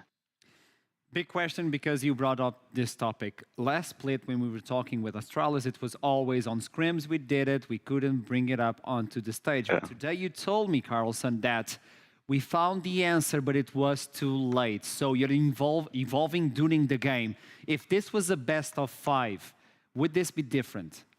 Yes, I would win the best of 5, for sure. I've never seen this guy talk with so much confidence. You know what, the question would be about the best of 5, right? Which team are you looking forward to be in a best of 5 then? I mean, everybody, but JDXL, since we lost them twice. Man, XL is the target for a lot of teams. Everybody's looking at XL like we're going to bring them down. Okay, they owe me a lot of videos of apologizing if you guys win all versus them. Into EU Masters. Looking into how stacked NLC is right now, do you think Astralis can go into EU Masters this split? Yes, definitely. I think. What is your objective on those EU Masters if you could get into that one? Because early, you are a young player. You're still developing as well. What is your objective going into EU Masters? I think mostly leave satisfied with my own performance. I don't want to make it into EU Masters and then choke. But the goal for how far isn't really in my mind right now. It's mostly performing in every game I play. That was the wrong answer, Carlson. The right answer when they ask about EU Masters is smash Common Corp. Yes. That is the answer. It's on the script. It's on the script. It's on the script. Yeah, so Carlson, I just want to ask one question. Last year when I was on M&M, I played against you actually, and you kept destroying me because you were just you were better mechanically. I don't know if you remember this, but I was just wondering, because I'm curious now. How do you think you stack up to the rest of the competition top lane? Like, would you say you're like second best, third best, first? Like, what do you think? I feel like Kryze and Chasey are probably, I would say I'm top 3 of Kryze and Chasey. I want to show off more what I can do on some carry top laners. I think I could stop a lot of the players on it. But yeah. So no Jax playing? No. Nah. No Jax flanks, no care versus none of these guys that like to play through side lane. You're running the spice today. Thank you so much for this interview, Carlson, or Carl, as they say here. Thank you so much for this one. It's a pleasure to talk with you, and good luck. I want to see that confidence, man. Style on those kids. Thank you. See ya. It's really good to see Astralis with this sort of confidence, even after the defeat. They played so well. Yes, and it's good to know that they found the answer as they were going through the game. This is not the same team. This is a team that everybody should be afraid in playoffs, in my opinion. Even though you think Dusty is going to win. Yeah, so I do think it's really nice. It shows that they're adaptable, right? I definitely think it's a super good sign. They could think of things and adapt, and it bodes well for them in the future. So this is going to be surprising. Show us the standings to understand where we are right now after this game from Astralis. Okay, they're tied up. They're actually tied up. I still need to see the tiebreaker between them, obviously. Okay, so the rules are if they're 1-1, what counts is the team that has the most wins on the second half of the split. Which and since the means? split is not done yet, we do not have a complete tiebreaker scenario for now. So fourth place is being split by Astralis and X7. Obviously, the goal for these two teams is get me the third one. The third one so we can decide who we want to play against and not get the remains of the decision from the other ones. Absolutely. So I think this is talking miles when we ask them about EU Masters, because you can see how highly tied all these teams on the top part of the standings are. The fact that all of them could be going to EU Masters, the fact that we're going to lose some of them from going to EU Masters petition, 5 teams maybe from the NLC. That would be cool. I would like to see that. Fine, you know what I want to see? Let's get our third seed first. So next game is going to be Bifrost versus JDXL, but before that, it's NLC. I pulled it back.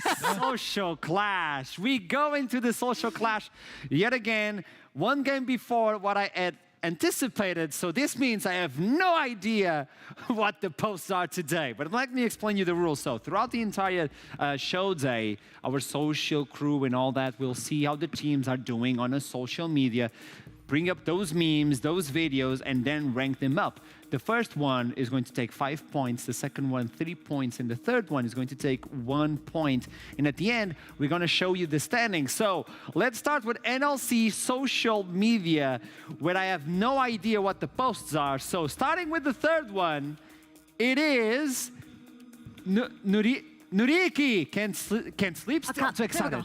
Well, that was a week, wasn't it? Yeah, it was really good. Now sleep. Yeah, we beat JDXL. We're 12-1. See? I like this one. Yeah, I like this one. So this is going to rack up 1 point for Nuri. Do you enjoy this one, NLC Social Clash? This is so... I think it's all right. Yeah, I've never seen it personally, but I like it, yeah. So welcome. Let's look into the second one of the day. The second one for today is going to be... Drum roll, because I have no idea. It's going to be... Oh boy. Jojo. The first win. Now I can meme for once. Too hyped. Hopefully we get some banger games in the incoming weeks. Let's go, Singularity. Oh. No, but the others are bullying Bifrost as well. Look, Bifrost is already sad, and then they get even more bullied. But this is a pile driver. Oh man, that is good. That is really good. Smack. That is really good. This showcase that Bifrost is not going through a good momentum right now, but let's see the future holds for them as we're going to look into the first one of today. The victor for NLC Social Clash for match day 15 is Riddle NLC Summer, a Spotify story. Everything is going great. We are at the top of the world. Then, out of nowhere, thought out.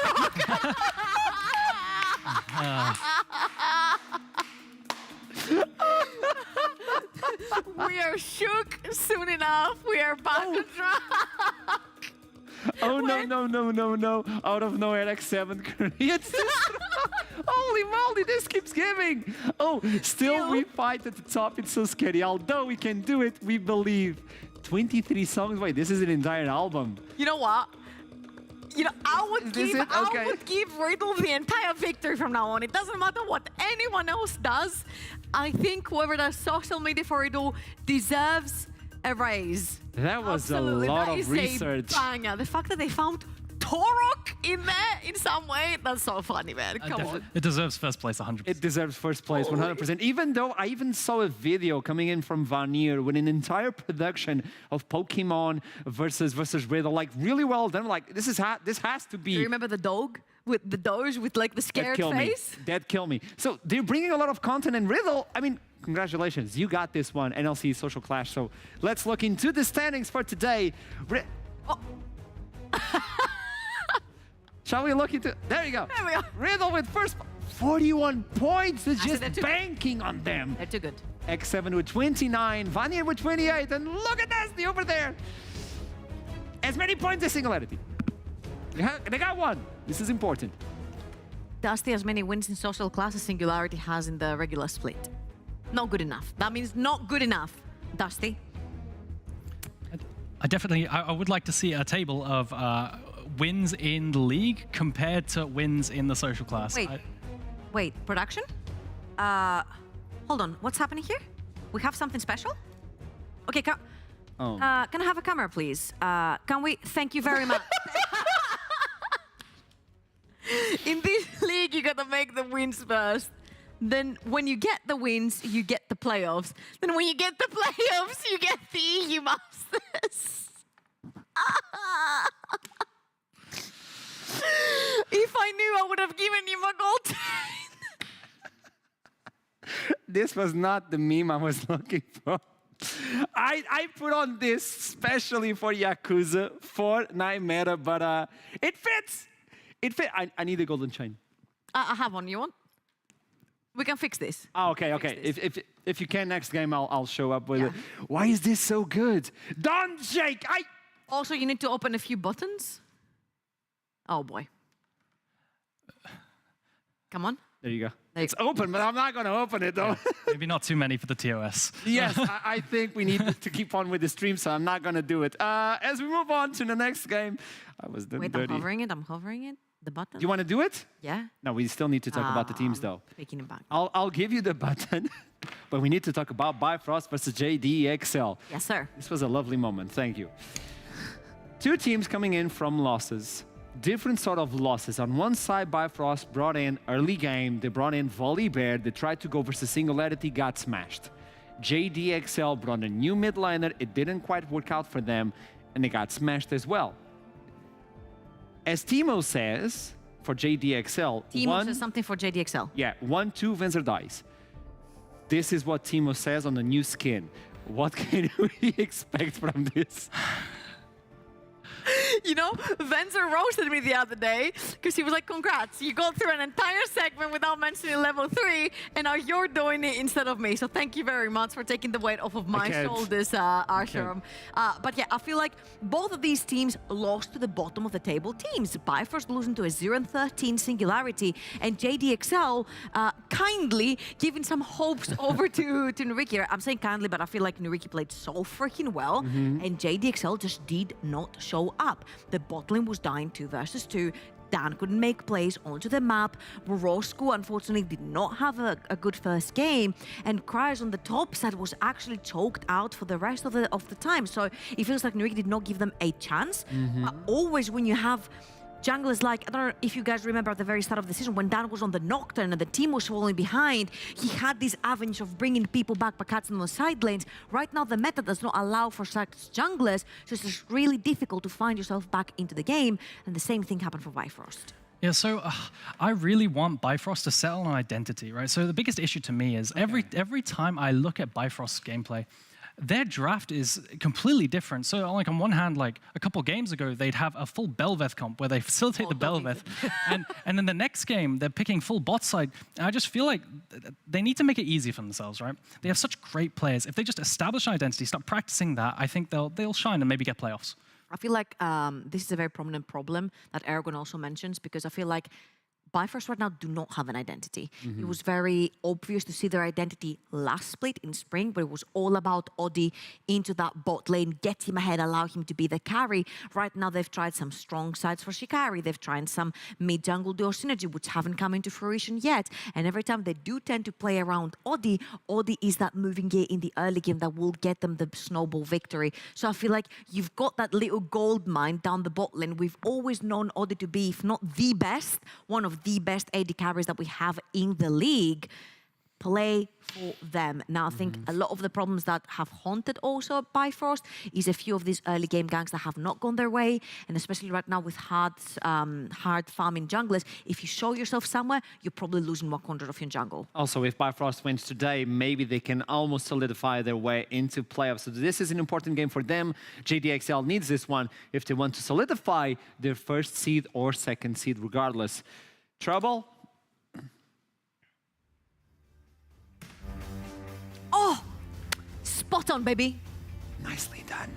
Bifrost versus JDXL, 7-7 versus 12-3 at this point. Return of Eminence into JDXL roster, and maybe this time Torok won't screw the champion select. So let's jump into this one, as maybe you look into Belveth. Do you even ban it away? Because it seems like Diamond is enjoying this champion, but it's just not working out. I don't think you ban it away. They lost on it last time, right? So I think what we're going to see probably is like a stable top side, and I do believe, I agree with Trouble, I think they're going to go for the bot side play. I think we're going to see a Gnarblind pick for Shikari, as always. He's been going for this all the time. And then we're going to see a bot side champion, maybe Kalista or something like that for Odi. And I really like the Kalista shout out here because Odi has been absolutely fantastic on the champion, but also something that synergizes really well is the Renata. Kalista Renata is an S++ tier bot lane. No other bot lane can actually beat the power that they have from level 1 onwards. So if anything, I'd say screw even the Kalista, go for the Renata, get that strong enchanter that is unmatched right now in the meta, and potentially maybe force JDXL to pick the Kalista away, and then you can counter with something even like a Draven in that lane. Something interesting to me is I actually looked into this, right? Because I was so confused. Last draft when they were against SNG, I expected them to go Renata Kalista. Yeah, the volley bet. But like, I expected Renata Kalista, and they just didn't pick Renata. And I was like, do they play Renata? And I noticed, I went in the match history.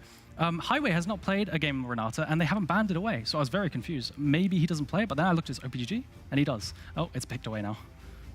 Just as you said, you give priority to that one. Maybe they want. There's no way. I think you look Renata Kalista right here and right now, the strongest 2v2 down the bot lane, guaranteed to not let you die. Level 3, if that is your objective.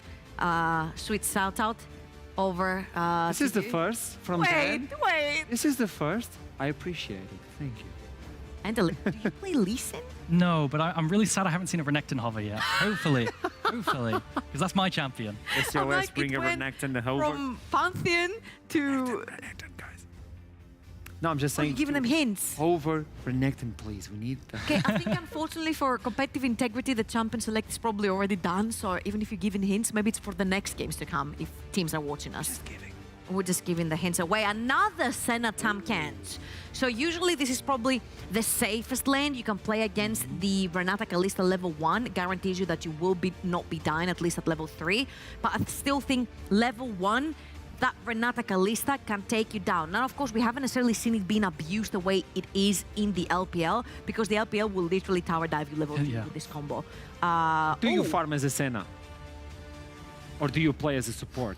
Okay, so I'm gonna do the meme with like the full equations running in front of my face. I don't think teams necessarily know which one is the best. Whatever is the case though, I really hope that Odi goes for the Kraken Slayer because he is the main damage dealer for his team. So that Senna, whether it's a farming Senna or a fasting Senna, needs to be doing as much damage as possible. So far, I'm really favoring what JDXL have on the map right now. Global presence for that bot lane with the Gangplank and a safe topside pick. I think what we're going to see is, I don't like Shikari's strong side. Like, historically to me, Shikari has been this weak side top laner who never falters, right? A complete rock. But if we were to, I would see Camille probably plus setup in the volley bet into the Gangplank. That's the best counter pick I think Shikari plays off the top of my head. If not, then we're probably going to see them play 2v2 mid. Because right now what we have is a scaling bot lane who's going to be left alone, right? So if we don't want to see Shikari on a winning lane, we don't get to see the Kael that has been picked versus the GP. Potentially Kael. I'm not sure if Shikari has Kael in his pool, but he has played Camille. So that is an option too. I'd say also Gwen is an option for Shikari. He does tend to play it a lot. He does tend to weak side a lot with the Gwen, and he can also be a force to be reckoned with later on in the fight. Now the thing is, your Senna is hard scaling for later on. If you pick a Gwen on the other side, this is also hard scaling. What does your Volibear do in the early game? You need at least a strong lane to play towards, and I would assume you go towards the top side of the map, maybe with a Camille, maybe with a Nari for Fury as well. Now the champion pool has been extremely pinched for Dan as well. Trundle out, Viego. Oh my god, it's a Zac! Finally! I talked with Torok so much about the Blooper boy. Yes! He told me you need to have specific things to bring in the Zac. Okay, we scared him. We're really excited about the Zac because we've been talking about the Zac. We talked with Sof as well in one of his interviews when the durability patch came through and a lot of the Bami Cinder buffs came through. Zac was always in the picture to be picked. And I really like this because it doesn't necessarily give Sylas right here another huge tool for team fighting. So I'm just so excited to see the Zac. Holy. Oh, okay, so this is a fantastic counter pick from Shyvana into Gangplank. I love this one. It's seeing more play LPL, LEC, right? And the whole idea is that Shyvana's Q cooldown is so low that you can use your Q to one-tap the barrels on 2 HP. And you can do this consistently. So on top of that, that allows you to scale up. You see these builds with a Demonic Embrace plus Frostfire into Warmog, stuff like this. So I really like this pick. And with the Zac, I just wanted to chime in. It was Odoomne that said, when it's a Zac game, it's a Zac game, you know? So when it's a Zac game, it's a Zac game. It's definitely a Zac game because of the specific conditions, like you said. And if you want a jungler that can dive, you might see No this way. one. There's a lot of knockups No way. from Dan. But aside from that, it's a complicated one. Zac is someone that can gank from the shadows, and Dan is unpredictable as well as a jungler. As we do get Eminence on the Taliyah, are you okay? We talked about the Nocturne and how he is unpredictable and how he can dive from super far away. Zac pretty much does the same thing. He can dive from half a screen away. Guess who else follows up? Gangplank with his ultimate, which is global, and Taliyah suddenly that's traveled down to your lane. I think JDXL are sending the message to Bifrost loud and clear. We're playing for Venza and FGG, so that Senatam Kents better be very careful because it's getting dived level 4, level 5, level 6, and so on. Since you were the correct one on the previous game, I'm going to ask you, who do you think is going to take it? Well, I prefer XL's draft. I do not like drafts with full scaling, and that's what I think Bifrost has. I much prefer the proactivity in the early with JDXL. So are you going to copy him or? Now, of course, Plasma for the blob. What? I've been waiting to see the Zac for so long. I've been waiting to see from Soph. Soph has let me down. JDXL has not. Katarina's still on the menu, though. I'll go for JDXL on this one. If JDXL wins this one, they put themselves closer to that first, second seed, only one game away. Bifrost cannot lose this one, or maybe they can be kicked out of playoffs. So it's up to you, casters. Tell me what's going to happen on this one. Bifrost, JDXL, take it away. I'm consulting my notes. And I can't spoil it. You have to watch the game and find out. League of Legends will be played. Yeah. Shields will be broken. Venza will die at level 3. Swords will be shattered. What else does Theoden say at the Battle of Pelennor Fields? Death, a lot. Death. Probably. And charges. Well, we had that a lot last game, of course. What a crazy game that was. But coming into this one, no less important, not necessarily for JDXL. They are very much feeling quite safe. Not too safe, but they are definitely looking like they are going to be a top 2 team. Bifrost, every loss they have counts double against them. They are 7-7, and they are the team that every team below them is looking to capitalize on. They're watching their every step.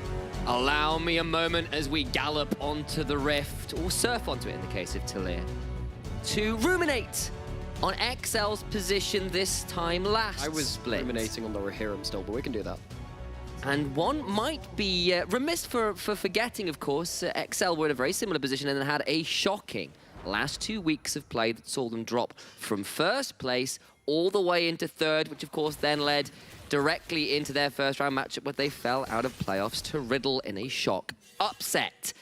They dropped a game last week, and yes, it was a bit of a weird one because, of course, M&S was trapped in the airport, and, of course, he is a huge part of how this team plays the game.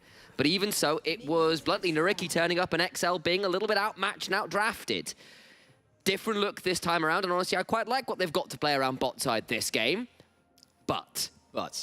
Yeah, because playing around bot side is something which Bifrost have loved to do. You know, I'm actually going to refer back to something that the Dex said, because I'm actually not sure I agree with it. I think there is a caveat, very important note to add on to. Do Bifrost have an identity? That was the question. Bifrost don't have an identity. I would say they do have an identity.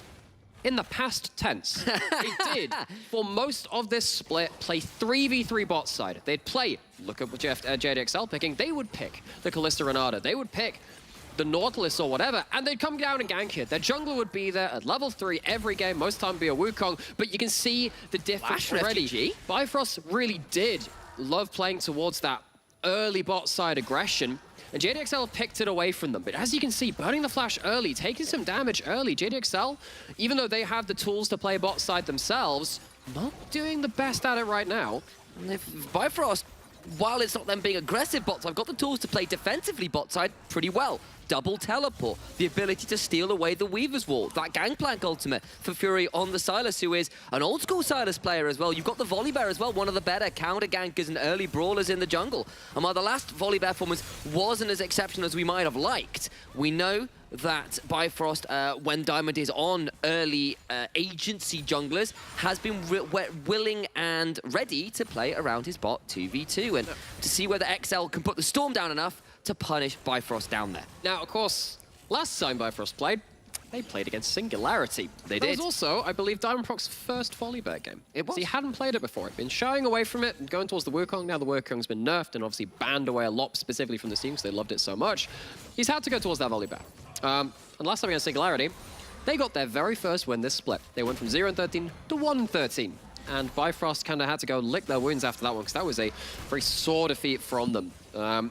They lost early game of that game. They were playing against the Ashe Braum of the bot lane they were facing, which meant that they didn't have the same pressure. And look, Bifrost, once again, doing what they have done for most of this split. They just turn up bot lane with their jungler. What can they do with it? Because Dan is currently on bot side. If he hits level 4, he will have the extended range of that Elastic Slingshot, which he does hit now, gets the heal from the Gromp, and he is ready to respond to any play. I think this is, you know, it goes to show what we know about JDXL. They are a very intelligent team, ready to respond bot lane, but not ready to respond mid. Oh, they knew where he was, but not before that. Fury steps over the unraveled earth. They still get first blood.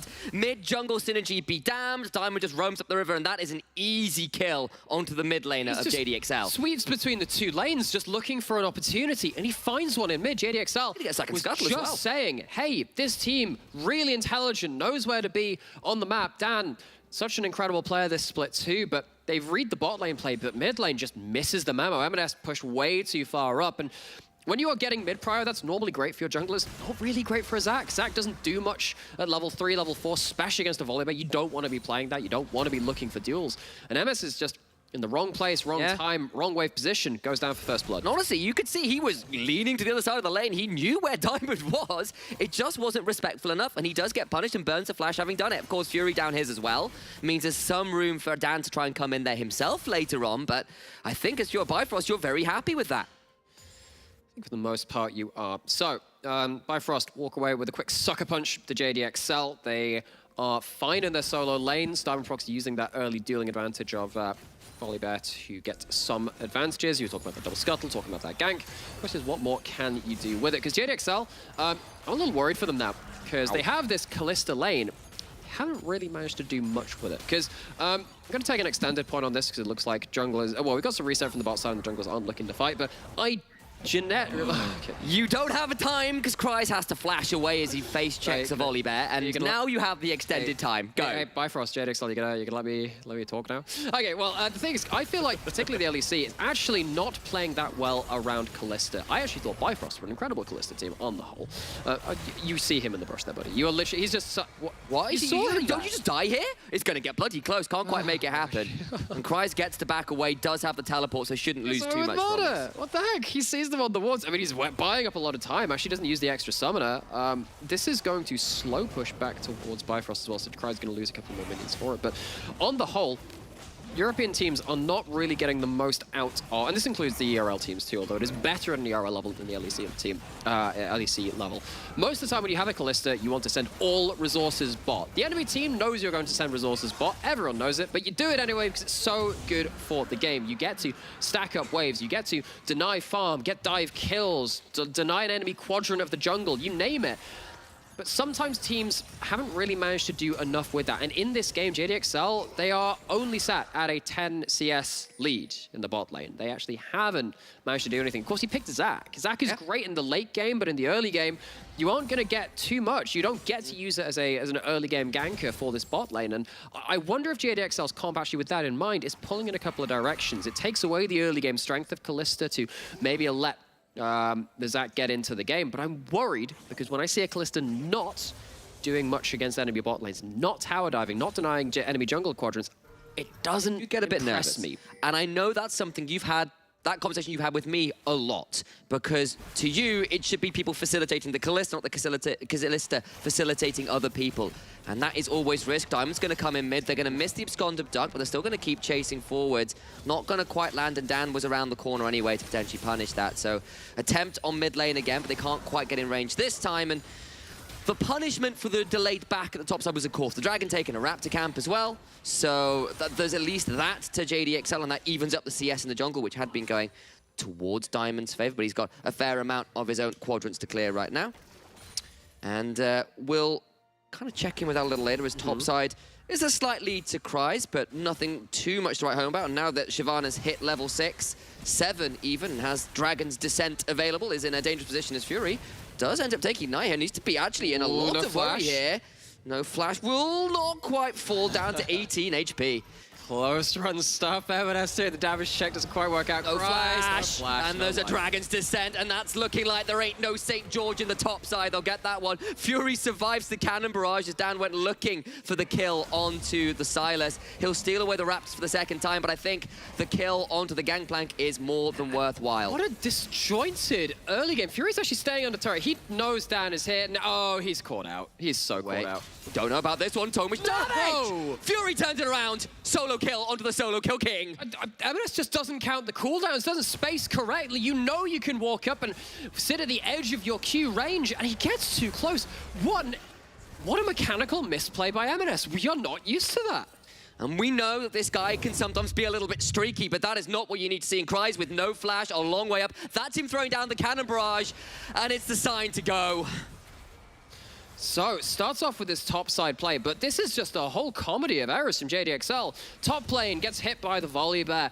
Then the cannon barrage already used in the enemy jungle. Fury survives, and then the wave gets cleared out. But look at this, M&S, you don't need to be sat up this far. Doesn't count when the minions are dying. Takes a turret shot for basically no reason, greeting for a kill. Gets too close and doesn't have the minefield up, the unraveled earth to stop the stun and stop the dashes coming through. And M&S just miscalculates the play. And let's be real, I floated a little bit of a teaser of a storyline of something. It was probably a bit extreme, a bit of an attempt to aggravate and throw out some discussions rather than being a completely true statement about XL's last couple weeks in Spring Split, where they dropped a few games when they shouldn't, and I teased about it. Are we seeing a little bit of this happen now? This is 2 games in a row where some of these plays early have been really suspect from XL as Venza. A long way from level 3 and didn't die at that level this time, so congrats to Venza. that curse can die this game. No, and that is definitely something to bring up, right? Because now JDXL JDXL, for most of this split, were an incredibly dominant early game team. They were undisputed best early game team in the league. And now we're seeing a number of games back to back to back where that's not the case. They are not really impressing us in the early game. They've fallen apart. They've been exploited, and now this bot lane, it has sums, it has ults. What can it do with it? Does land a handshake. That's pretty good news. Of course, FGG will flash for that berserk with the hostile takeover, but it's both flashes down for none from Bifrost. So they'll take the summoners and move away 40 seconds or so on this Dragon. And you're happy with that, because that means that's no longer a bot lane which can play nearly as aggressively. You don't have that hostile takeover to make a big team fight play at some point, which means JDXL are less likely to find wins. No unraveled earth for M&S, so he needs to be a little bit afraid here. The chain lashes start flying, and M&S, no seismic shot, but does have cooldowns. Not the best angle on the threaded volley, though, so just I wonder if there is a flash kill angle from Fury coming up there. That's not very much HP. The bot lane is where it's in danger. Diamond gets handshook backwards, but that's the let's bounce down from the Zac. Last Embrace lands as well, and JDXL and their bot 3v3 that we've been highlighting this game, forced under their tower with the dragon spawning. And both of these teams put resources into bot lane. You know this is happening. Pedumbro's just sweeping between the lanes again. Fury has flash. That's the unraveled earth down. He's going to be in trouble. Flash, thundering, smash, and the storm is brought down on Talia's head, and there ain't anywhere to lightning rod with that one. Lightning beats rock. Oh, JDXL, they're looking uncoordinated. They're looking like they're making these uncharacteristic errors. Dan trying to clean up something, pick up a wave, pick up whatever, doesn't manage to cancel the Herald. Might get Diamond here and does so. The Herald will still get a charge, I think, so at least it becomes a 1-for-1 overall, but some damage back onto Dan means that at least there's that. Decent turnaround from Dan to get something back. A little overeager from Bifrost trying to punish as hard as they can mid. But just again, put this in perspective, JDXL, first place team that we are looking to send to EU Masters. They were so impressive for much of this split, and after last week, you know, they were playing with a substitute mid lane, Morozku, who is by no means a slouch, but even with that caveat, and JDXL were outplayed by Nariki, who didn't give a chance back into that game. Bifrost are our most inconsistent needs to be afraid. team. There's a let's bounce with AP NLC. scalings. Needs to be afraid. The level advantage flash. There's the bounce, and there's not much room to go. There's an ignite, no flash, no hope, and chained down into the dirt. A fourth death for M&S. Oh, and the bot lane is not going to go any better. This is looking dangerous. Bissell dive on two! Venza and FGG now desperately trying to run away. Remember, they have no flashes, so the Callista 0, 1, and 0. What a collapse from JDXL. This is uncharacteristic. This is uncoordinated. This is unbelievably poor from our first place team. Gotta call it as you see it. And M&S gets caught out early into the game by a volley bear going between bot and mid. Just doesn't catch the memo, as we were saying. Maybe the rest of the plays, he ends up drawing a little more resources out of Bifrost, but he has been continually exploited, outplayed, and put into the ground on this Taliyah, not able to link up with their jungle. And I am worried for JDXL. This Zac was meant to be a pick which is taking the early game slow. It's meant to be facilitated by those lanes, and those lanes have now been absolutely destroyed from Bifrost across the board. Tries now being dived on, has to deal with a dragon screaming at his head, a ruined Shyvana skin, looking to chunk out Gangplank, who does eat some oranges and is largely okay. M&S shoved up in the mid lane, still no flash, and looking like no hope again. You don't learn! He's gonna take even more damage and will surely fall to another chain lash. Fury on a rampage. This is our solo kill king. This is our pride and joy of the mid lane in the NLC, and M&S is being put to school by Diamond Prox and Fury. They are taking absolutely no contest, resistance, complaints from M&S, who's now died 5 times in 14 minutes. That is absurd. That is the power of a little bit of veterancy and a mid-lane camp. Astralis showed us how it's done before, but this is just a mid-jungle. They're just there punishing M&S for being shoved up with no summoners, no vision, and currently no hope in this game. You know what? The last time we did see JDXL fall to that slump, it probably was at the end of that spring. And you know what a big part of that was? M&S making the ballsy, pushing up plays, looking for the outplays, and actually losing that dice roll. Typically, he was winning it throughout all of spring, most of summer. But if M&S is back at this kind of point where he's taking those coin flips and continually doubling down even when he's at a loss, this is going to be problematic for JDXL. They need to try and right the ship. That was what this whole game was about. And right now, it is still keeling over. Second Herald going the way of Bifrost. Of course, the last one was punished pretty well by Dan, of course, getting a kill onto Diamond Prox as he summoned it in the mid lane. But another Herald will surely delete the tower in the mid lane, and that would mean a very dead Herald as Diamond celebrates really the Herald hated take with an that. R button press. I mean, at least JDXL don't know he used it. They don't know that he doesn't have it. Maybe they can use that mind game at some point, but speaking of that, you know, we have talked so much from the JDXL side of things, and I think that is reasonable. It's our first place team putting on a clinic on how not to be JDXL. This doesn't feel characteristic of them. And you know what? That's what we were saying about Bifrost, even coming into this game. Last couple of games, they're not looking like their old selves. What's happening with them? What's their identity? Why can't they make things work? And in this game, they have had a monstrous early game. Diamond Prox on a volley bearer champion, which he had shied away from a little bit, facilitating those lanes and doing such a damn fine job at it. All lanes now in strong positions, particularly Fury on this Silas. Bifrost, welcome back to the big club, but they're going to have to outplay on the bot side. Vower from Highway, but they've gone down that half-style takeover. Odie gets knocked up, and M&S is about down here as well. Odie trying to escape, will not do so. It's only one kill, though, and Diamond now running away, does not have the ultimate. Remember, Dan bouncing forward. Fury steals the Let's Bounce, though. Now they get on top of it. They've got a Weaver's Wall. They'll force Dan to flash now Highway around the other side as Diamond Prox stepping forward, looking to maybe punish here. XL will extricate themselves with one kill to the good. Hey, so it's a winning play for JDXL, but it is only one kill. There's only one kill. Now, that does go on to the Callista. That's all well and good, but remember what we were talking about, at least in my opinion. If Callista isn't stupidly far ahead and denying the enemy bot lane farm, taking over the enemy jungle, I don't think you should be picking Callista. It's not the identity of the champion to be even and then trying to outplay into those teamfights. You want to be snowballing early. JDXL get a kill into the Callista, but for me, that isn't enough. this early game hasn't been enough, and Bifrost are more than happy with it. At least Kryze gets some gold, at least takes down that turret. That is something for JDXL to work from. Problem is, 4 members from XL had to recall, and without using that second herald, they get mid lane first turret. They get a turret in bot side as well. Yes, you got a kill and a turret in top side, and that is great news, and it does even up that gold in top side pretty well for Kryze, who had been falling behind just a touch. But still, they've got the herald to work with. There's dragon spawning shortly, and that might be a way to help contest for pressure on the map before that one spawns. And Highway just gets shoved back, and maybe Flash blown isn't going to die, though. Yeah, I think he chooses to use that flash basically to save him a load of HP. Does have the teleport if he wants to reset for the dragon. It's now spawned a mountain dragon on a mountain rift. Very important in this game with a lot of beefy members.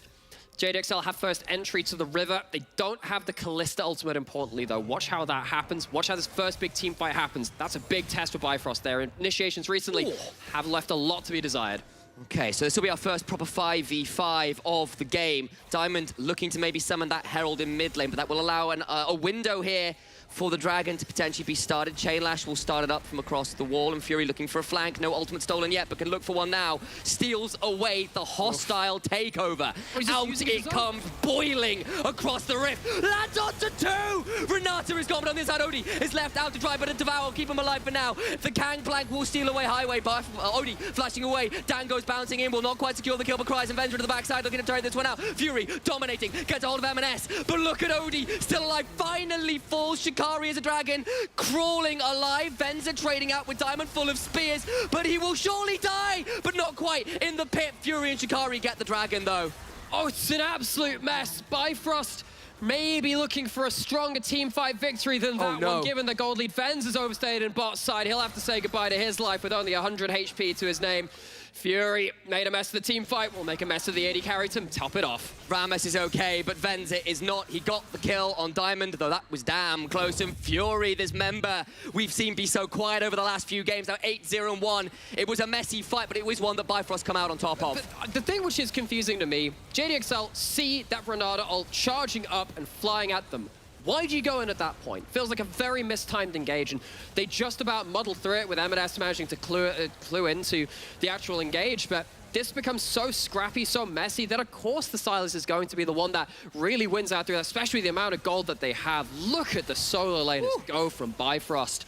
It is a messy fight. I do think that JDXL get more from it than I thought they would do on the way in, especially given their relative levels of power and how far they'd been down in the early game. But it's still a win for Bifrost. Shikari looking to start hunting Atalia. The dragon roars, the flame breath starts spinning. A seismic shove will force her back briefly.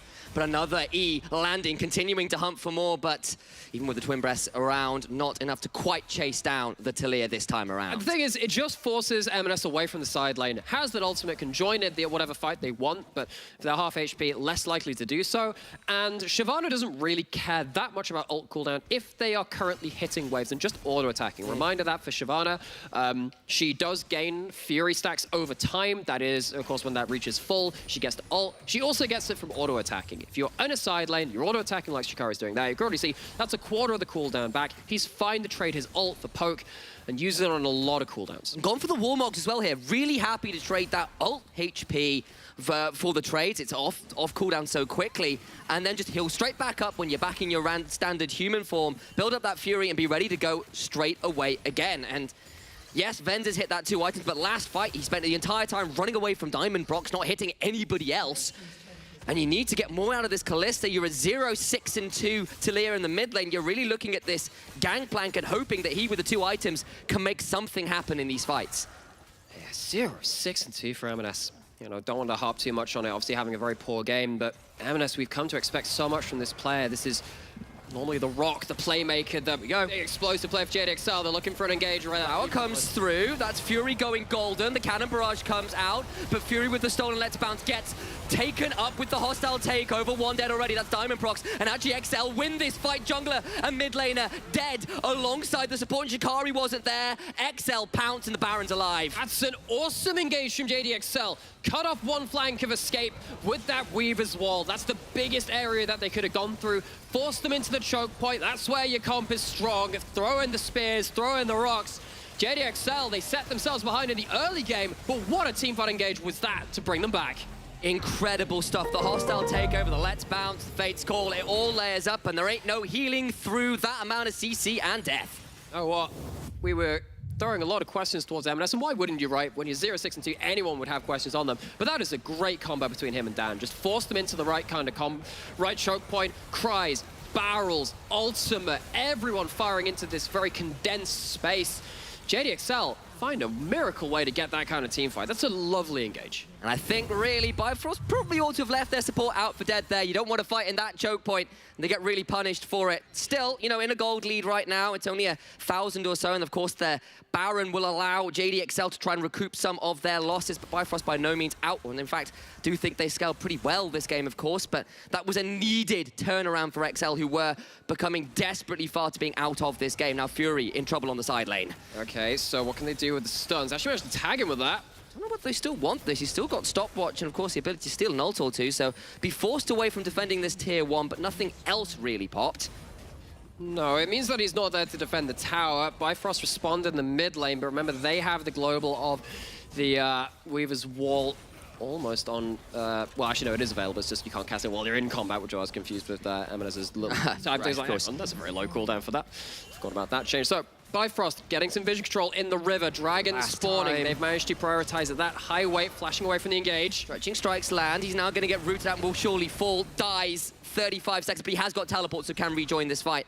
Okay, the long-range engagement with AXL is becoming really difficult for Bifrost to deal with now. They've been caught out too many times. Gets stunned under tower, but now they can try and turn it around to Diamond Prox, who's taken pretty low. Will avoid the handshake though, and with the last minute of this Baron buff, will try and use the health bar advantage to shove into this mid lane, secure that one, do so.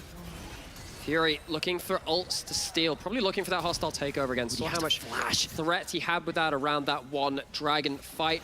Dragon up now. Dan on cooldown, causing so much trouble. Blast Cone forces people away, but now XL actually a little bit split up. The stolen cannon barrage doing a lot like Dan, taken pretty low. Fury goes golden, but he's in a bit of an awkward position. Already Renata is dead. Venza so low as well as the dragon has spawned, and Highway has teleported in. Fury forces a flash out of M&S, and now XL may have overstayed their welcome. Gonna try and play this one as best they can. Look at the dawning shadow onto M&S, taken down about 10% HP. Chain Lash secures him, Dan goes in, but there's no one there to support. He's popped into the globules, and I don't care how many small bobs you go into, there is no escaping this one. He melts away like a summer's day in the UK. Oh, Venza, same place, around the dragon. He's left out to dry, and no route to escape. And this time, Bifrost find themselves the dragon fight they were looking for. JDXL went through a period of using that long-range engage so well, but they can't twin it together. Bifrost finally find themselves a crushing victory to open up the map some more. They do, and with the death timers, they can maybe look for inhibitor, but they decide against it. They'll back away with that tier 2 and another dragon to their name and put themselves back in control of the game after that lost Baron. Let's have a look at this again, because honestly, Dan goes in and can't quite make it stick. Oh, and you're going on to the two members with the most ability to defend it, and this is one of the problems I have when teams go very, very deep. It feels like you artificially flank yourself. If anyone watched the Fnatic game that they lost against Misfits in the LEC, similar kind of thing. You kind of get a bit ballsy, a bit overbold. You jump into the enemy jungle and you think, oh wait, we've actually gone beyond our territory, and we get it gives them an ability to split us up and conquer us. And that's exactly what Bifrost ended up doing, chasing them back into the river and taking the fight with it. Indeed it does. It secures them a dragon, it secures them another team fight victory. And Bifrost, a team, we had some criticism about their team fight decision making over the last few weeks and games. Looking a lot more cohesive in this one, though of course a lot of that is off the likes of Fury getting strong early on. Now though, about 2 minutes until the next Baron, 4 until the next Mounted Dragon. We should have a little bit of a lull time before any more action, though. This is the NLC and I hesitate to say that out loud. JDXL, though, how much would it mean to the rest of the league if they were to lose there? We were talking about the battle for second in our the battle of the big boys earlier, and words which we may or may not have replaced in that title. But no, JDXL lose here, and you have a couple of games to end out the split. Actually, that's not a battle for second anymore. That is a battle for the top. JDXL, after they dealt with Riddle, after they dealt them a big defeat, you would have thought they were solid, thought that would have been it. They only had that one loss to X7, then we lost to Nariki. Potentially could lose another one now, and what a sense of looking for an angle. Highway getting jumped on. Weaver's Wall coming through, but Fury on the other side steals away the Let's Bounce. Highway is dead, but the turnaround beginning to get very messy in here. The Berserk throws Shikari for a loop. He survives for now. In goes Fury into the backside. He finally entering. Dan chasing in, but have they gone too deep? Fury so low, can't heal. He's now burning down and likely dead. They punish so well. XL managed to find 2. Oh, JDXL find another fight in a choke point. That's what they've been looking for all this time. And Bifrost kind of give it to them. JDXL just kind of defend where they think the next ward is going to be put down, and they punish Bifrost again. Weaver's Wall alters the terrain, helps make those choke points. Now Bifrost, a couple of times now caught lacking at this point. Weaver's Wall cuts off one side, barrels, cannon barrage. Look at this utter kill zone they set up. Really, really nice way to control these fights. Doesn't matter if your front line is as strong as a Shyvana or a Volibear when they've got this amount of gold. It just does not matter. The amount of damage from JDXL, so high. Doesn't do Fury. Definitely not getting as much healing as they thought they might out of that one. And, you know, credit as well to XL for finding at least an angle. It'll earn them control of the river as the Baron is spawned, but they have burnt a fair amount in that engage, so no cannon barrages yet. Could be a pivotal moment. Such a key part of this combo so far. I'll throw it out there. This is the most impactful 1-7 Talia I've actually seen. It's been a while. Ever. Here we go. With this amount of... The thing is that ultimate doesn't scale off anything, just your levels. Now JDXL using this momentum they've gained to start and take the Baron. And with Ren, there's no way of getting in on that one, but XL might still have trouble escaping from the pit. Dan looking for a turnaround, misses the elastic slingshot, gets slowed down by the chain lash. Fury looking to maybe go a bit further. Shikari slowed down though, and the range advantage proving problematic as Diamondprox ults over the wall, looking for an angle. Has got flash, could try and get in onto Kryze. He'll keep him away. Dan finds the striking strikes, but it's going to be thrown down and dies. Massive stolen hostile takeover. Now the rest of Bifrost can hunt down the remaining members. It's a stolen hijack, a stolen Fate's Call, I apologize, a double for Shikari. FGG falls, and they get the Baron, but everybody else is set up to fall. Only Kryze survives for now. He's got flash, and he might just about get out alive. I call it a Fate's Call, why don't you? Fury pulls in an extra member to deal with that pesky, slippery Kalista, shuts them down, and JDXL, that was meant to be their game-winning fight, but I feel like maybe they overshowed their hand. They overplayed it a little. I think they maybe could have just left a couple of people to die, escape with the others, because this engage here from Dan, I feel like that could have just gone away. Keep your ranks together, keep it there. Kryze, similarly, maybe just back off at this point. They're trying to defend the disengage, but at this point, you've kind of used a lot of your big cooldowns. You don't have that cannon barrage, and Fury gets to open up for the first time. No! The last embrace kills down. He flashes to get it onto 3 people. Good. Oh, that's a disaster. It's one mistake amongst... The thing is that is a mechanical misplay. That is. I think the bigger misplay is actually choosing to defend this retreat as heavily as they did. I think you give up 1 or 2 people, you let the others escape. But the fact that they die with that many people is really, really bad for them. It means that you have lost your resets for the next dragon. It means that you don't get to use this Baron while it's in its kind of fruition. Kryze, sure, gets to push in that side lane, but for me, that is a mechanical misplay. The small part, big part is, why are you even fighting it? Yeah, and honestly, I think that statement is probably more apt here. Why were you fighting it? We've seen some slight positioning errors and overextension from both teams, and part of that is just the range of engages is so extreme from both of these teams that you can get caught out where you're not used to it. Highway in particular on this Tahm Kench has been burned a few times here, and maybe part of that is just you're not used to playing against this level of incredible range engage, and you know, he's a younger player here. And that has kind of burnt him a little bit when you're supposed to be playing this defensive frontliner in the Tahm Kench. But even so, Bifrost at Mountain Soul Point with 3 Mountain Dragons behind it. Very strong as this game continues to scale on. The Senna ever scaling as well as a 10-kill Silas is nothing to sniff at. And they are very much the ones in control, even if they did lose the Baron. And Bifrost, for all their inconsistencies, are giving us a hell of a game in a matchup which we kind of doubted they would be able to take, particularly after the game that they lost versus Singularity, as Diamondprox was saying on that interview. It's a disaster. You are not supposed to lose to the bottom place winless team. That's not supposed to happen. This team was in the finals last split, and yeah, we've kind of stopped referring back to that because they've had such a difficult split so far. They're actually barely hanging on to playoffs. But a win here would go to a long distance in silencing some of that criticism and get them more firmly onto the radar. Watch for the vision control. Venza and FGG forced away, but this choke point proved doom for Bifrost earlier in the match.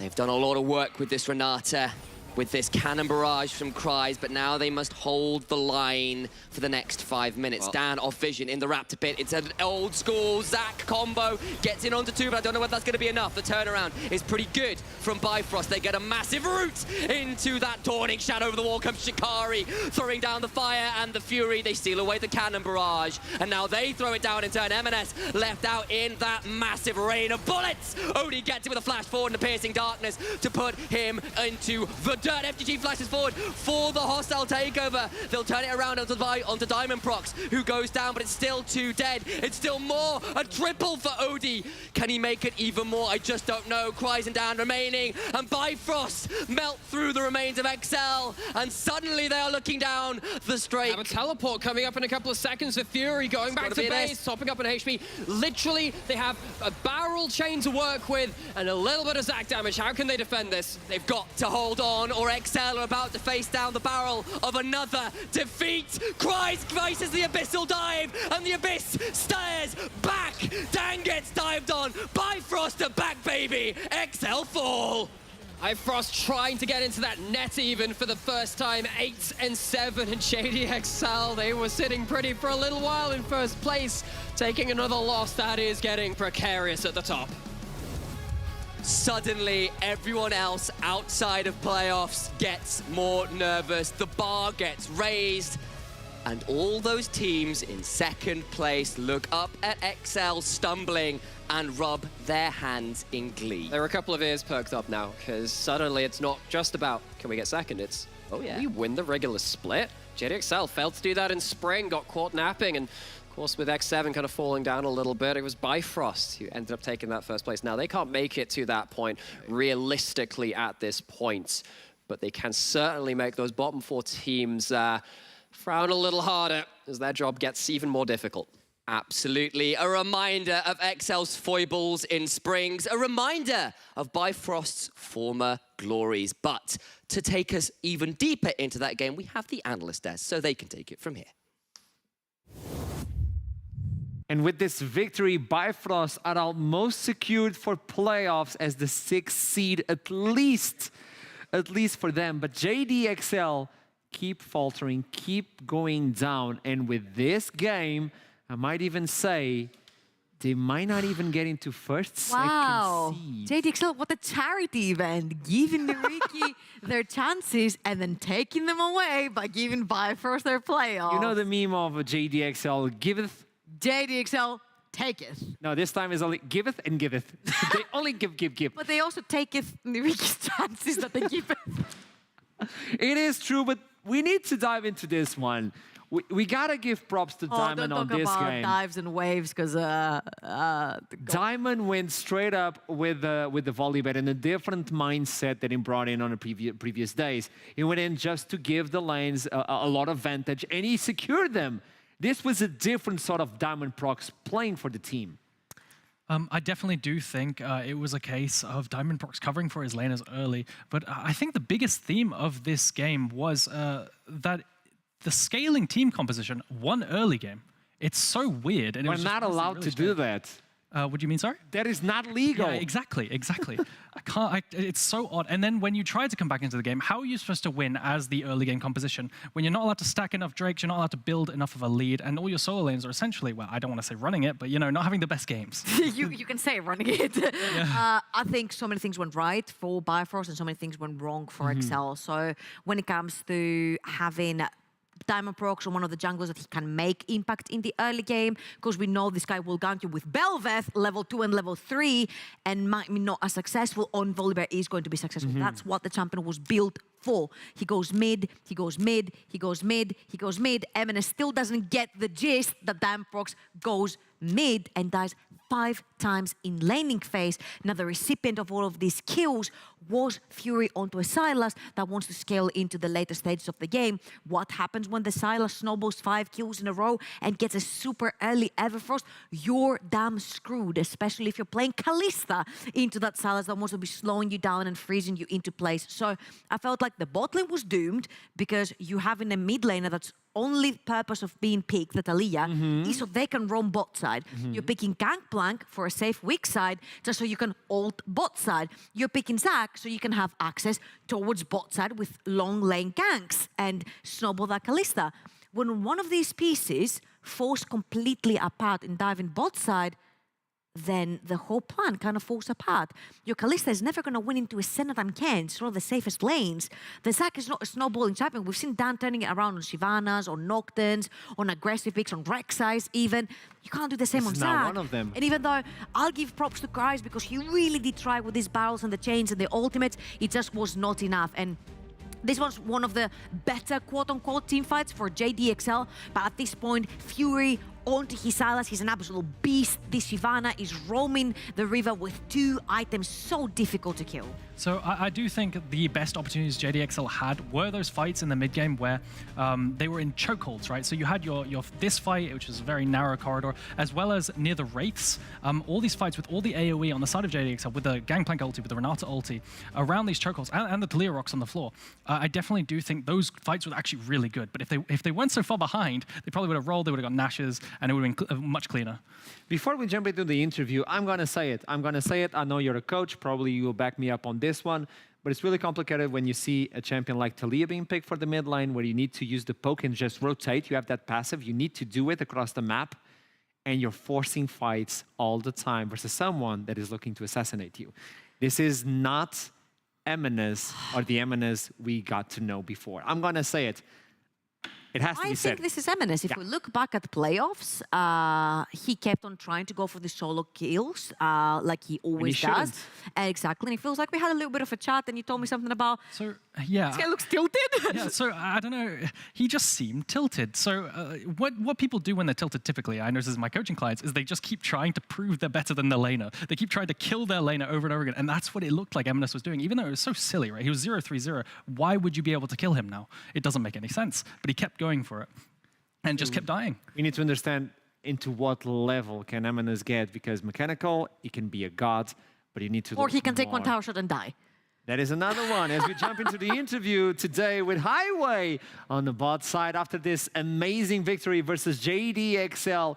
It was not even fair. And we need to start about Diamond. Diamond with Belveth didn't quite work out, but today with the Volibear, it worked out. So what did you guys do from previous week until this one to set up this new Bifrost? I mean, so from the inside, it just feels like since the beginning of the split, we've tried so many different things that we didn't really improve that hard because of the variety of playstyles we tried in scrims, right?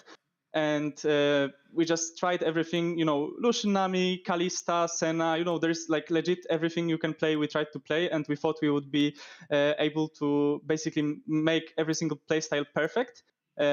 But, well, it didn't work, as we sadly noticed the last week where we lose 0-2 and we also lose to Singularity.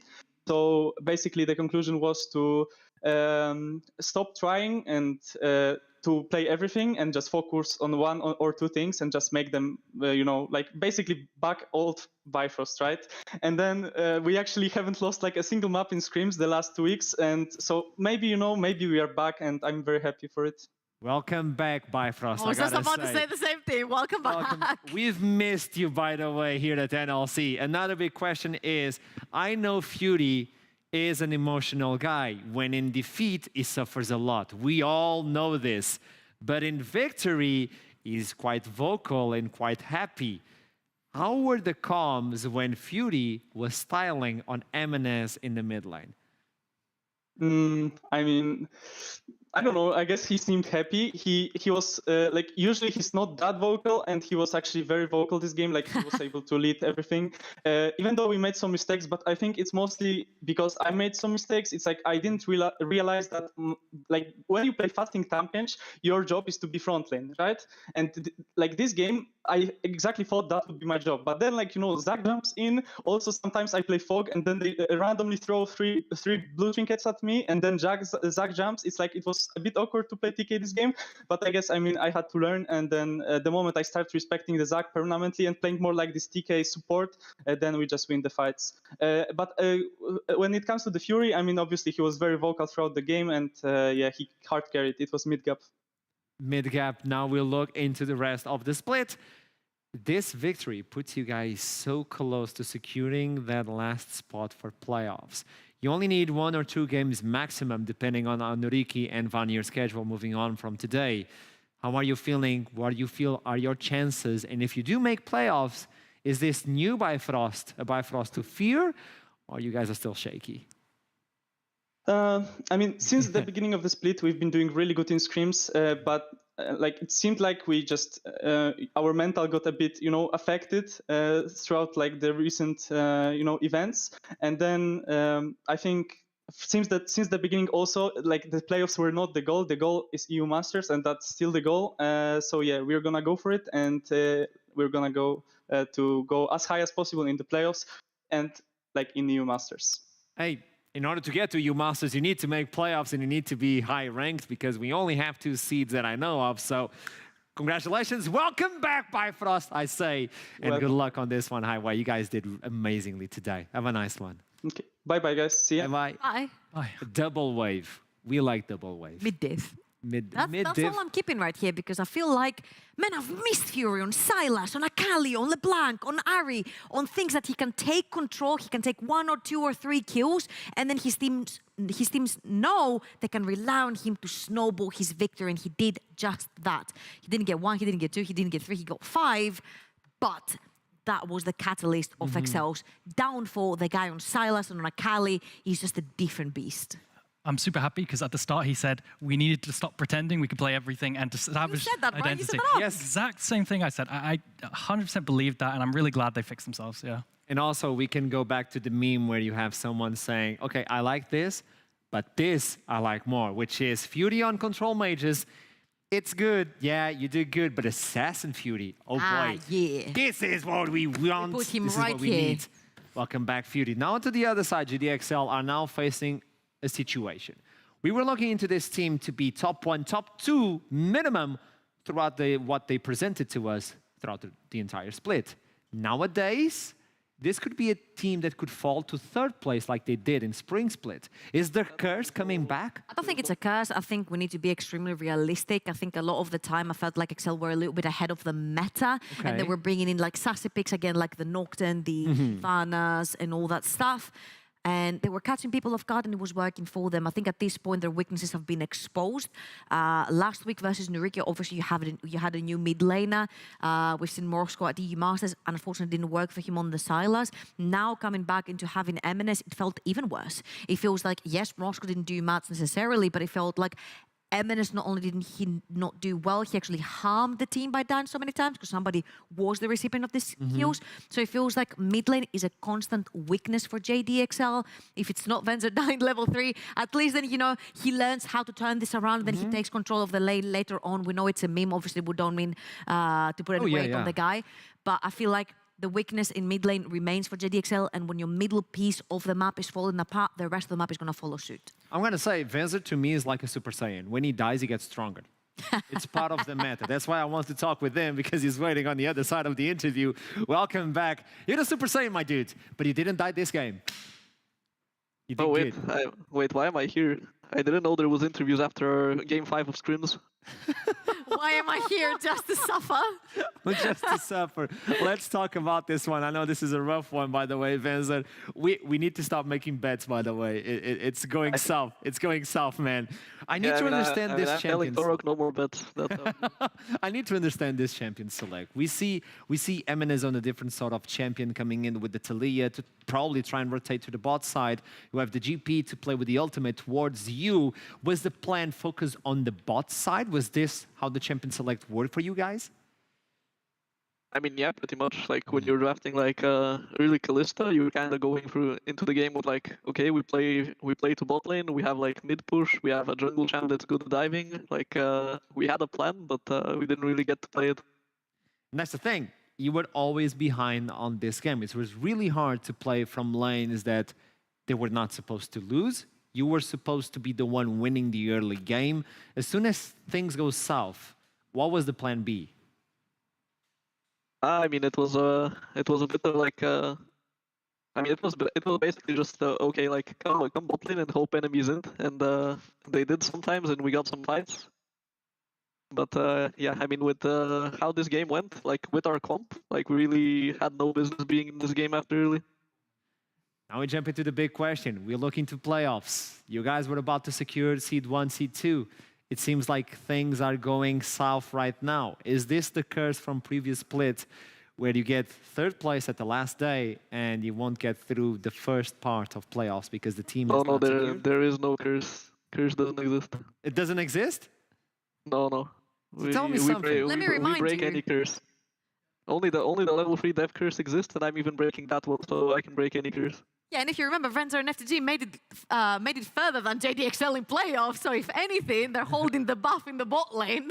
So you guys have the buff. My question to you right now is going to be a difficult one. When you look into this game, obviously it affected the team, I would say.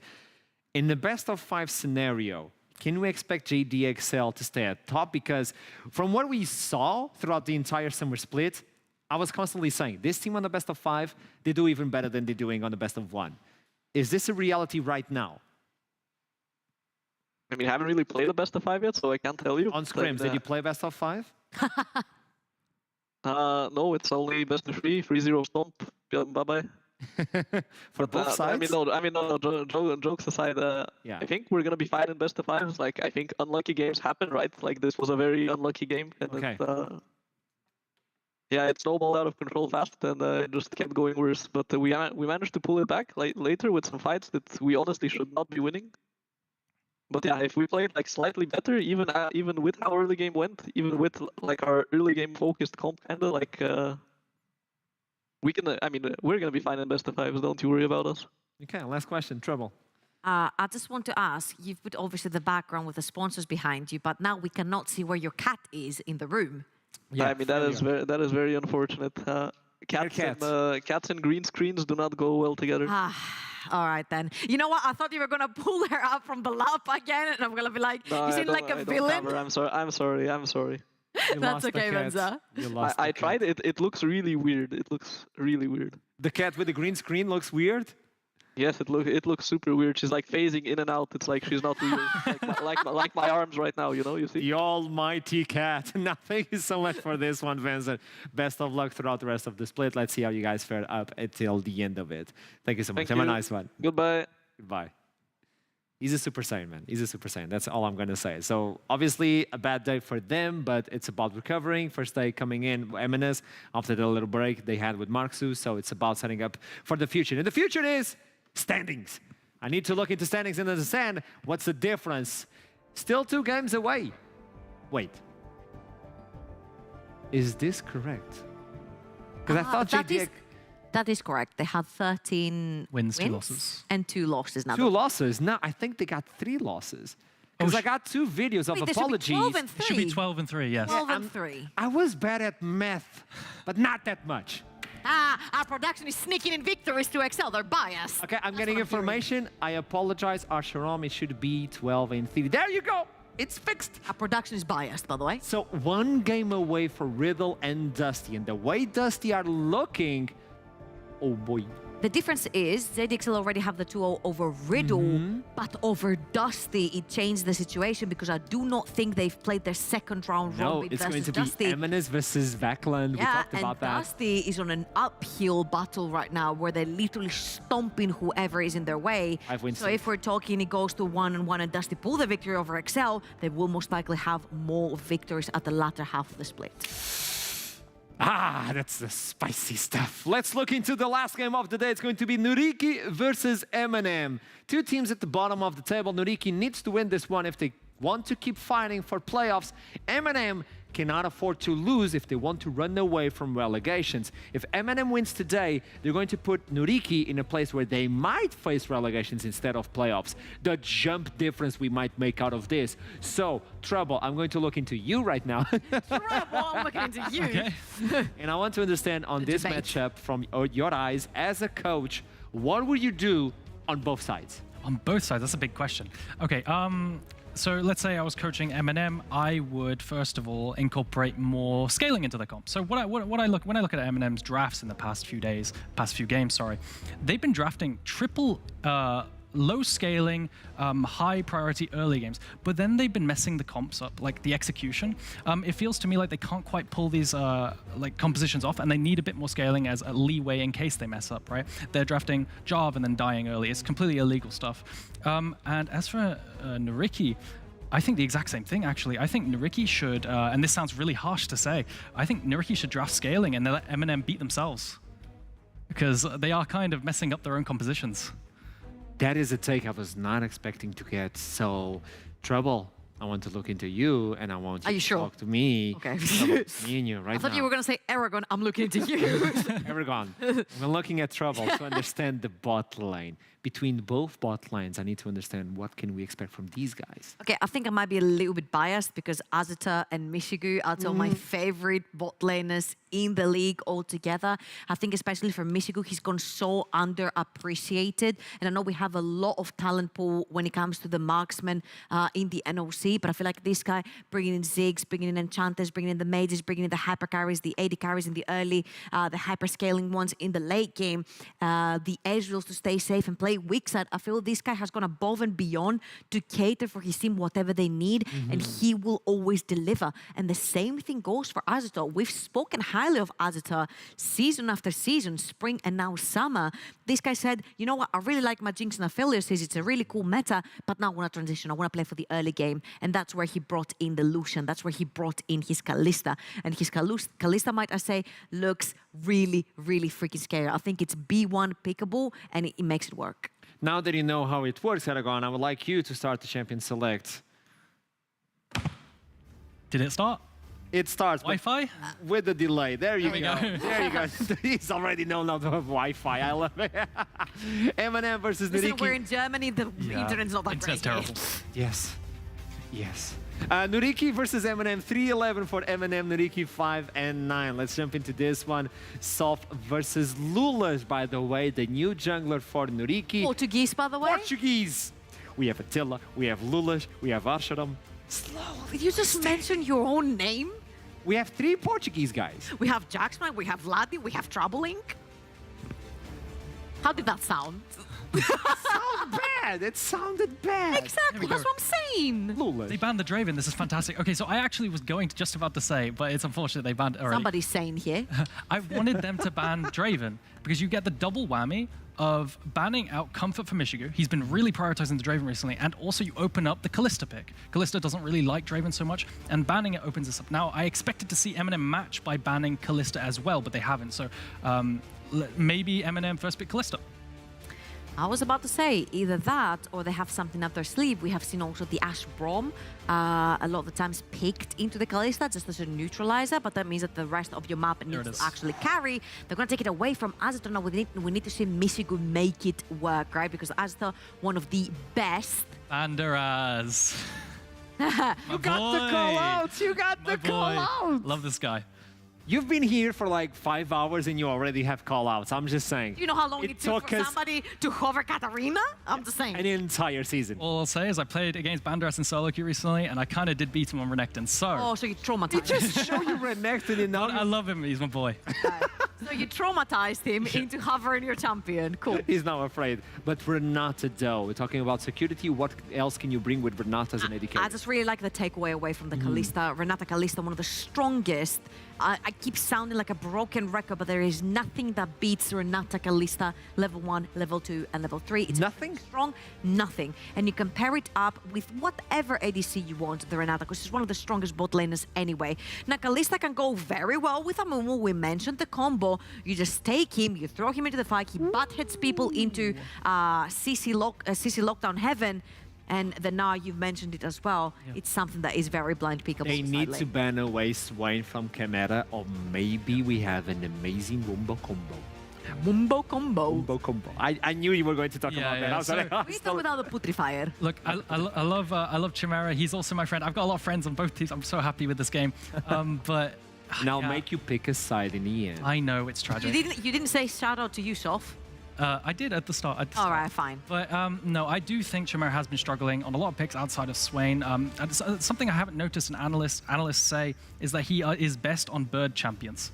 If you take a look at it as Anivia and Swain, he mains bird champions. Where's Azir? He hasn't showed us he's Azir, that's why. That's true, actually. We were waiting for the triplet to show up, and then he would be a bird champion player.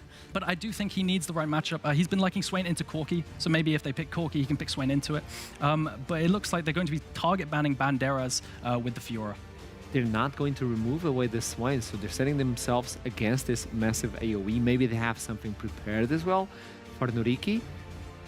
I don't know, trouble. I think they set up really well for something like even a Lissandra at this point. Lissandra sets up really well for your jungler, maybe something a little bit more aggressive from Soph. Seeing the Lee Sin being banned away, I think they were banking on the fact that maybe you bring in the Lissandra together with the Lee Sin, and then you have set up in your mid lane, and then you could possibly play towards that bot side of the map. But anything that pretty much roams for Chimera works here. The Swain, if he brings it back, works. It gives so much room and space for the Kalista to play around these team fights. It synergizes so well with the Bandit Stores from Amumu. Whoever gets caught, gets pulled back, instantly dies. And if you look at Nuriki, they keep picking squishes. If that Jace walks into a fight, he walks a little bit too close, gets queued by the Amumu, he instantly dies. I'm really hyped to see this Jace counterpick, though. I love Banderas is, to me, been a bit of a chasey light. From my last side there. He's been pulling out these counterpicks, the Darius, the Jace. I've been really enjoying it. The Jarvan, this is what I expected. I expected some, not Jarvan specifically. It's a bit of an odd pick to me, but it's going to be a swing. Early game pressure for Soph is the name of the game. They need to bully through bot lane and transition it into Dragons, Heralds, everything, and then close out the game. Otherwise, they lose. So I think a little bit of a misconception is the fact that Jarvan really counters Aphelios and mobile carries. Yes, he does, but that's only when he casually locks them in his ultimate for someone else to kill them. Now someone else needs to be jumping in, and now it works because that someone else jumping in is going to be the Gnar together with the Ahri. Let me remind you how well the Jarvan ult synergizes with the Gnar ult as well. You lock people in, Gnar can shove them into the Cataclysm, and that works because he creates terrain for the Gnar to get his big ultimate. Wombo combo right there. I really like what MNM have drafted on themselves, even though for Nuriki, this is their bread and butter. Play for Azita. Azita one of his best hyper-scaling champions in the late game, which is that Aphelios, and he does have the setup to play these fights with the Renata and with the Lissandra. I'm gonna do it.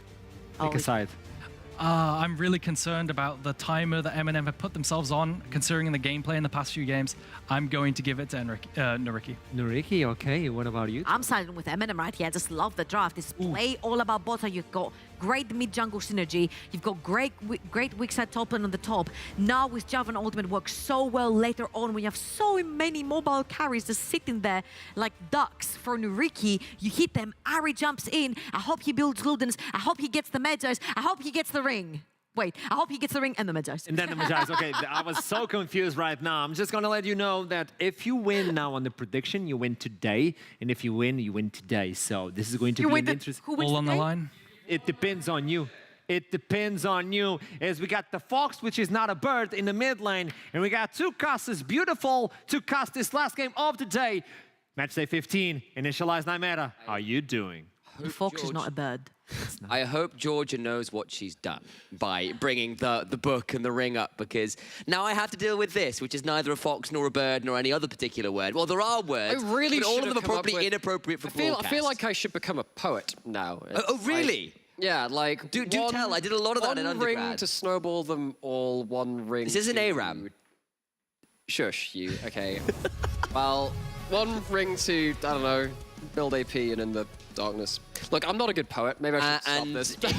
In the kill count, bind them? That's maybe you are the poet between us. Nani Hir Galad Mordor. Quote the very little Elvish I know. See, the thing is, we don't actually just have two towers on the Rift, which really got quite a lot of buildings. We've actually got more than that. So we've got like we can't even call. Maybe we should just nominate one to be Barad-dûr. This is the problem of recursive fantasy, where like similar with Star Wars. You know what? We've destroyed a Death Star, let's get a bigger one. We've destroyed two towers, let's get some more. What was some new ideas? Lord of the Rings and the two towers. Lord of the Rings and the three towers. Oh, there's a fourth one now. Lord of the Rings and the Field of Towers. Well, we do have a couple of rings. Of course, they're Doran's rings. Yeah, they're a little less exciting. And actually, come 12-14, because of the death of Pots and everything else, maybe that'll change everything else. But we might see a death of a Soph. Oh my gosh, you've seen them. They didn't even see the bush. They don't have vision inside the bush. They know this happened. No idea. Oh, that's great. That's actually wonderful. It's actually timed out as well. They have no clue. Flags in the dark. They are coming. Somewhere out there, there's a dwarf today. that's written a missive about this day. Yeah, you might have realized once we get onto the track of a certain pop culture franchise, the references do keep coming. So if you are not read up on Lord of the Rings, I apologize for what is about to happen to you, not to anyone else, because you're going to love it. As we get on to saying hello to our lovely golem friends in the jungle. All right, well, we are on chapter 1 concerning the jungle pathing. So they're going to start with blue buffs each and try and path towards opposite sides of the map.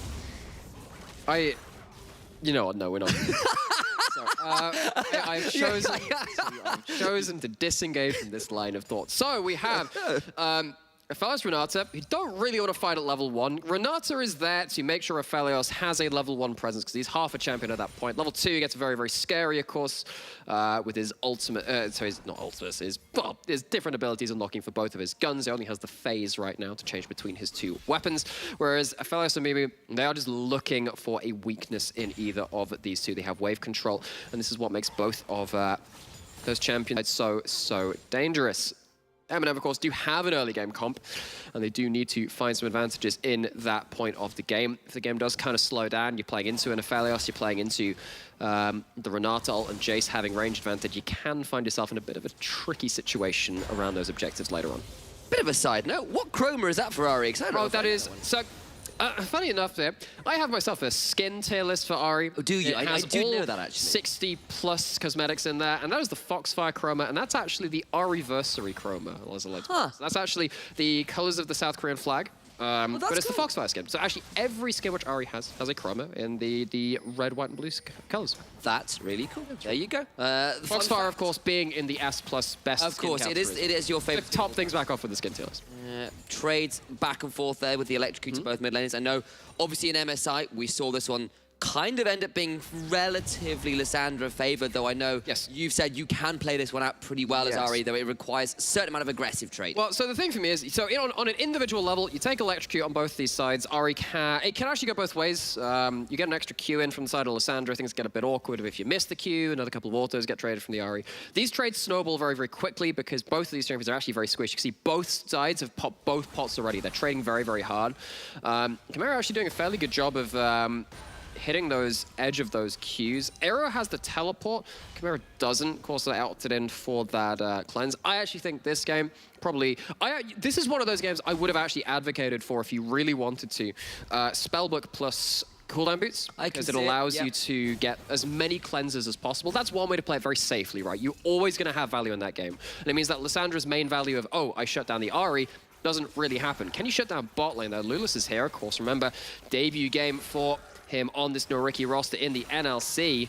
Can they shut down this point of power in this 2v2, or is he here just to scout out a potential 3v3? We said it in the last game. Venza said in an interview, if you draft Kalista, you draft yourself into playing around bot lane. Lulas, on his first game for Noriki, spends a lot of time here, has sapped a lot of XP, all things said and done. And we had such a large conversation about this in that last game, where it does feel like Kalista is one of those champions where you know you're putting resources bot lane. Both teams are fully aware of this. They're not idiots. And even with that, you do it anyway, right? Because even though it's so obvious, because most of the time in League of Legends, when there is a champion or someone saying, look, we need to play around this lane, you can counter it. You can just put more resources there. But Kalista is so strong, the more resources you put into her, especially in early game, it's very difficult to do that. So Lula's turning up, just kind of paying respect to the fact that Soft could have come in and made an absolute mess of things. And with that, even though Soft didn't turn up, it just stops the worst case scenario of Kalista snowballing happening. And actually, Noriki now have a CS lead onto their AD carry. They get themselves a reset, so it's not like a temporary lead as well. The waves at tower, and that means Kalista's going to miss some of those items. And of course, this is Azator's Aphelios too. I actually accidentally call the champion Azator sometimes because he's so, for me, synonymous with the Aphelios. His weapon management, top-notch. His ability to impact fights, top-notch. This guy made such a name for himself in Spring on this pick. Very much did, and of course surviving just fine in this early game as Caleb hits the Mega Gnar, and Banderas actually down, out of mana, does go in, has got Lulas coming up, but I don't know how much he really wants it. Caleb flashes early, Pillar still comes down, but with the minions in the way, no easy way for Lulas to get on top of the Gnar. And it will just be that summoner taken out of Calem's inventory. Soft, though, will use that opportunity to secure an early Drake for M&M. You take those, I think, as Nariki are on top side, because you see that Calem was kind of winning out in the early laning phase. Calem's actually overstaying. Now, Banderas doesn't have enough mana to do much here and is currently being pushed around a little bit by Calem. Of course, Banderas teleported back early with a Dirk. Didn't even go for the tier first back. We'll rather have that very quick, cheap, and cheerful, but very efficient buy of that Dirk.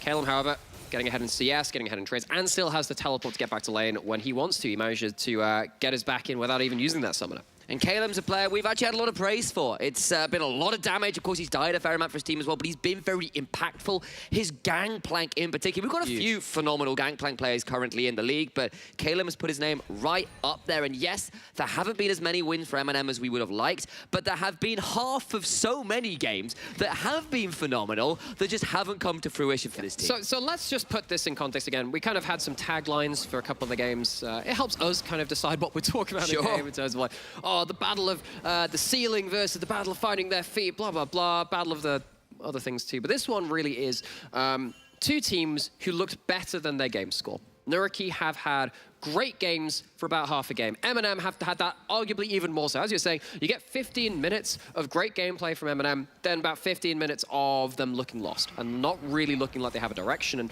trying to figure out what they're going to do. In this game, we'll see when those 15 minutes crop up, because Nariki, of course, also in their own way, having their brilliant moments, taking down JDXL, going 1-1 versus Bifrost, importantly, too, in that battle for playoffs. And of course, see which one comes out on top today. Yeah, and of course, Bifrost kind of raised the bar for getting into playoffs by winning earlier on against XL, and what a win that was for the squad. But it does now mean Nariki still can make playoffs if they can get 3 wins or more. And Bifrost don't get more than 1 more win to tie up that score there. But that will require a bit of a road, a bit of a mountain to climb, but it starts here. Yeah, they have to catch up 3 games. Aero has that level 6 mark hit, walking into soft, though. He's gone for the Conqueror this game. We often see a lot of arguments about Lulas. Keystone's there, and actually might need to have that fighting Keystone available, as Lulas is up here for the Herald. Nariki brought more people. Hops away, but there's still going to be a flash handshake, and now Calem about to get deleted. First blood to Banderas. And you look at Nariki having more people top side, but they even still have Astor on bot side. So I actually want, well, we have to see what happens in this top side river, because there potentially is something happening. They're on vision. I really want to see what's happening in this bot side. Astor's putting in that wave. And what that means is that Astor gets to leave that lane now, get to roam elsewhere, and Callista won't be here for the fight. Aero not going to be all in a safe position. Really interested now what Nariki are going to do, because they have a momentary numbers advantage, and Aero does have flash and ult. Azator with a deadly pairing of weapons there. Severum, Crescendum, a known blender combo with the onslaught and the number of chakrams you can stack. But Aero now in a dangerous position. This is a 2v3. Aero does get the ult off just in time. Azator now with the chakram spinning. You bring it up, get the kill, and Aero's back out with the bailout. They get the kill and get out. Oh, I thought that was so clever from M&M. They were trying to pull apart Nariki between different lanes. You could see that Azator was trying to get farm. As saying that, Mishku's had that too. Losing the skirmish, and Mishku at least not going to get punished for that one. Like I was saying, I thought that was so clever from M&M, judging where Nariki were going to be between taking that Herald and rotating around the map. They thought they had themselves a momentary numbers advantage, but that Renata comes in so clutch. That is an ultimate with so little HP to work with. Abagnale is in there just in time for the bailout.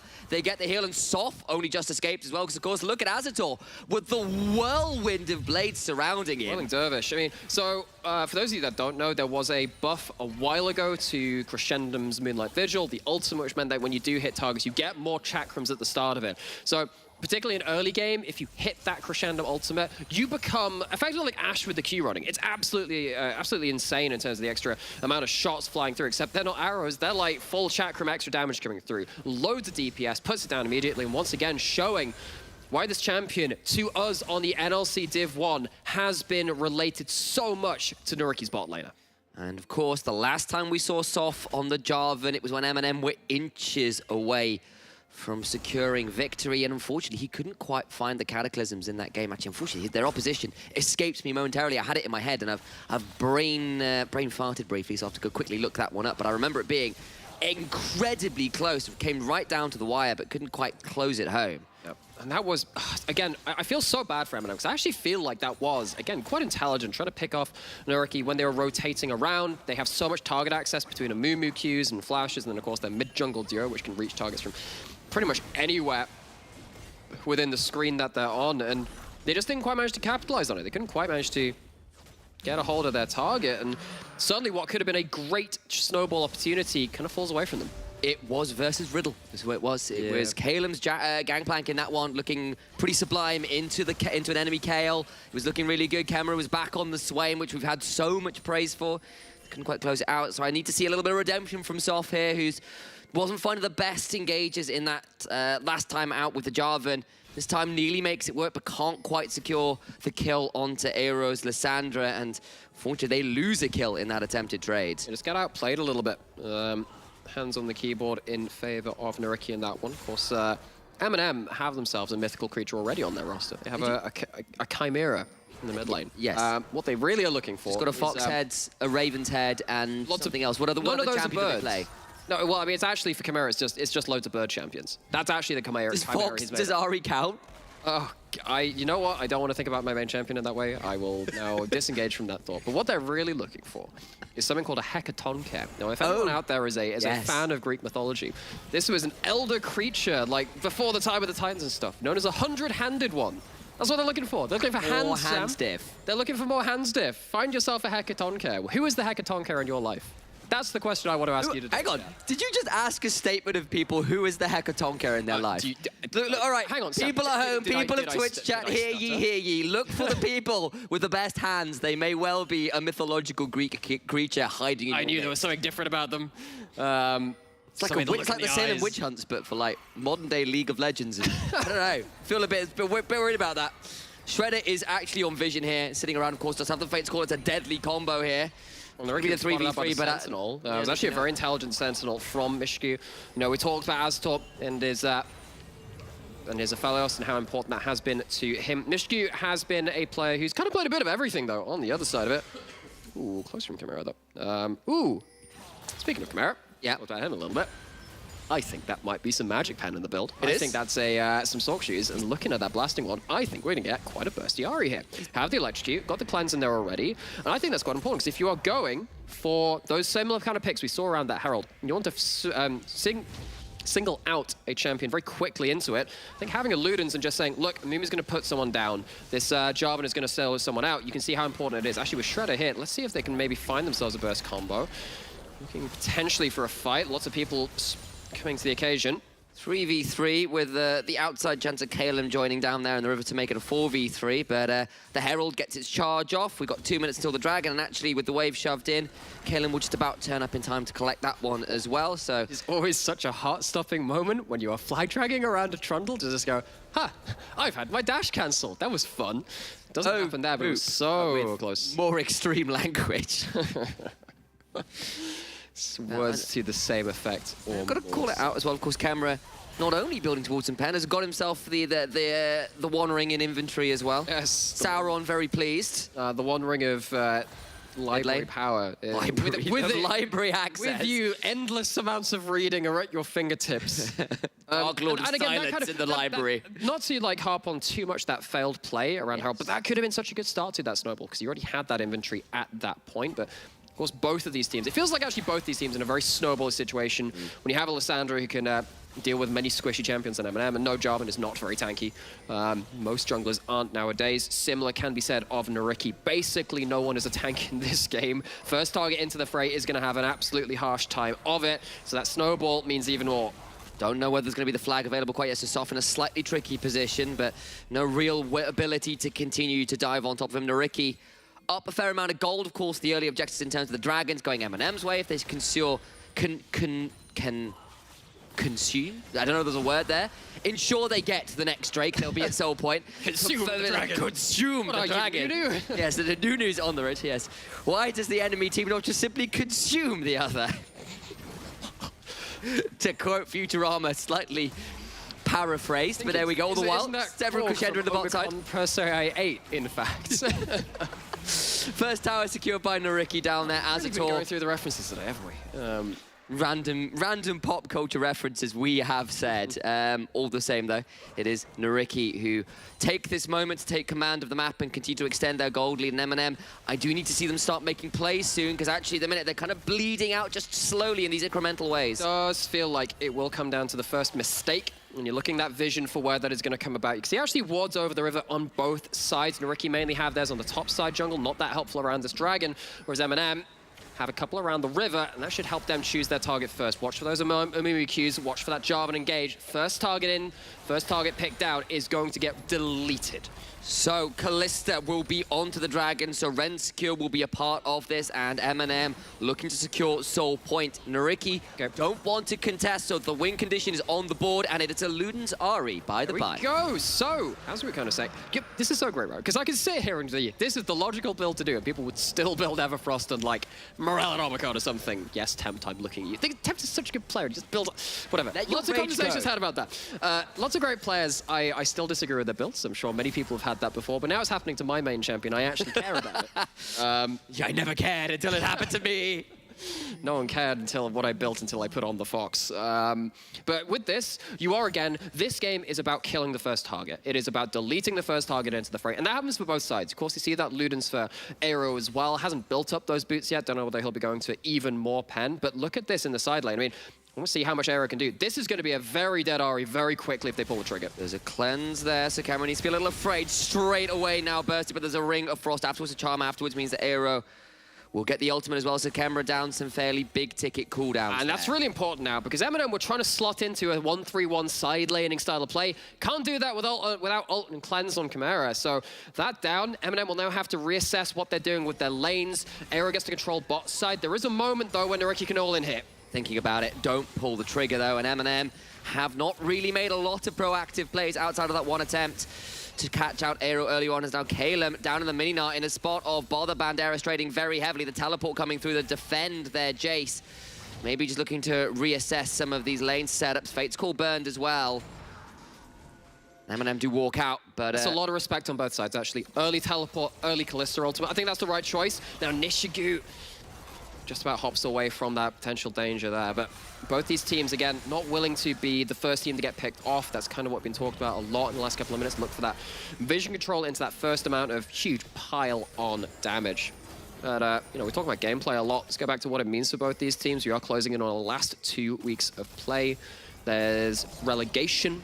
Oh, yes. Stakes for this. There is playoff stakes for this and implications of both. So, Nariki, if they win this game, they're only 2 behind Bifrost. They're actually 1-on-1 with them as well. So they have a head-to-head, which is even. They can probably tie-break into it. Whereas M&M, it is now functionally impossible for them to make playoffs. They are currently locked out. They can't reach that 8-win margin. But what can they do to play spoiler and get away from relegation? Sort of buffers his way out of some of the CC, flashes into the pit, but now gets bound by the binding Eclipse. Not going to happen, though. Look at Camera on the bot side. He can have some free time to get onto this tower. Get a little bit of that split push going, and on the other side for M&M, if Nariki win this, they are basically locking themselves out of relegations. They'll get to 6 wins. M&M would have 3 games left to play, so could maybe tie it, but I think with the head-to-heads, it would be pretty tricky for them to make their way out of it, and that would mean it would also lock Singularity in to the relegation. Thinking of it, because Nariki would be 3 games ahead and have the 2-0 head-to-head versus M&M, they won the first matchup, they would be mathematically locked out of relegations. That's pretty huge for this roster. Yeah. This is the first season for Nariki being in the NLC. M&M have been around a while longer in the Nordic and the UK and Ireland scene. They have relegated out before, in fact have M&M, it'd be a sad situation for them to visit that again, but Nariki in their first year, if they were to stay in despite the toils of spring split, having a bit of a poor showing at that time and having struggles in this split too, it would still be a result, I think, to be proud of. Of course, Singularity with their loss earlier as well, I believe, locked themselves into the relegation bottom 2. So they'll be around that one. It's really a question now between M&M and Nariki. And of course, Nariki in a better spot after their very successful final week. Of course, now with Lulas in, it's a different jungler, different way of playing the game. This game has been a bit slower, even if they are up a healthy amount of gold at this point. The problem is they're about to fight for an Infernal Soul in a minute. And while that gold is good for you right now, you need to make it count in a minute's time. And I think, so I understand that both these teams are not wanting to jump into fights where they don't have full information because they can get so dangerous. We've also seen kind of a problem with both these teams not actually being able to set up the correct vision and control the areas of the map they want to play around well enough, because they've not actually managed to pull the trigger on pretty much anything at this point. It's been not directionless, but it's not been lethal enough. And with both these teams looking to snowball, the fact that they haven't been able to do that is a little worrying for both teams. It does feel like both teams are kind of afraid to lose rather than being bold enough and looking for the victory.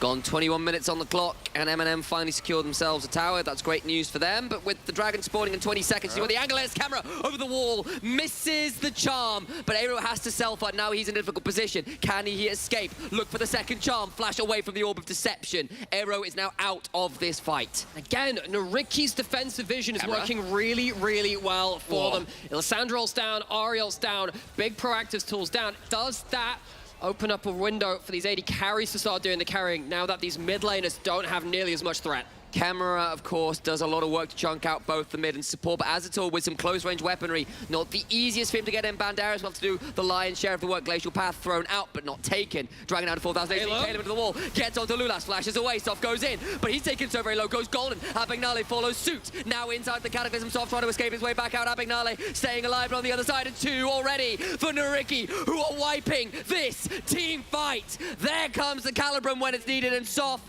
will run away, run to the hills, and only the mid jungle survives from M&M. M&M, they had themselves soul point. They still technically have a jungler in the area. Maybe can flag drag in for something. Has he been seen on that tiny ward? Moonshot misses. Pillar comes over.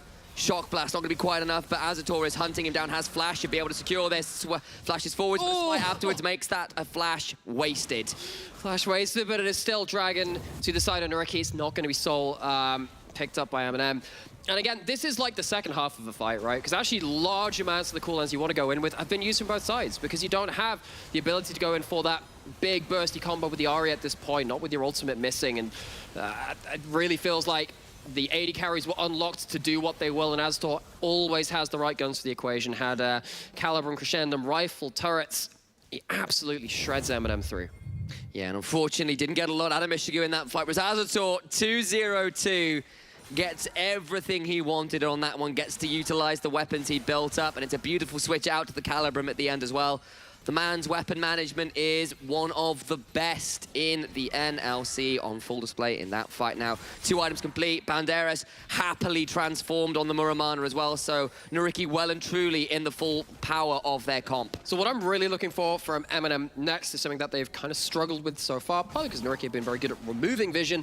M&M need to be placing wards, they need to be defending them, and they need to really be trying to find those picks. I think they should be establishing a small pocket of vision with their jungle support, and then letting someone sit in fog behind it, someone like Chimera, someone like Mishigu, to throw someone into the fray. I hope they can start picking someone on Noriki off. I think that's what they need to do, but currently they're pushing in a siege and they're getting TP'd on. Teleport, tower falls, but this will now be a 4v4. Aero to the side, looking for the Glacial Path, gets in on Mishigu, who cleanses, but so much damage means there's no way out. Shredder lived up to his namesake, and it's not an eponymous title you wanted. He is shredded. Oh, they get all the wards on the north side, but they don't catch that one in the bot river. Brush and Noriki pounce. They find themselves, they're engaged, they draw in the mistake. It's 2 fights back to back and a Baron going with it. Watch Aero on the flank. He can look for more in the 3v5. They must hold. Caleb nearly at Mega. There goes Aero trying to get onto camera, who managed to run away for now, but is slowed down. Cleanses to try and keep the distance. Does not have ultimate, so damn low. Soft is dead. Camera is running to the wrong part of the rift. He'll try and recall, but Azator is coming over. Decent amount of damage on a final auto. Secures the Fox. Cheeky Gale Force from Azator to pick that one up. I guess hit with the charm midway through makes the animation look a little bit funky, but Azator 3-0 for M&M. They pick for early game, they pick for pick potential, and they just can't make it work. Noriki punish their mistakes around vision, around positioning. Try. Aero. Remember, there's no ultimate quite yet, so he finally gets it off, just off cooldown, but now Mishigu looking to try and turn it around. Big shutdown onto Mishigu, a necessary turnaround for M&M. A silver lining in the thunderclouds on Noriki right now. It's too little too late, though. I mean, you pick off the Lissandra, that's all well and good, but it is after you've lost a huge fight again. Banderous on this Jace. We don't see Jace that much. I know that Aragon was calling out, hey, I love that some of our players are picking out the Yone, the Jace into that Gnar. Of course, the Aurelio we saw earlier today from Chasey as well. And I think that Banderous has been, once again, quietly adding a lot to his team. It's been a little louder in some games, but this one he's just been doing what he needs to do. And what Naruki needed to do was, again, punish these mistakes from M&M, which they're successfully doing. that Gale Force there from Azator is clutch enough to get them the kill. They do so. The animation just looks so funky because it's cancelled by the charm. Like, cancelled, but not before the damage goes through. Yeah. Emotional damage. Gosh. A little bit for M&M, because again, a loss here, it effectively locks you into relegations at that point. It is close enough. Actually, I think, well, with Vanir still at 5 wins, you could technically... yeah, possibly. You could technically get out of relegations if Vanir were to collapse and M&M were to pick up some wins there, I believe, but Naruki would be out of it themselves due to head-to-heads and their own game score, meaning that remaining games, M&M couldn't make up the difference. That's what's on the table for these teams. It's survival in the league. Chimera, what's he trying to do here? It's a charm onto the Trundle, who does heal back up with the Subjugate, but now needs to try and survive. So much damage on a Shredder from an accelerated shock blast means that even the attempted pick does nothing. Oh, they're just too far behind. 7,500 gold, and well, you got a little bit of damage on that Ari. It's just not enough. No follow-up, and the Trundle is your worst picked target. Gets out of that one alive. Naruki punishing the thought of the aggressive play. M&M, if you'd made that 15 minutes earlier, maybe it would have worked out to your favor, but it's just really hard to make it work at this point. Naruki just choking out the map, choking out the vision, and now with the dragon spawning, Naruki looking to, once again, stop M&M getting towards a soul. Absolutely. Of course, Naruki, they will face off against Vanir somewhere down the line as well to maybe push them into that consideration for a relegation spot. Of course, Vanir have got Bifrost and Astralis, no easy teams to beat on their current performances, as Calum does get that top lane tier 1, but Banderas looking to absolutely murder this Mega Node, forces the flash out. Aero's coming and Aero coming up. I don't think there's anywhere to escape. It will be a cold, cold grave for this Gnar. Taken out by Banderas on the killing spree. Shredder takes one look and goes, nope, I'm out. Tries to roam up to the play. I mean, when the plays start happening like that, someone normally tries to hover over unless there's a concerted call to go to a cross map somewhere else. But I mean, Aero's just there at the right time, and Banderas, he punishes Caleb for taking a tower. I mean, at that point, you're at least getting something. It's a tower. It's a sad situation for M&M. Again, we've kind of said that, actually it was Aragon saying it on the desk. They kind of put themselves on a timer. We thought that they needed to play around early game. They definitely tried to make something work around that Herald. It just wasn't enough, and they stalled out before they really managed to begin. You're looking down the barrels of a 3-item Jace, a 3-item Lysandra, and an Aphelios, who I'm sure is about to complete an Infinity Edge as well. That is a brutal set of items to try and deal with. Well, even actually just looking at the 2 items there from Lulus as well. I mean, we saw how tanky this Trundle can be. I mean, I believe that's probably going to be on Chimera as the sole AP. Actually, no, it's not. I'm wrong. It's actually on Michigan. Okay, makes sense as well. But either way, it just makes you so tanky. You steal something for the first person into the fray as well. Most likely going to be Soft or Calum, whoever's ended up there first. And Lulus is, even at this point, with the amount of gold that he's got, becoming a real nuisance for M&M to deal with. Yeah, you need a fight if you're M&M where you blow up Azator and then Michigan gets to free fire. In that order, probably, and that is so hard to guarantee. Yeah, it's, again, it feels like it's about punishing mistakes. Naruki have just been better at that this game.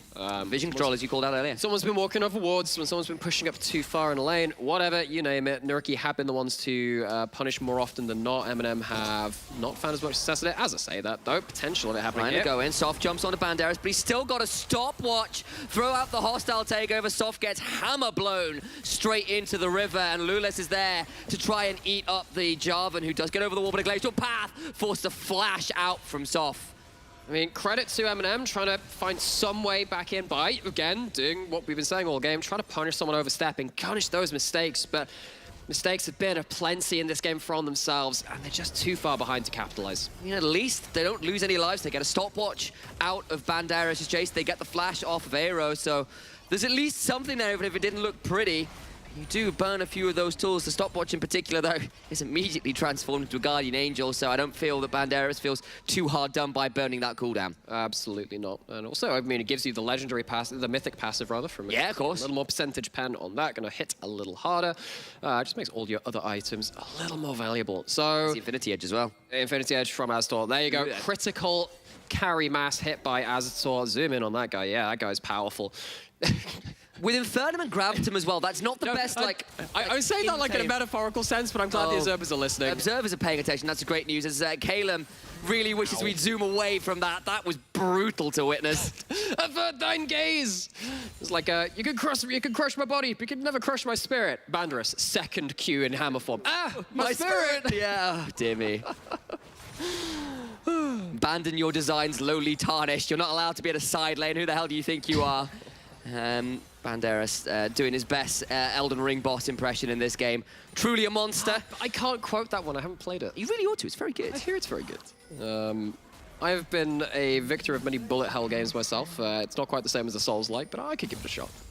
Banderas now gets to throw the side lane is actually the Souls-like, trying to dodge everything. That's the bullet hell. 3-level discrepancy. Of course, Camera doesn't have teleports. That just means Nariki are going to get free reign over this Baron. Yeah, and the thing about having items on an AD carry, especially one with so much consistent damage, you can two-man Baron. It goes down so quickly, and they have to dive into the Athelos with these weapons. That is hellish from M&M. Nariki pull away, though, with Soft in position to steal, and now everyone up here. That minion wave in the bot lane, though, will do the work. It's set up earlier, Blue Peter style, and get a hold of that inhibitor turret. Aero, though, gets charmed. He could go down. They get him. The mid laner is dead. Now in the 4v5, what can MN do? They must find Azithor. They tried, forced a flash out, but he's got Calibrum and Crescendo. We can start trading this one out. 20 seconds, though, on Infernal Drake, and that would be sold for M&M. A possible win condition of Light in the Dark. Have a look at this, Jace. One more Shock Blast hit. Someone is going down with it. They've lost their mid laner, but Nuriki's still spoiling for a fight. On the side with the Fate's Call! Gets on 2! Another charm! We'll make sure it's a 1-for-1 right now, but Shredder is taken out. Abignale burns out, so it's support for support.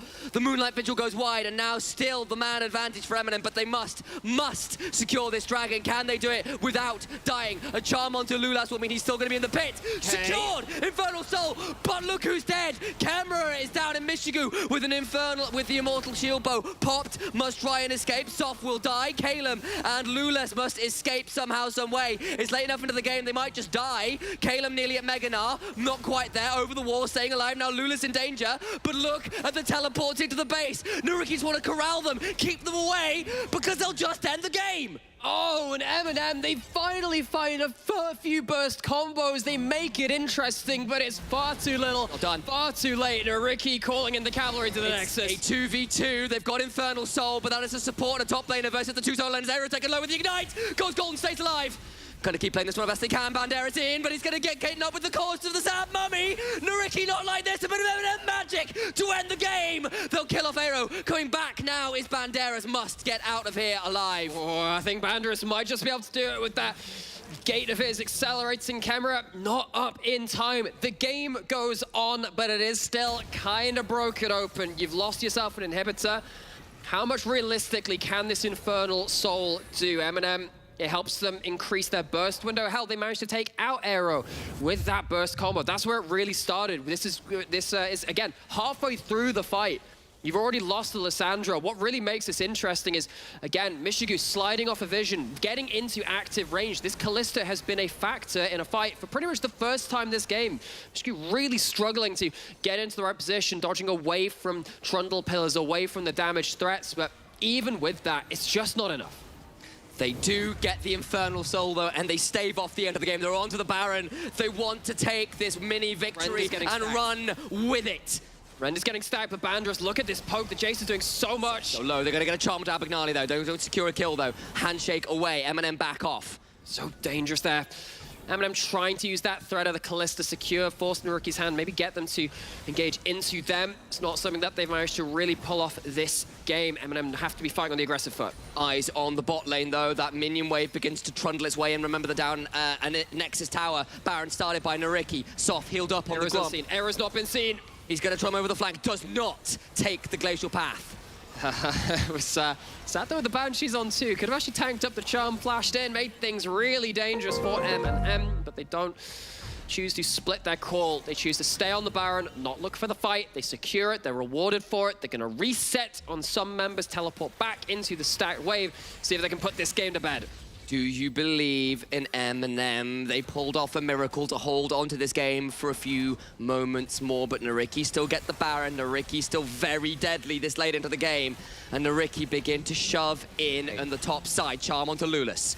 And again, but that's the real one target that you don't get much out of hitting, and on the other side, it's so much easier to line up those shot blasts. Anyone hit by the Jace is going to be stinging, waking up sore tomorrow morning. So Nariki setting up in multiple lanes. Aero safe enough for now. Has ultimate, has Banshees, has that Zhonya's. Of course, wasn't enough to save them at the start of that last fight, but this time looking to play a little more respectfully around those minion waves. Nariki playing it by the book, playing it by tutorial style, pushing in with their creeps. Azator following in the likes of Attila's footsteps. Some phenomenal AD carry performances today. 8-0-4, 3-item stopwatch, Last Whisper in inventory. Doing their very best to carry this game to a victory. Of course, Mishigu with the stopwatch, with the Bloodthirst and no slouch themselves. Trying the best to hold on against this Baron. Right, so Nariki actually haven't managed to stack up the waves quite well enough. Bot lane's crashing in, but mid lane is nowhere to be seen. They're going for a dive to goes in, compensate. Mishigu cleanses but stays alive. Into the backside goes Shredder though with a massive curse to Sam Mummy. That will still be a dead Amumu though. Hostile takeover doesn't get as much done. The Cataclysm down, and now the Nexus, the inhibitor turret, I apologize, falls. The wave crashing in onto this final Nexus turret as well. And Nariki with the man advantage looking to end the game right here, right now.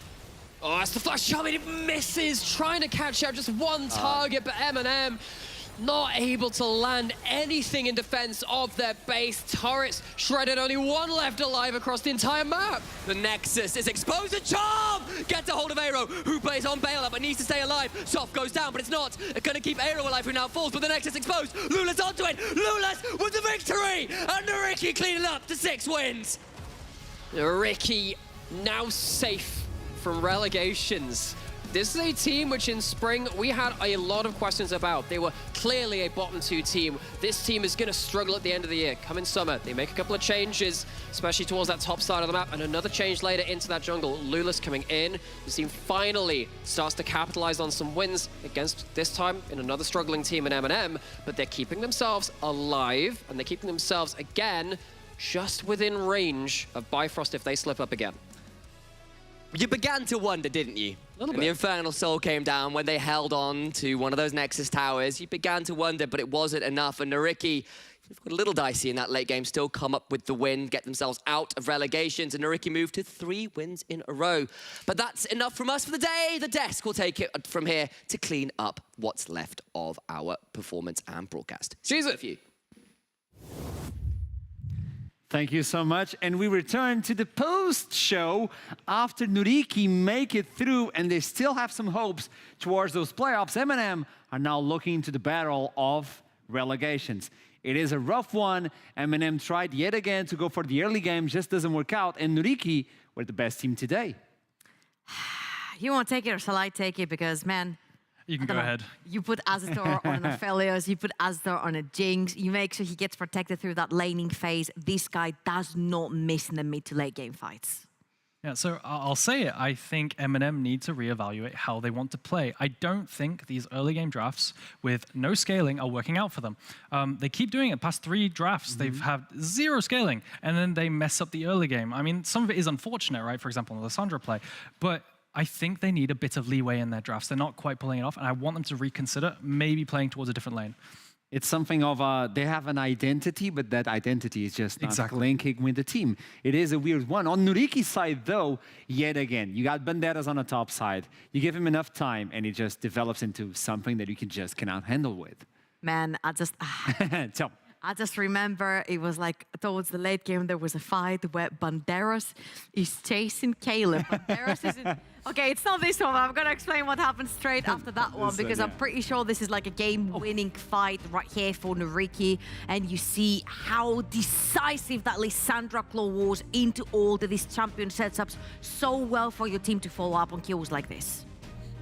Yeah, so I mean, honestly, at this point in the game, I do think the game is kind of over. I think M&M just aren't far enough ahead to justify their comp. And the team fights are so easy by now because of the scaling for Nariki. If you look into this composition, do you believe like they needed the big lead to begin the game?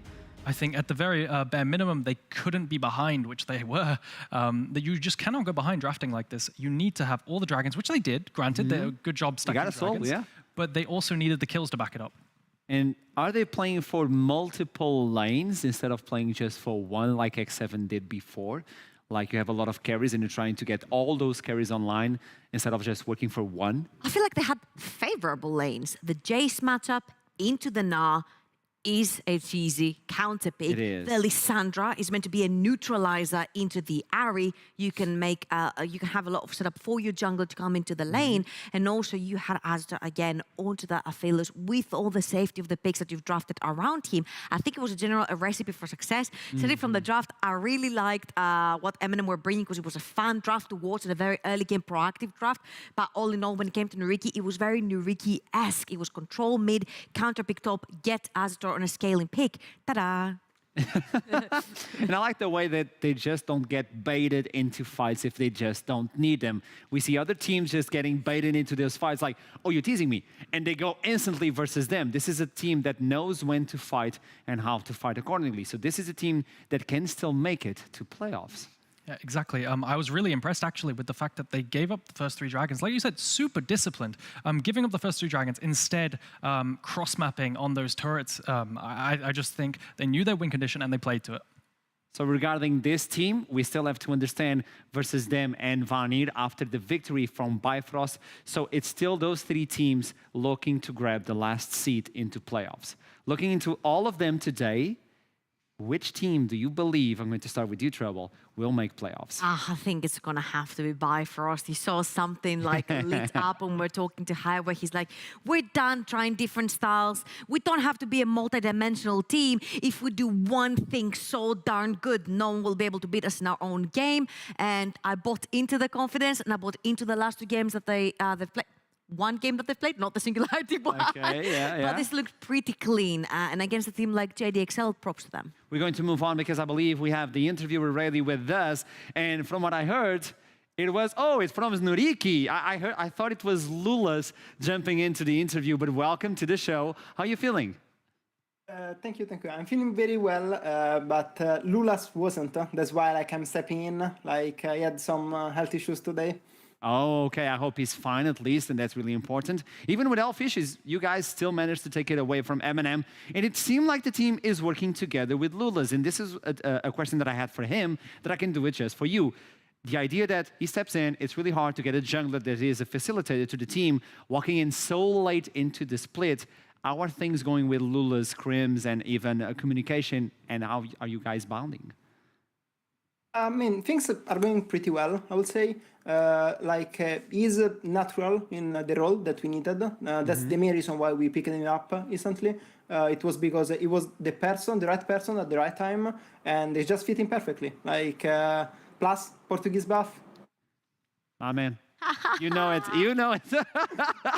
And it's really important to look into your team and the way you guys are playing. This was a decisive game for you guys. If you still want to make playoffs, you guys needed to win this one today. And it seemed like in terms of discipline, you were on top. You knew when to play. You were not worried about giving up soul because you knew you were building something towards the end game. Who was making the calls? How was the team communication? Because you have a new player, and the way you guys were playing, it was clean. Our mid-game setup was the same. We keep the core. Most of the calls come from mid lane and support. Usually we have a structure where the mid lanes goes mid lane plus a bit of top goes over the macro towards the waves, and the support goes more in fast action, engages a point of vision and so on. Meanwhile, the early game, it was covered before by Flipper, and it is covered right now by Lulas in the same exact way. Just going to say, you say his name perfectly, by the way. I was like, not everybody can say Lulas like you do, by the way.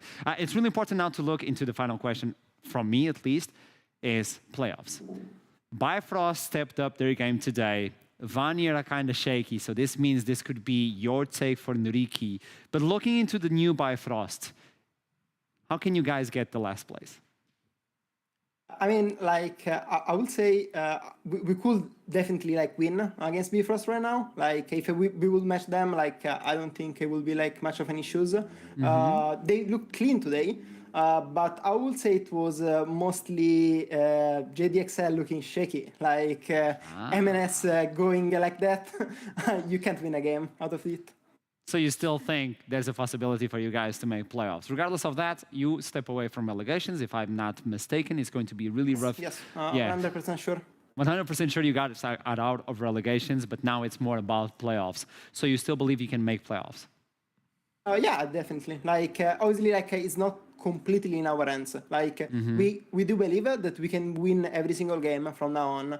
The problem is, like, it's just not about us. Like, because unfortunately, like, we lose the head-to-head to Bifrost. So, like, they have dead on that, but we are feeling comfortable. Okay. Thank you so much for this interview. Congratulations on another victory and getting Lulish on your team. Thank you so much for this one, and I'll see you soon. Thank you. It was a pleasure. Portuguese blood. Yes. I'm actually really surprised about something that he said about JDXL. Every single team that we've asked today about playoffs and who they would like to face, everyone said JDXL, even though I think statistically, Dusty have probably been the most successful team we have had in the latter half of the split. And they're also very flexible. They can play through different lanes and so on and so forth. So I'm still very surprised to actually hear a lot about JDXL, especially when like Riddle is stepping up, Dusty stepping up, X7 have brought the back-to-back victories onto the mix. It's just very, very interesting, I think. I would say JDXL is wounded, and everybody can smell the blood, no? Yep. So something I was curious as well, relating to your point, actually, Trouble. I think it was really curious when we asked Attila from X7 which teams he was afraid of. He didn't even mention Dusty, not a single peep about Dusty. And when, for example, we asked Carlson who the best top planers, not a peep about Kerberos. It's really odd because I look at these teams and these players and I'm like, I think they're potentially, you know, top two in their role. So yeah, it's just a weird disconnect from maybe our viewer perspective and the player's perspective. And also we need to understand how they work in terms of best of 5. This is the new segment we're going to get, the best of 5 scenario. So maybe they know something that we don't versus JDXL. But if things goes as they win today, it's going to be a rough road for them, JDXL, and we might even get that team in 3rd place.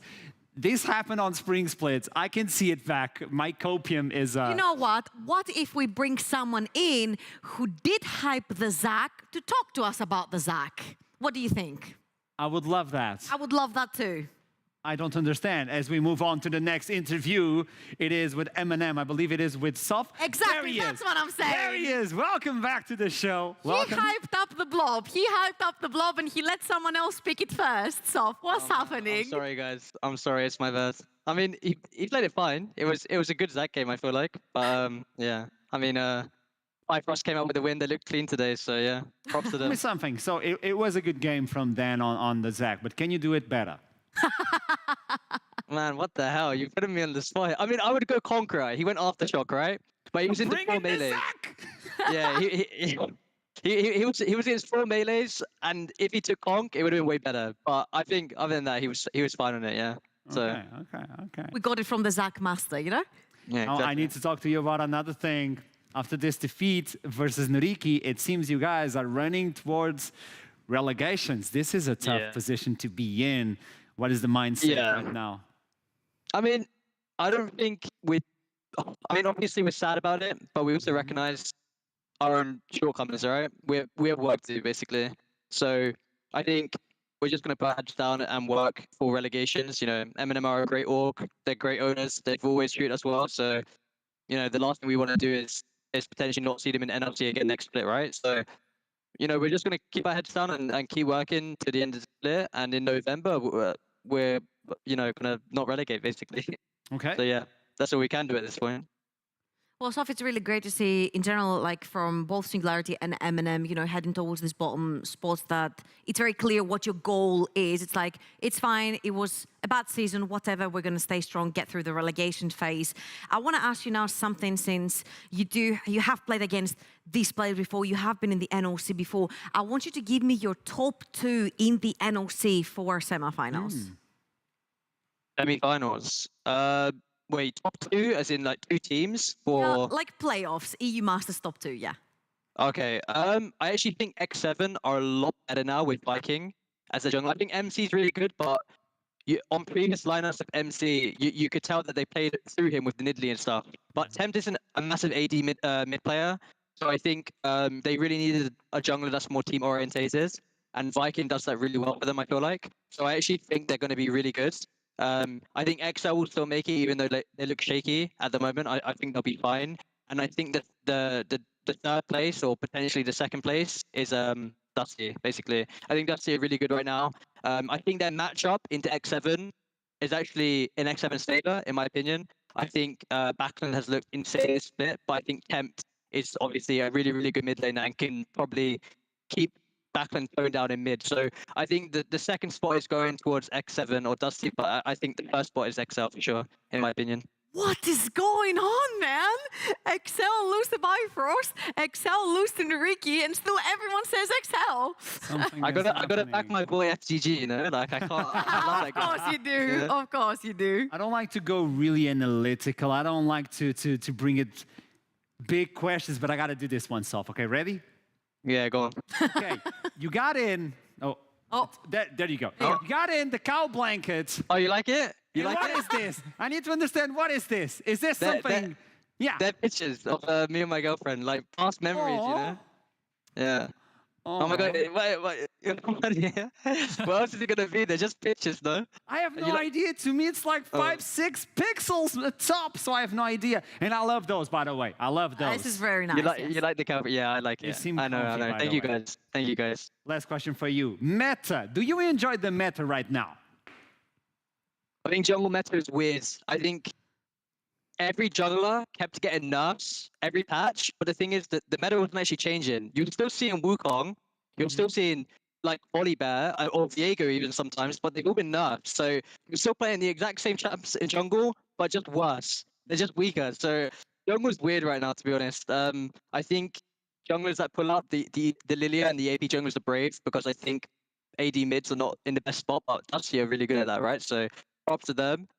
Like we saw today, I think jungle meta is really stale. I hope they buff some junglers, because at the moment it's pretty boring to play. But you know, it is what it is, basically. It's really funny how there was like a little nerf buff remove on the LEC or something. Jungle, and everyone was like, nerf jungle, nerf jungle, nerf jungle. Yeah, it's like, nah, it's too boring. So my question to you is, what is the champion that you would like to see back on the meta, or you would like to play in the current meta if it was allowed? Don't say Graves. Oh, Graves is actually kind of... I want to see more Lilia, I feel like she's not in a bad spot, but I do want to see more Lilia. I like Lilia a lot, but I think she got hit recently because of the tank build with Conqueror. It was so broken. But I like that champion, you know, and I abuse it. So if Lilia gets buffed, I'm happy. Okay, let's see if she gets buff. I hope no, but thank you so much for this interview, Soph. See you guys. Love see to ya. talk with you. Have Bye. a nice one. See ya. See. I love how you spotted the cow blanket. I'm always looking, I'm always judging. And at this point... Are you a Virgo by any chance? Are you a Virgo by any chance? No. We Virgos are very judgy. Oh. I'm judging you right now, chat. I don't know how the moon was when I was born, but I didn't look up. I was kind of busy. Now, the game is over, and this was a complicated one for M&M. Obviously, they're looking for relegations. They are aware of that as well. But the mentality seems good for the teams. They seem stable as well. This is going to help them. And even though I was casting Division 2 and talking with a lot of players in Division 2, they were saying, we don't want to face M&M because they're an unpredictable team.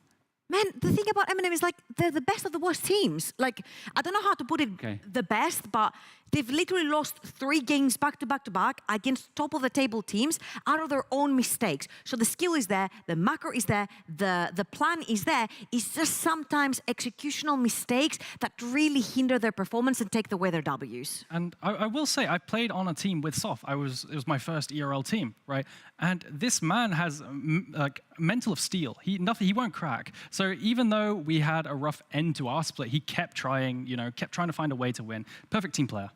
Let's see if it's going to help throughout the rest of the split or even relegations if they end up there, because Vanir can still take that place.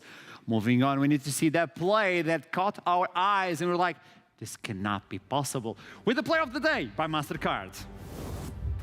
Damn, I think this might just be a wombo combo. It is. And of course it is going to be no other than Dusty's Linkus and Buckler linking up so well right there. The 4-man Diana ult into the 4-man Yasuo ult into the 4-man Moonlight Vigil by Aphelios. I think right there, yeah, Dusty pretty much asserted the dominance through our pressing. Nobody is paying attention to this team, and this will bite them in the ankles. I think... JDXL, who?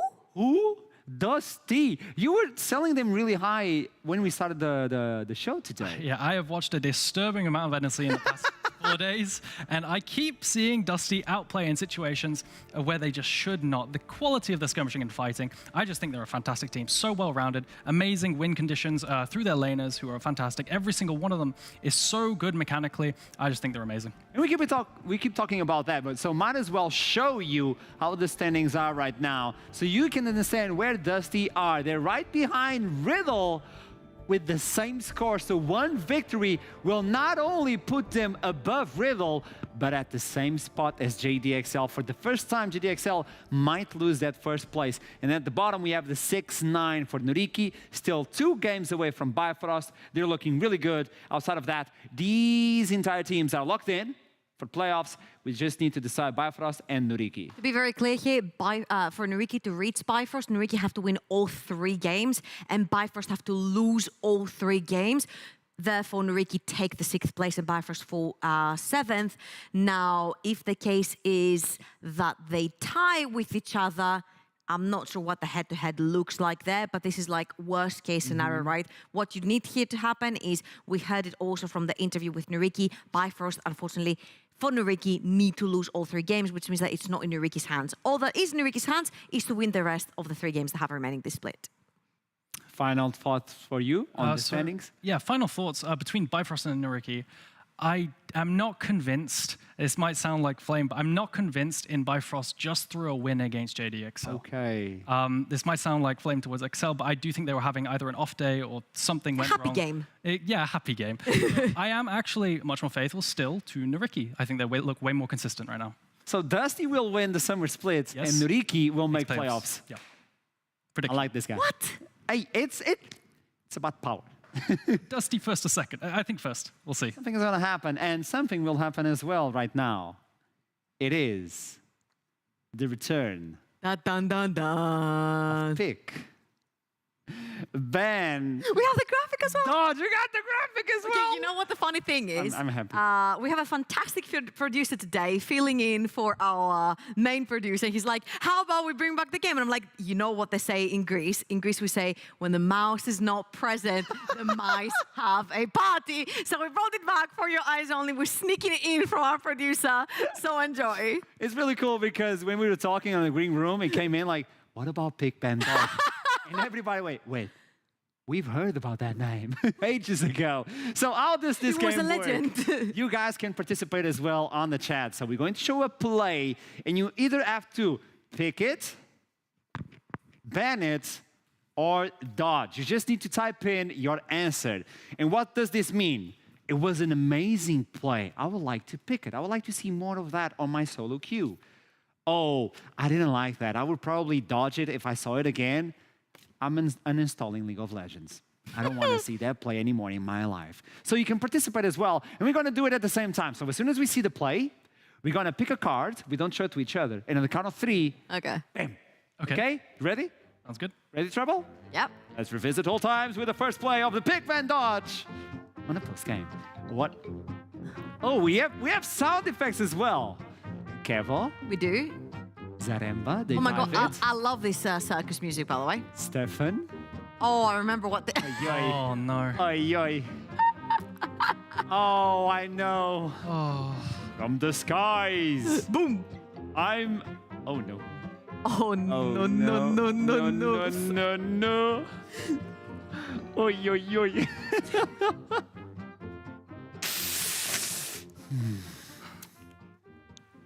Come on, man. Okay, I got it. I'm locked in. Okay, you do the countdown. 3, 2, 1. Ben, and Are you you guys dodge. real? Are you guys real? Nah. If I see someone diving at Tom Kench and there's a Galio on my game and you feed Galio, I'm going to ban you. I'm going to leave. It's like they forgot Galio existed. Like, unacceptable. Ban. Oh. In a meta where tower dives barely exist, you condemn people for trying to play the game damn aggressive and not scale for 40 minutes. I'm dodging. I'm not picking. I'm letting you know that the chat is not the worst. On trouble side. On the chat is on dodge. I mean, you guys have a mental of steel. It wasn't the worst. Mental of steel, chat.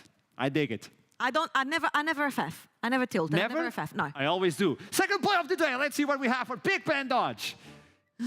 Oh, what is it? Oh, it's Singularity. Another music. I love this music, by the way. Oh, Singularity getting a pick.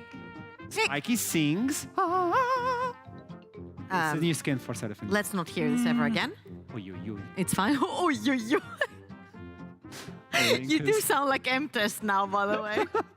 I'm channeling my M-Test.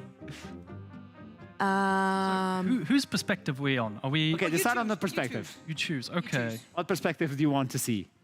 Like, I honestly thought it wasn't. Oh, I stopped speaking. I've got to show it with my cards. All right, ready. I'm ready.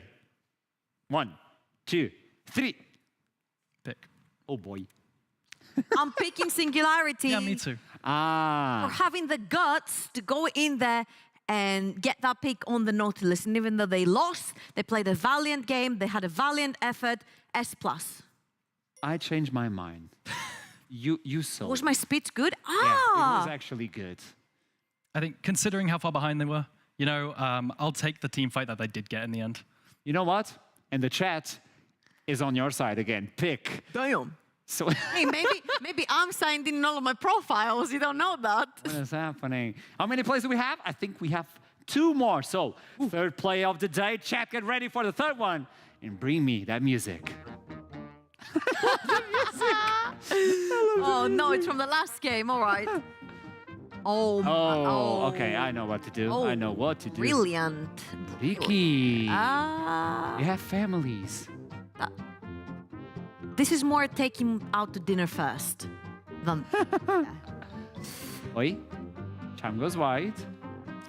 You know what? You know what replay we should have had? Oh, Soft goes in. Soft goes out. So, that was fast. Soft goes in, Soft is gone. What was that magic trick? I mean... Okay, before we show what that was, okay, there was one replay where literally, who was it? Banderas on the Jace is chasing in hammer form. Kalem, who's in Midina form, literally all the way from mid lane bush into blue quadrant of the jungle, wrapping around into tribers. You just see the Jace just chasing the Midina around this entire time. And all I kept thinking while this was happening is... That's the new season for Arcane, by the way. I'm just letting you know, Chimera, you're not that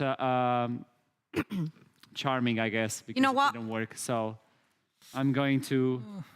That was not a Luden's Echo Magi's Ari. Am I supposed to show my card? Yeah. Pick. Nah, that was not a Luden's Echo Magi's Ari. Therefore, you cannot even scratch the affiliates. Therefore, ban on Chimera. I don't know how you do it, by the way. Chat is 50-50 between pick and ban. She's signing in with all those accounts. I don't know what is happening. Chat, she didn't bring in donuts, okay? She will not give you donuts. It's a lie. The donut is a lie. Just letting you know. I thought that was a great TP flank. It was. So, you know what? Pick, honestly. I Hey, really we choose our perspective. I love the idea that you see Soft, and then it's like, and he's dead. On magic trick. It's a new skin. Final play of the day for Big Ben Lodge, and I was told this is a spicy one. So production, hit it away. Let it be Banderas chasing Kalem around the map. Okay, it's not. Okay, Fury. Oh, no. I need help. This hurts. This hurts. I don't think we even need to show our cards, to be honest.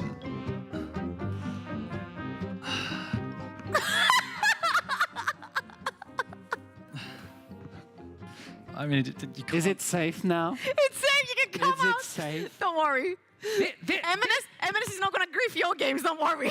These are the games that I'm playing top, and I see my mid laner No, 0-6. listen, man. If I am in this team right now, this is solo queue, and this guy runs down five times into mid lane, I'm filing every pot. Now, I know people will say, but your account, you have 11 years on those accounts. Obviously, we're The like skins. kidding. Don't rage quit, you'll be banned. I have better things to do in my life than do that. I'm out. I'm out. See ya. You agree with me? Yeah, 100%. Exclusively banned 100% chat. Do you know how hard it is to put the chat on one side only? He did it. He united chat. Everyone banned. He saved the world. This is not the hero we wanted. This is the hero we deserved. I missed pick, pan, dodge. I missed it. Thank you, production. Thank you so much. And thank you, chat, for going along with this weird ride on the post-show. Let's look into the schedule of the next day. Match day 15. Only 3 to go before we hit playoffs. It's going to be Riddle. Oh, Riddle versus Dusty. Oh, this is gonna be good. M&M Gaming versus Bifrost. Bifrost needs to win this one. JDXL versus Team Singularity. If the curse continues, I don't know. X7 versus Nuriki. Nuriki last shot to make playoffs. And then Vanir last shot as well versus the Rising Star. Pick a game and tell me why is it going to be good. I want to see M&M versus Bifrost because this is a test, honestly, for Bifrost that when they're not against, I was about to say an Inting XL, but a team that looks okay. I think if I see them win, let go now. They're already dead. Stop hitting. if I do see Bifrost win against M&M, I'll be more convinced. Okay, what is your game? You've been betting on the horse called Dusty, and you don't want to see the one game that will take them away from Riddle? I mean, all the money's we'll here. Decide first and second place. And first game of the day as well. Why would Literally I? have second place decider. If Singularity picks Lily again, they will most likely beat JDXL with how they've been showing the last 2 games, and then Dusty gets to have first place. It's a genius plan. I mean, I just wasn't too hyped because I think it's a Dusty stomp, right? Oh, right. Sorry. Yeah, He's exactly. joining the memes. What have we done? What have we ruined created? We've ruined him. It's been 6 hours and we've ruined him already. Final thoughts of the day. Tell me, what do you expect of NLC? Was it fun? It was really fun to have you on the show, by the way. Super enjoyable. I'm really looking forward to Wednesday to continue. Well, that's a spoiler. He's going to be with us on Wednesday. I wanted to What say about you? also a big thank you to our producer who's filling in on the NLC. Yeah. He's usually the Prime League producer. We don't usually like Prime League, but we like him. So thank you so much for chiming in and helping with today. I will now follow Prime League just because of you. That's all I can do. That's all for us today. I hope you enjoyed today's show, Match Day 15. So log in tomorrow for Division 2 and Wednesday for Match Day 16. It's going to be the last one before the last week before playoffs for the Northern League of Legends Championship before we head out to European Masters and we conquer Europe or lose to LFL. I'll see you soon. Keep climbing the mountain. Dame, dame.